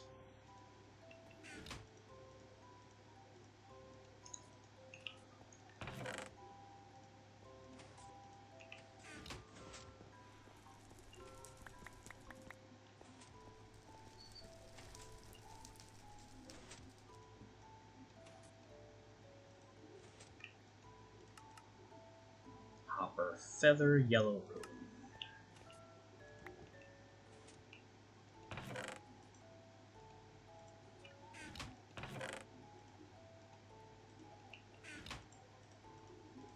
Hurrah for having a die chest.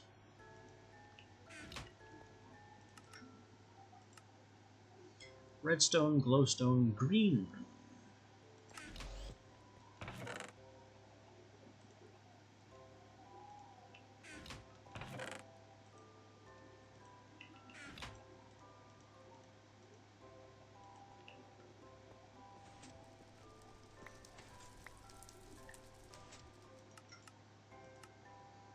I want a potion of night vision, a blue rune, and a gold apple.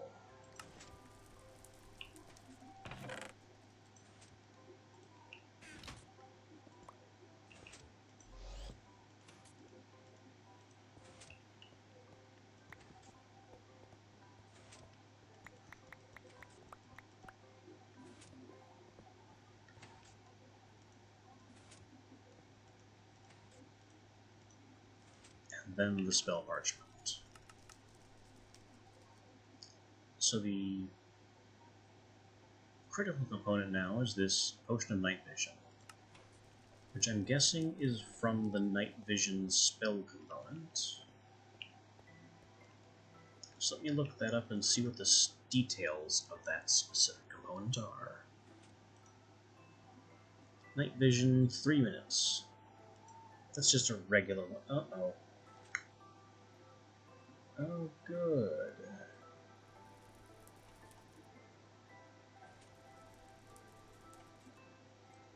Yeah.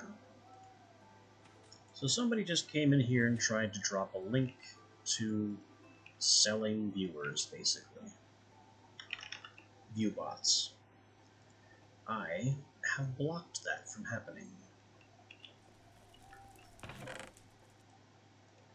That's right, I found the filter settings.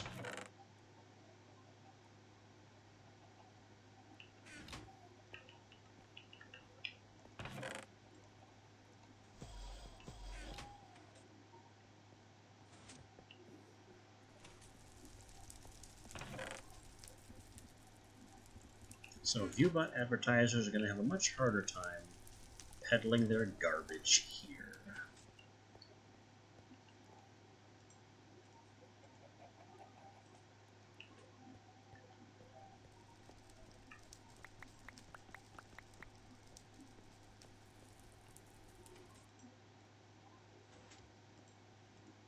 There's the golden carrot.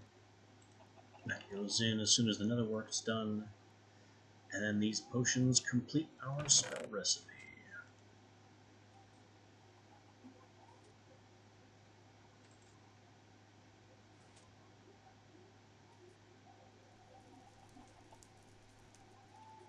Apparently Buildcraft Robotics makes robots. I've never used it. I don't even know why it's installed.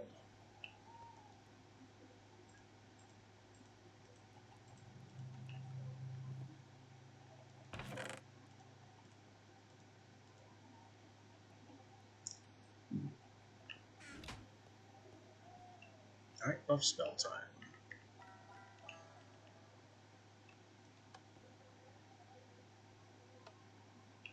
White. Not the second white, not yet. There's the second white.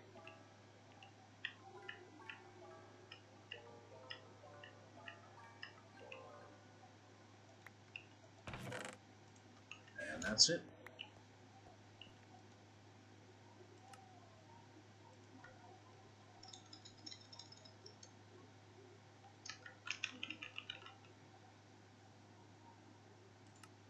Now we have our athletics spell.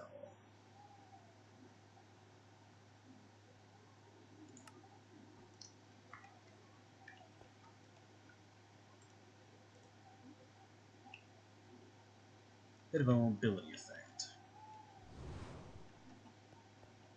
I have no idea if that was worth XP or not. The speed is decent. The mana cost could definitely be worse. We have a whole bunch of buffs.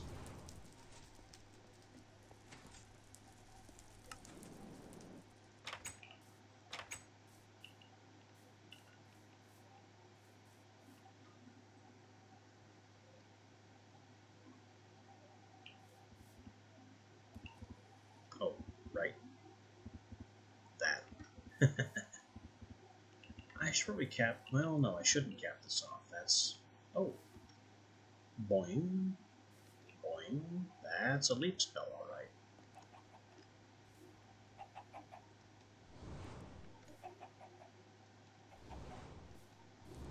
It does seem to be worth XP, but only sometimes.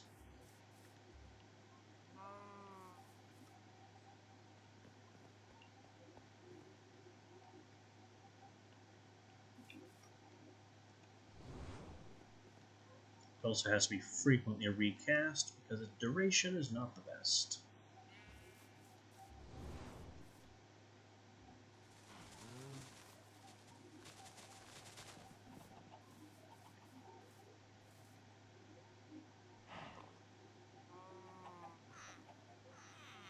But it seems to be really, really bad at being an XP farming spell.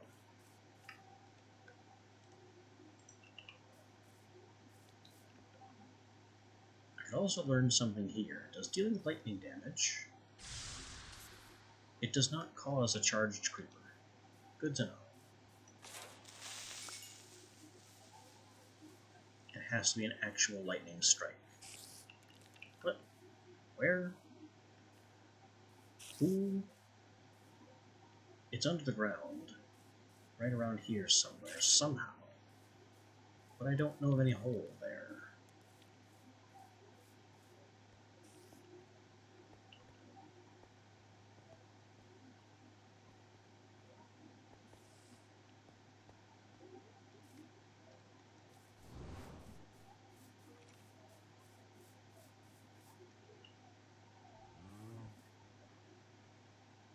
Minimap says there's a whole pack of Endermen this way, but they also appear to be underground somehow.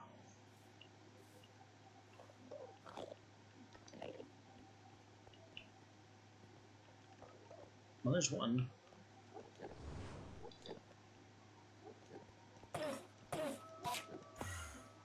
Oh no. There's a lot of them here. Where's my Ender inhibition?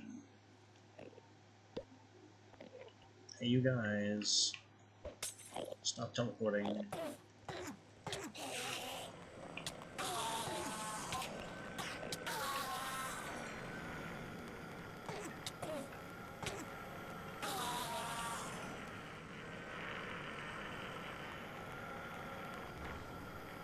Did that really give me basically no pearls?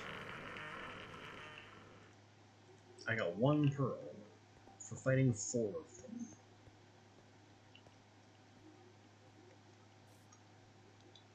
What a waste of everything.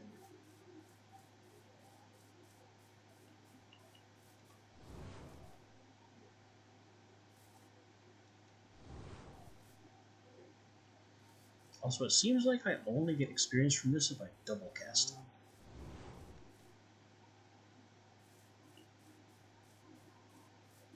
If it applies the buffs, I haven't seen my XP bar show up. But if it refreshes the buffs, it shows up more frequently.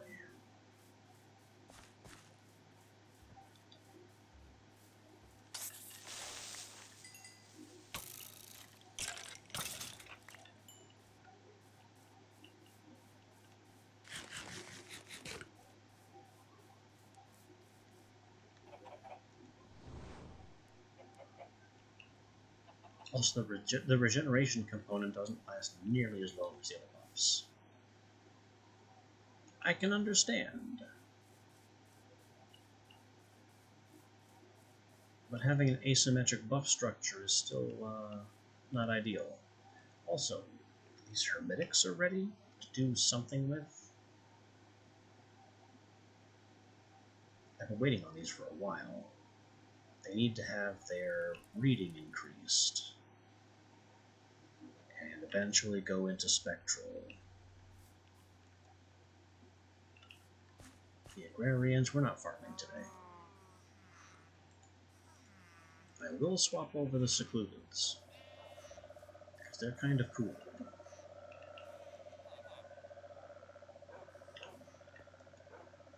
The Boggies are giving us more peat, which we don't really need because we're getting peat from the tree farm. By basically magic.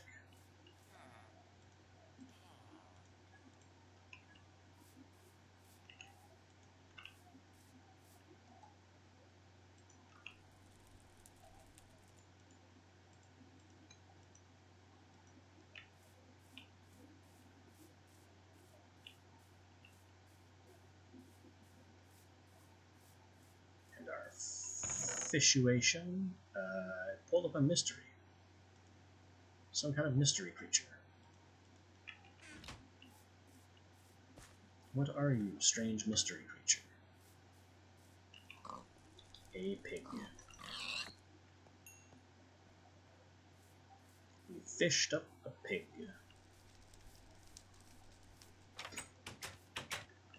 I should know better than to ask these sorts of questions.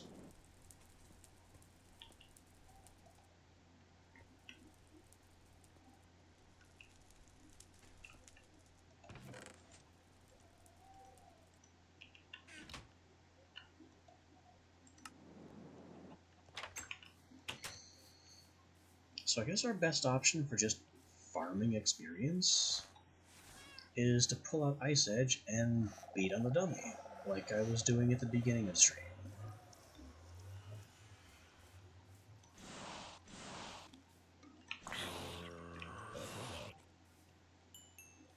I can apparently crit still with the sword component.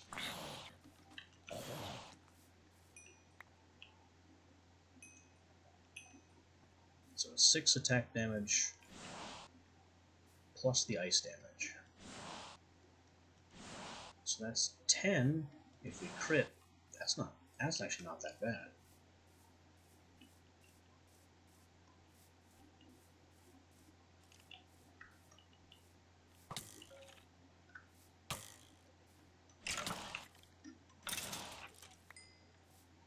There's also it being ice damage at all, which is supposed to do increased damage to blazes. That's something we'll have to find out a little later. Uh-oh. Ow. Did not kill it fast enough. Now I have another scar in my landscape to fill.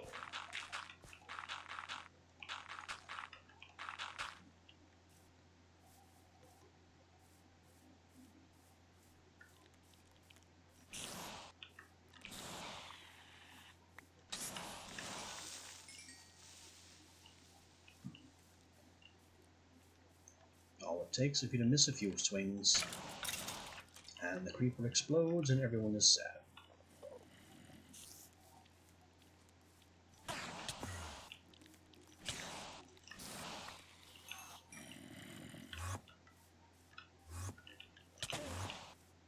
Gotcha.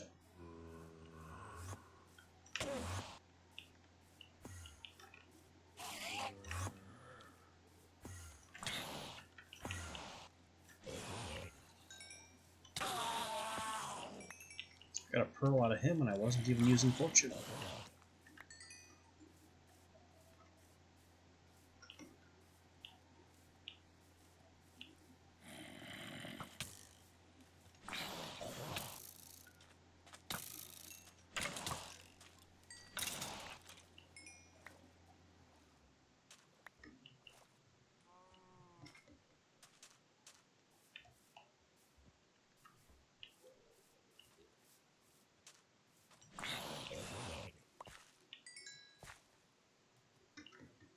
Why don't I have my hunter's pack out? Gonna be doing this.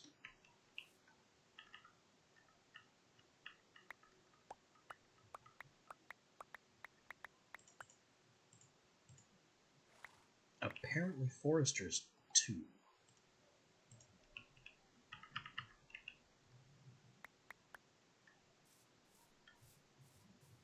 Alright then, back on track.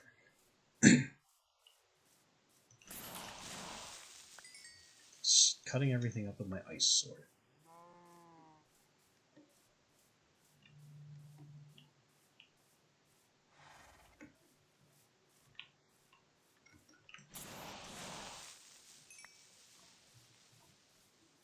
And it's working. We're gaining experience.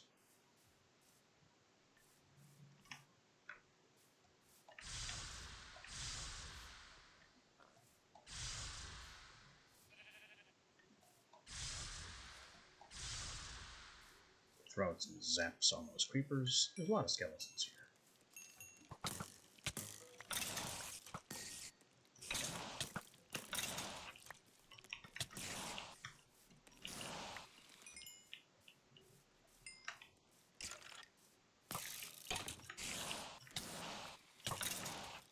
monster infighting, always funny.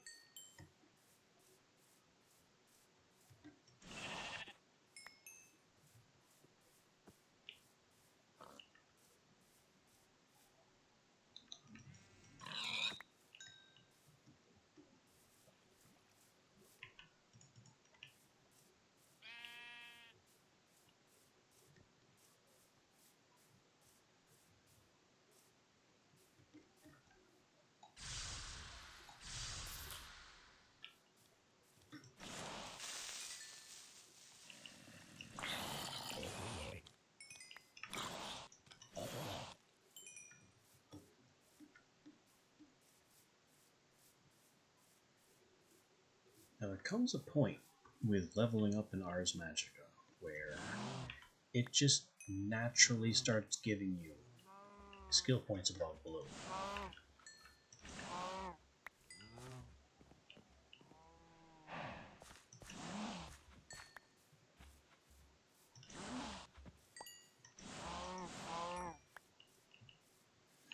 I don't know when that is.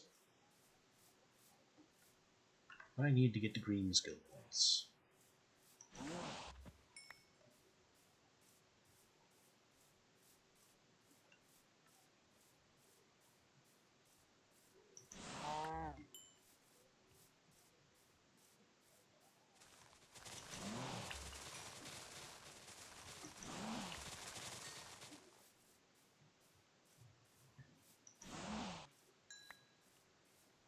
They're also very much culling the cow explosion a few days ago. You can tell because they're all damaged.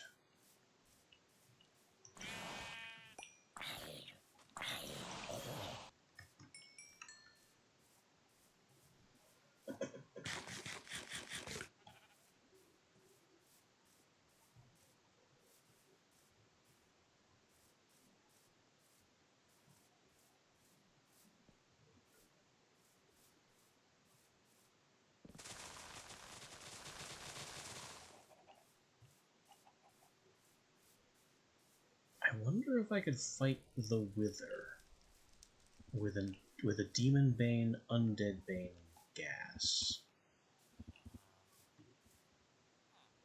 Like, which would it be more susceptible to?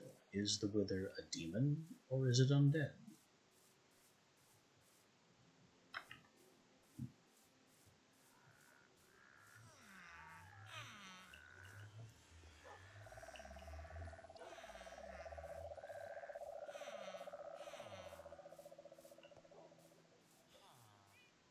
I think it's time to end the chestnut tree.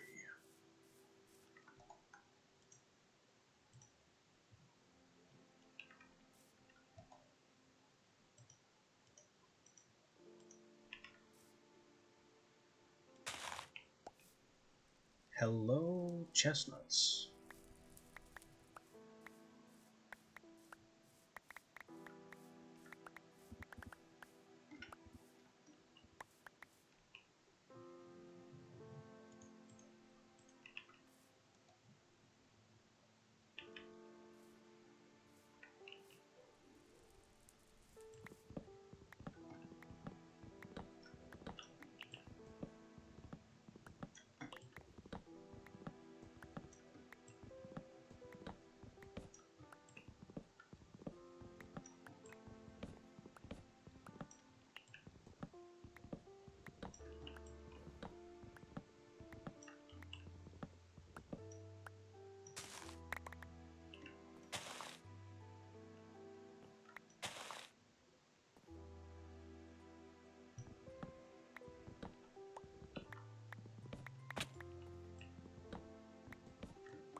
So I've got the chestnuts, I've got the saplings.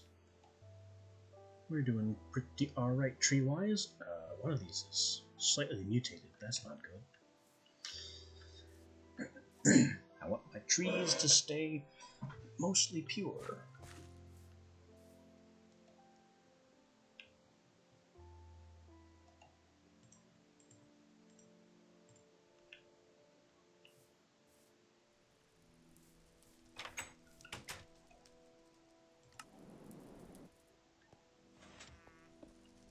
I had some gene modding planned for these chestnuts.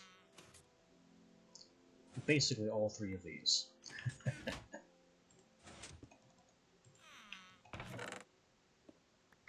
And I have a blank template to do it with.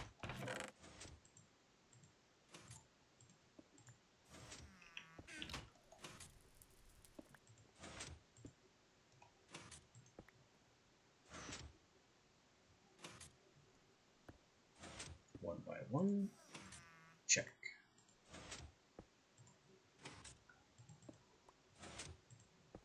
Maturation fast. Check.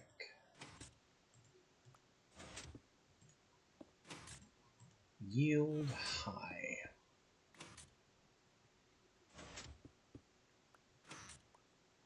Check.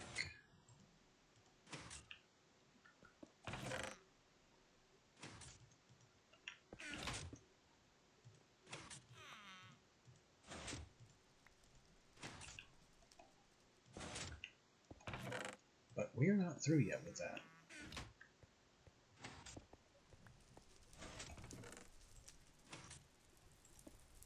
I have some more tree abusing to do.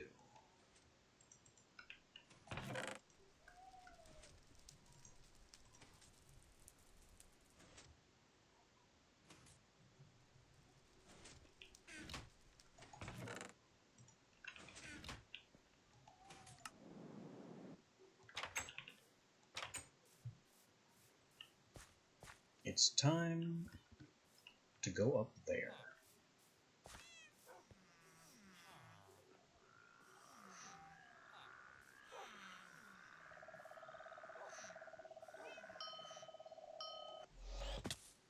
Ow.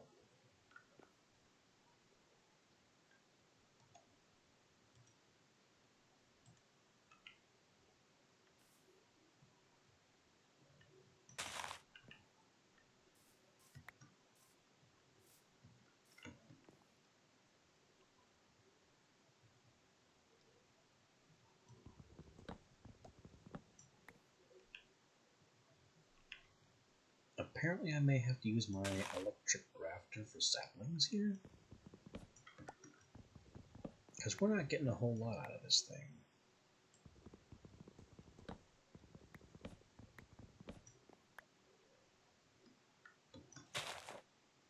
There's a few. That's better.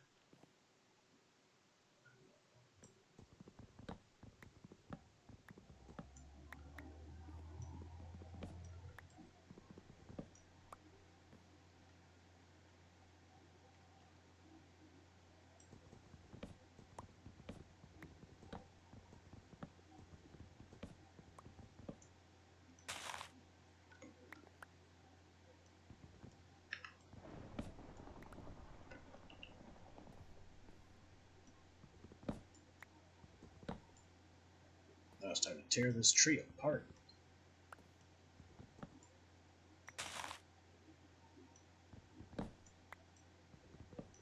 I think the empowered axe is breaking at 3x3 square.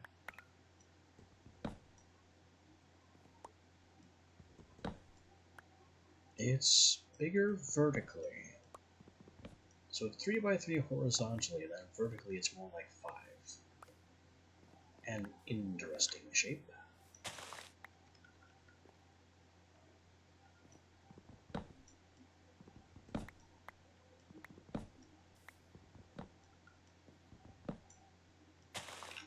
The sickle, meanwhile, just annihilates leaves in an immense radius. I think it's at least 7x7.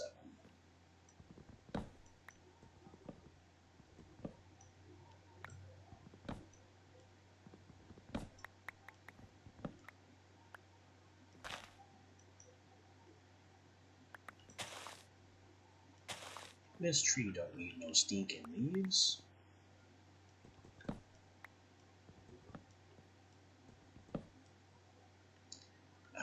we seem to have run out of,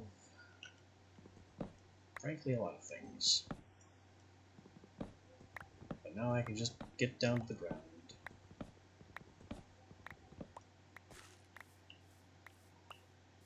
Coast Sequoia is down.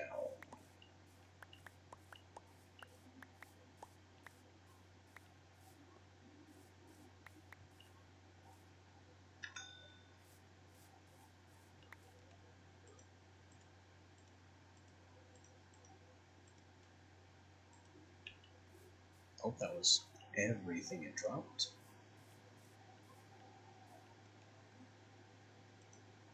Okay, that's enough saplings to replant. And maybe I can plant a second one as well. Kind of back here a bit. Give them room to breathe.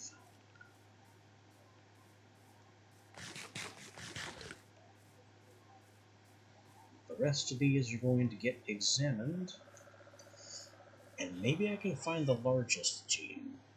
Because I still want to make a titanic chestnut tree.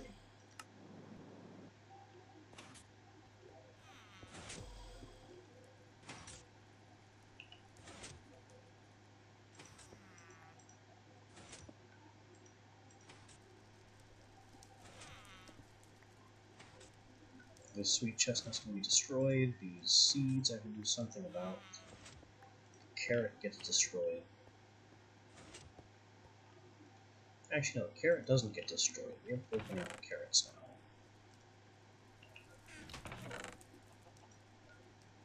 All this wood, though. Got a lot of fireproof wood.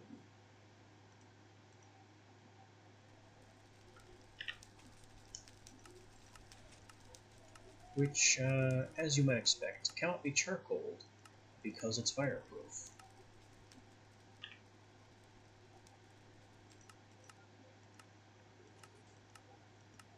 It can also be treated as wood in basically every craft that cares. Still, don't need it.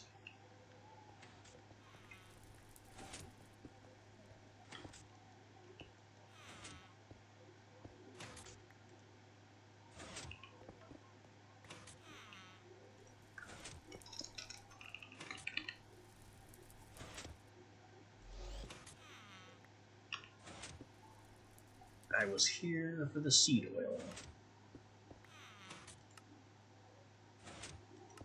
which it appears I no longer need.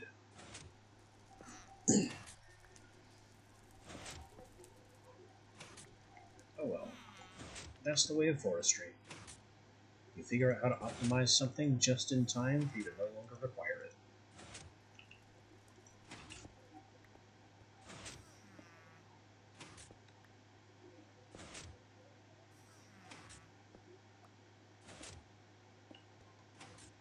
I could just make a whole container load of seed oil.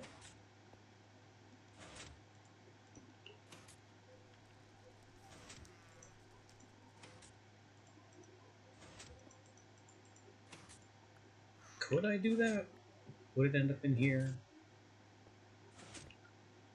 Oh, I could just turn that off.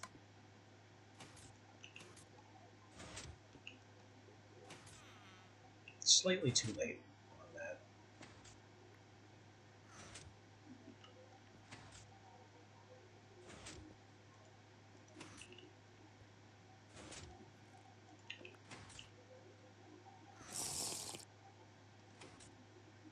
Oh good, I was able to drink it out there.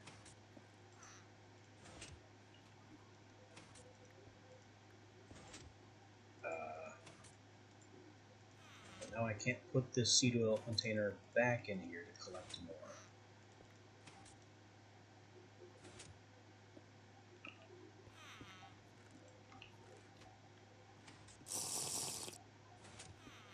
But I can still take it out that way. Alright, about these trees. Coast Sequoia species.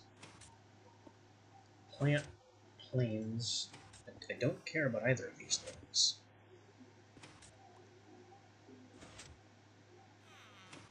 Sappiness lower. I just want largest. Whatever your height gene is.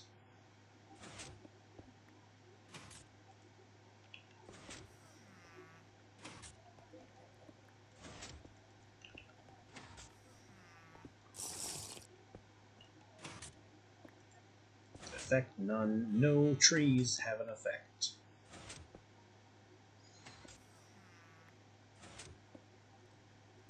Fireproof chromosome. I mean, I'll hold on to that.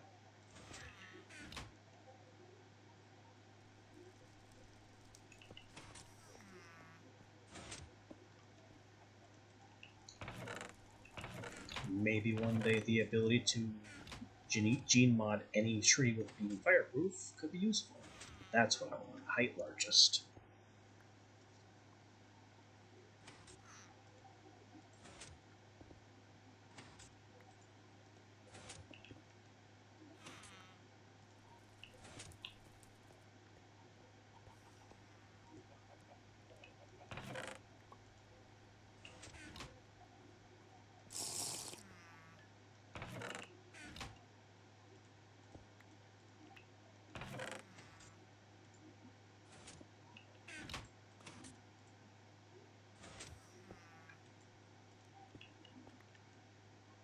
Put this in the imprinter.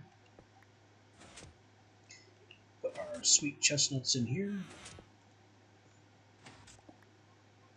We're going to get Titanic chestnuts. Which, again, we apparently no longer need.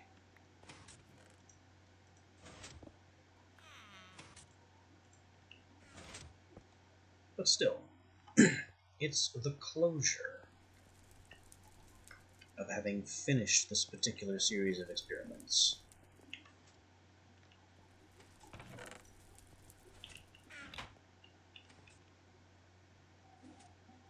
I could see wool going there. That's not the worst idea.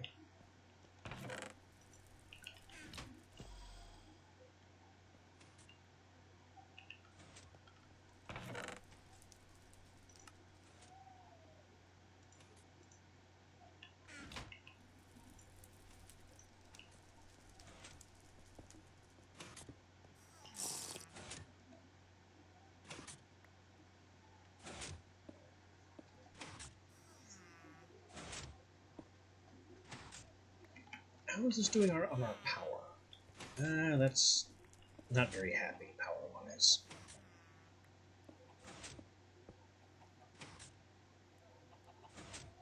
It may be time to upgrade this battery.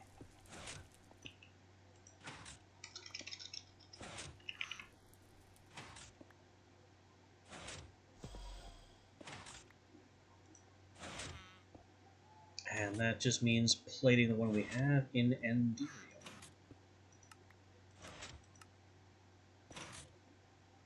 Enderium is double tin, silver, platinum, and a bucket of ender.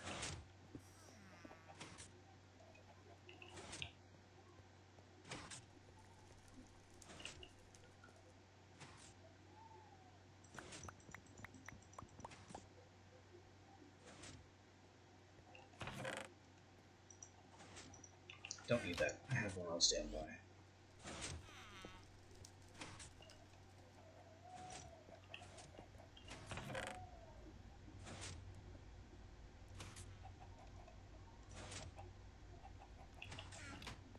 Needs more tin and silver.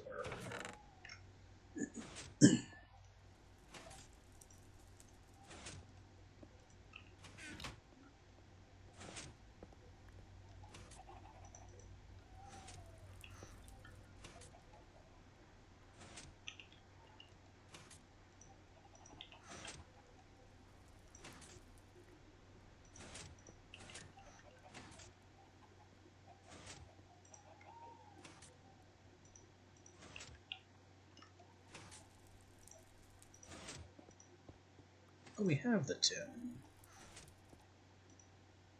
And the silver.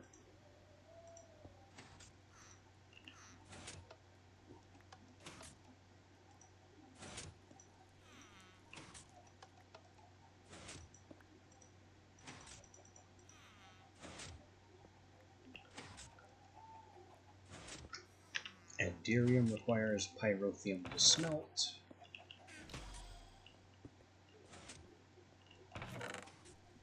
Which we basically don't have. That's coal, sulfur, blaze powder, redstone. We have pulverized charcoal.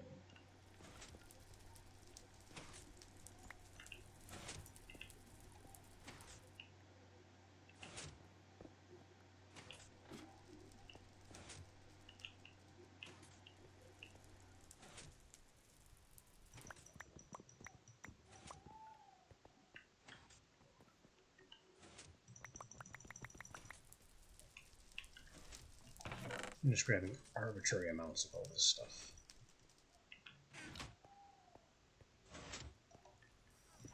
Because a small surplus of pyrotheum never hurt anybody.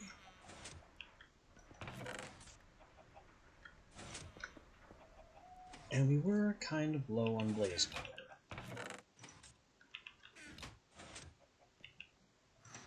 So that's... Oh yeah, pulverized coal. I forgot the coal had to be dust.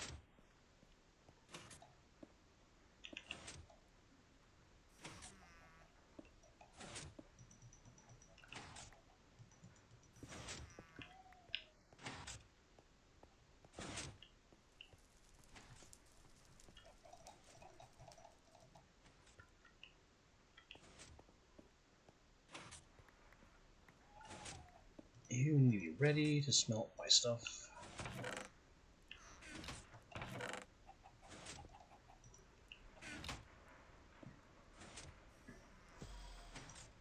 Coal, blaze powder, redstone, sulfur. Oof.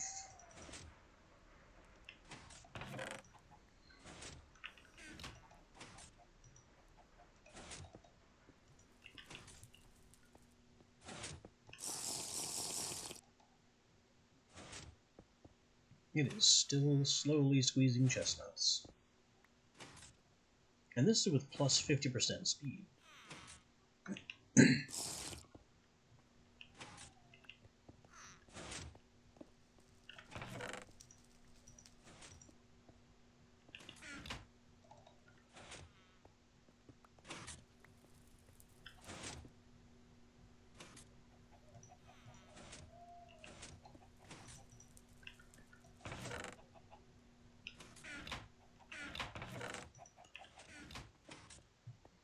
Alright, we got some Enderium.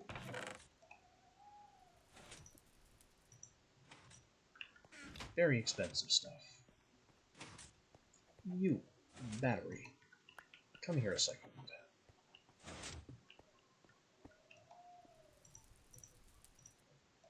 We're gonna plate you in stronger stuff.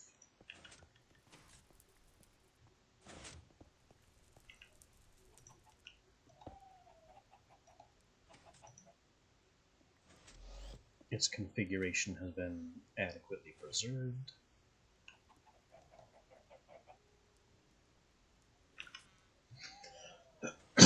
So now this should be able to power our various bee nonsense for a lot longer.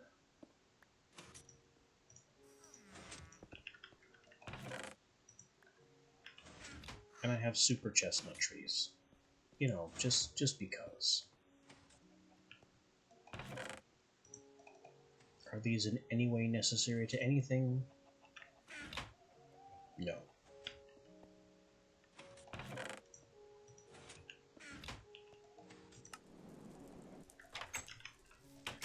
But it's the completion of a project.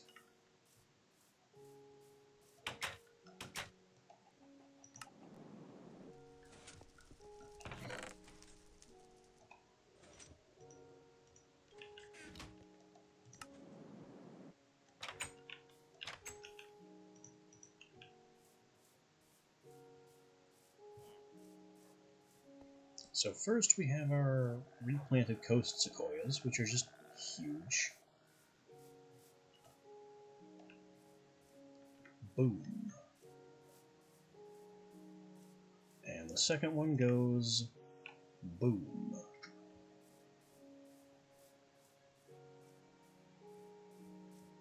now we have our super chestnut trees, which I'm going to put one right here. This should have enough open sky. Up you go. It's not quite as big. In fact, it's not any bigger than it was.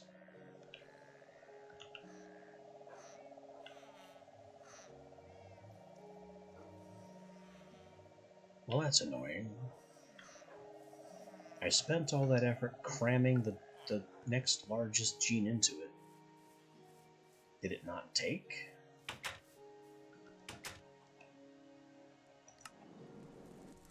Did I not install it?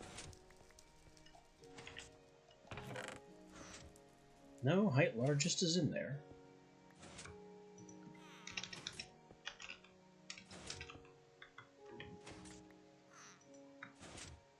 Sweet chestnut is large.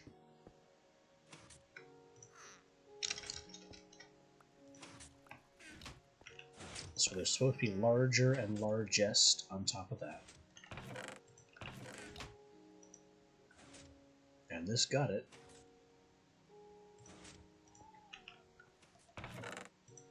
So why is it the same height it was before?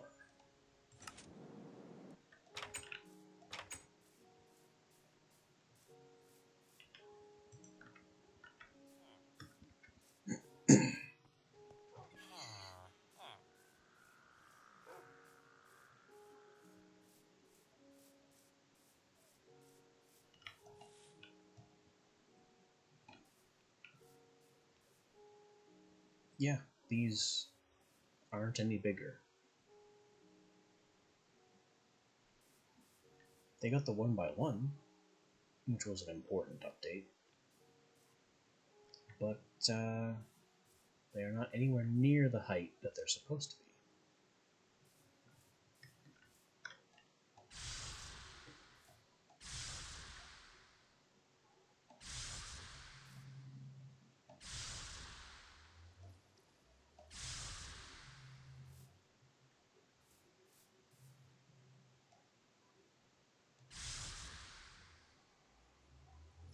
I'm sorry, did this butterfly just tank a lightning bolt and not die?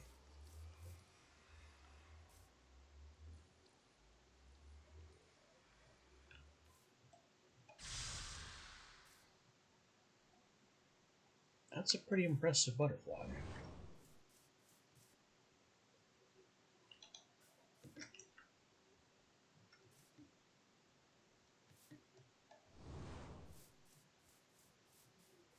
Then again, these butterflies do regularly fly, I should say, onto my fireweed and survive. So I should be less surprised at their apparent resilience.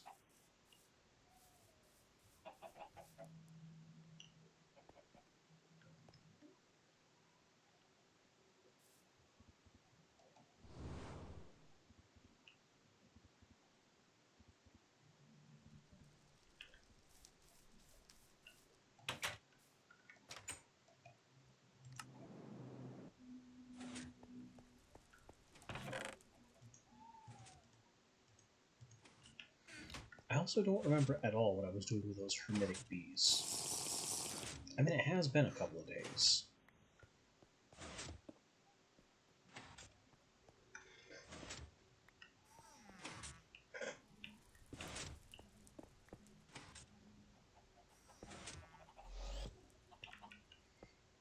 Hi.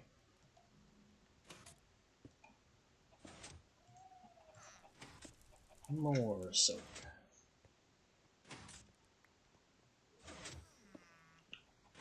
I could get away with upgrading another one of my packs.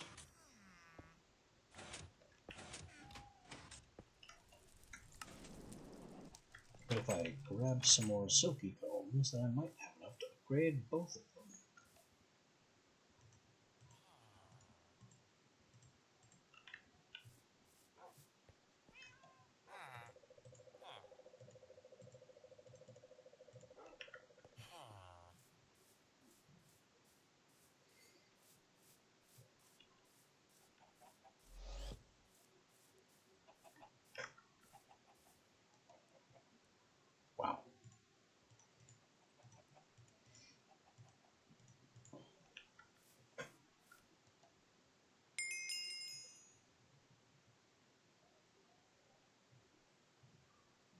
this is definitely enough.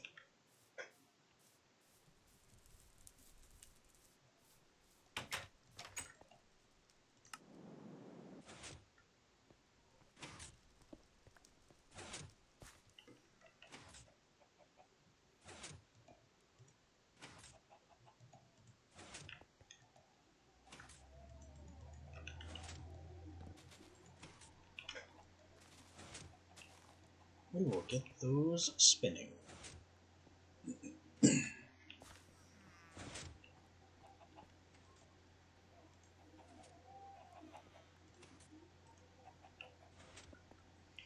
know what else could use an upgrade? My battery. 2 Enderium, Pyrotheum, 3 Redstone.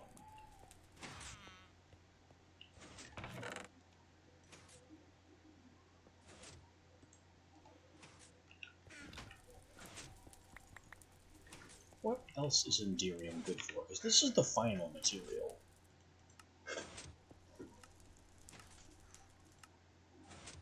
It looks like just upgrades. Though there's also a teleport plate. That could be powerful. Porta Spawner. Requires a Nether Star.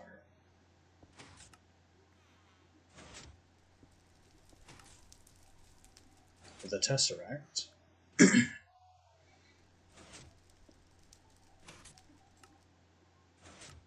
And servos.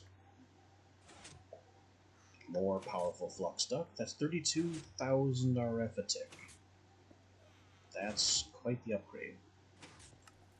I can't imagine needing that much throughput.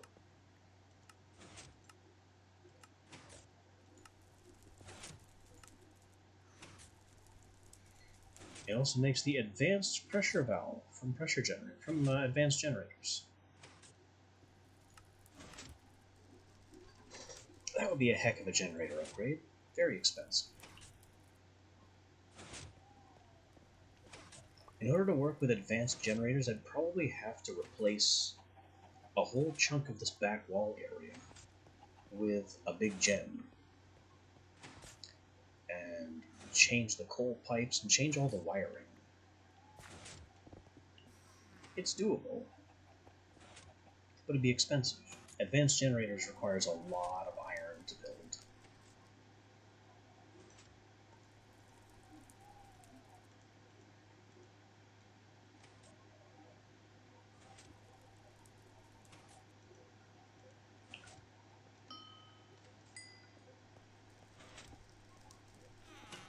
Alright, now I have a battery that can hold up to 20 million from 4.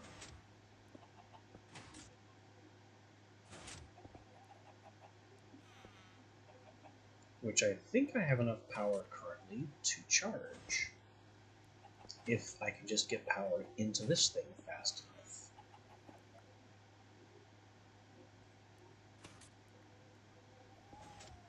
I mean, it only charges at 8,000 a tick.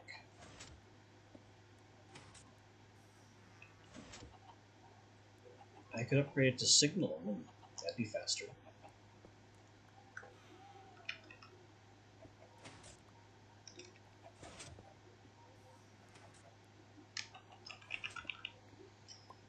That would involve...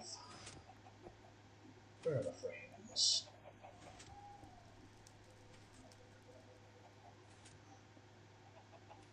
Ah, this. A Signalum gear and 4 Harboot.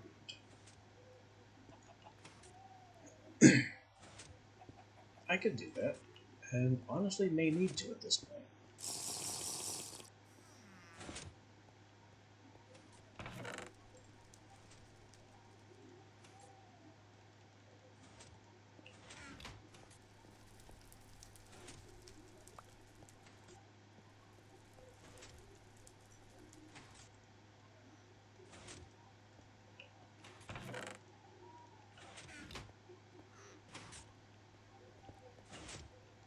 It's also, of course, drinking my power reserve. Let me just borrow this machine.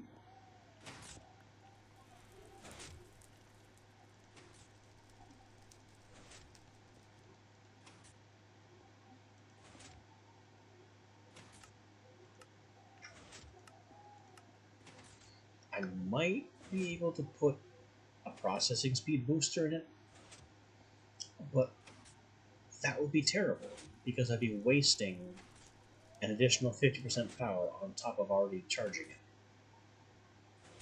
So I really don't want to start wasting power as I charge my tools.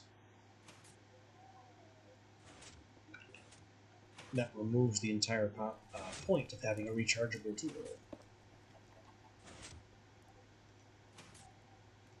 Huh. It still says 8,000 a tick. So the upgrade did nothing.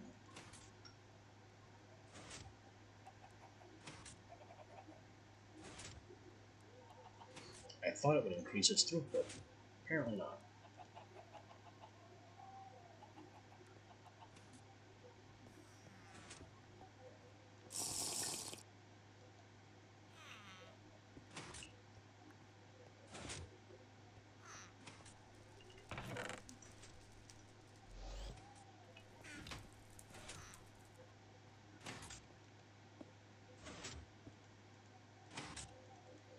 It still bothers me that I can't just put the canister back in here.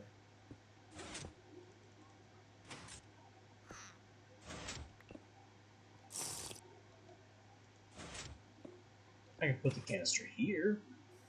That is not what I want to do, but I could do it. And then make a whole ton of impregnated casings. But I would then not use.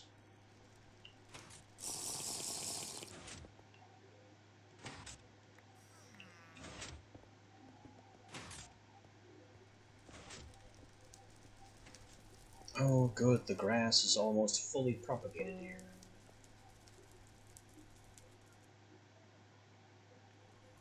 This room is looking better and better.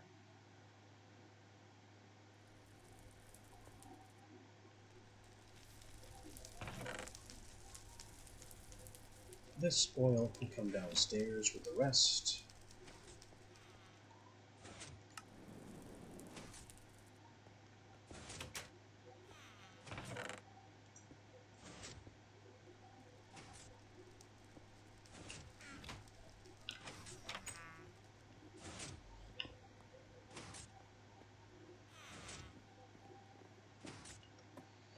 And honestly, this guy can just die whenever.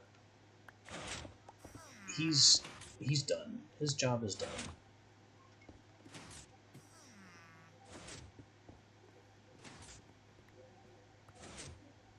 I don't think... Wow. He broke enough to fill all three of those? Yeah, he's got 26 more Koboldite in here. I don't think I need any more Koboldite. But, you know, Buddy Boy is just welcome to keep working.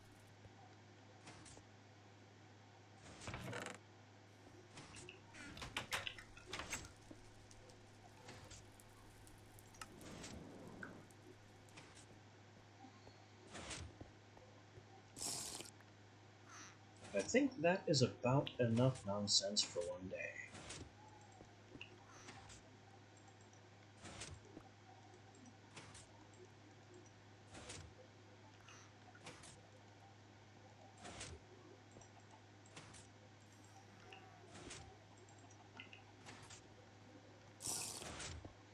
We have caused quite enough trouble.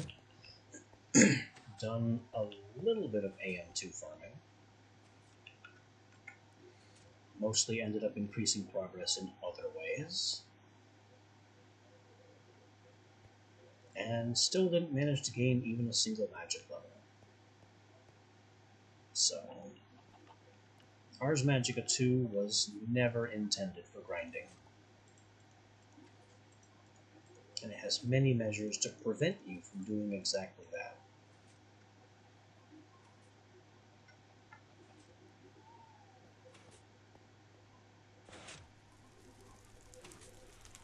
Still, we got our pentacle. Where did I... How did I lose 2,000 max power?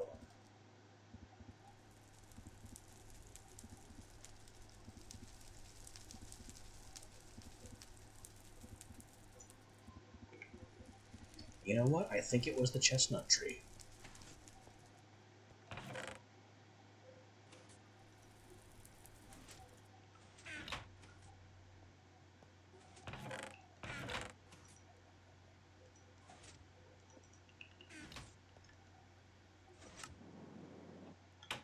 Losing 2,000 altar power is definitely something to be a little upset about.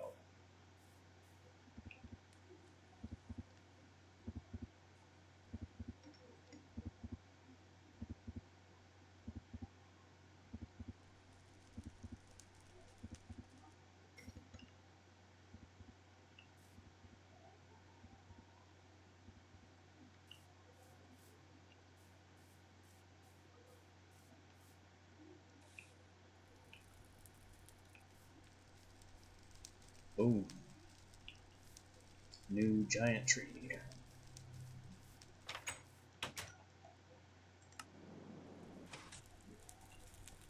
Was that what caused it? Yeah, we just gained 1,000.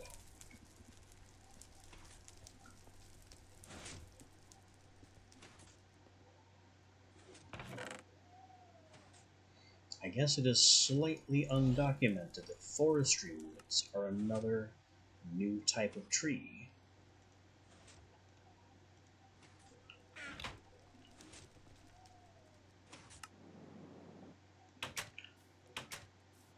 That we can then plant and draw on for witchery power.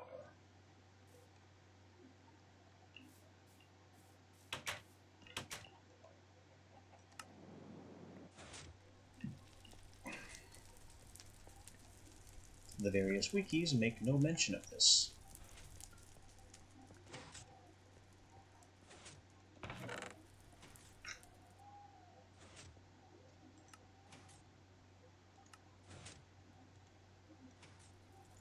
They only state that basic vanilla trees work up to a certain point, and then witchery wood trees work up to a certain point. I deliberately farmed both of those.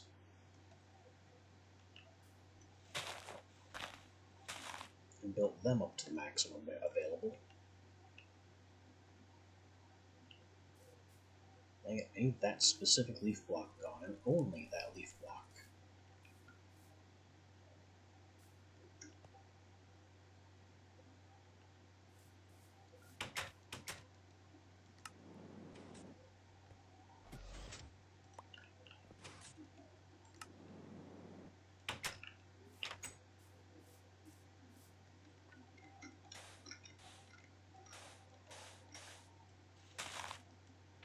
Because these bees are not yet able to tolerate not seeing the sky.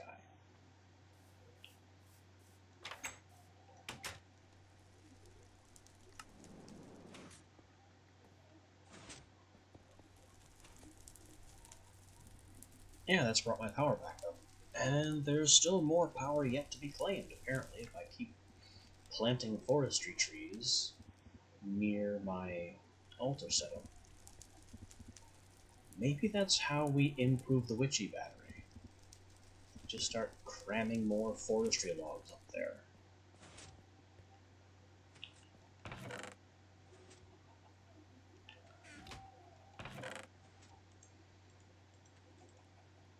But that is going to have to be a question for another time.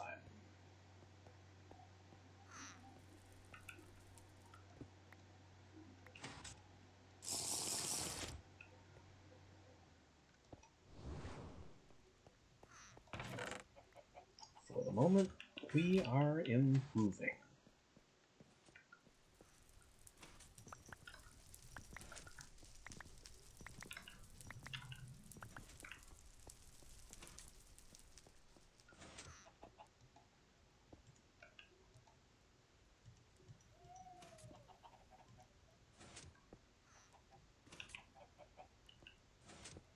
I think this needs a strong box atop it too now.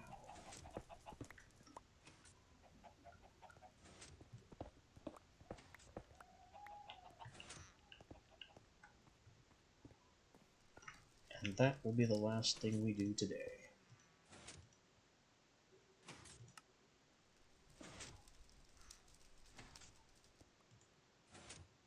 which is a chest covered in tin, which somehow makes the tin or the chest much, much smaller.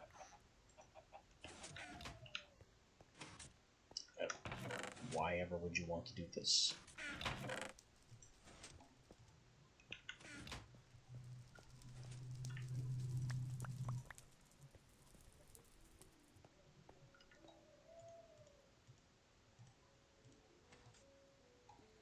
Well, at the moment, mostly because barrels don't exist, which gives these the unique advantage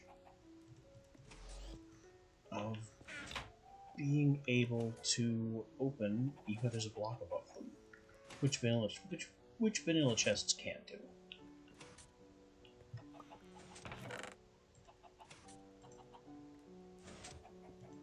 They can also be upgraded significantly. And given that it says empty as a tooltip, I'm guessing these are the original shulker boxes. Like, maybe I could put stuff in these and then pick them up. An interesting thought. But that, too, is going to be a question for another time.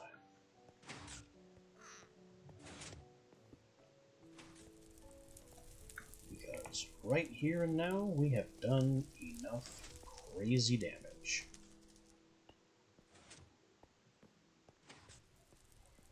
So, I will see you next time.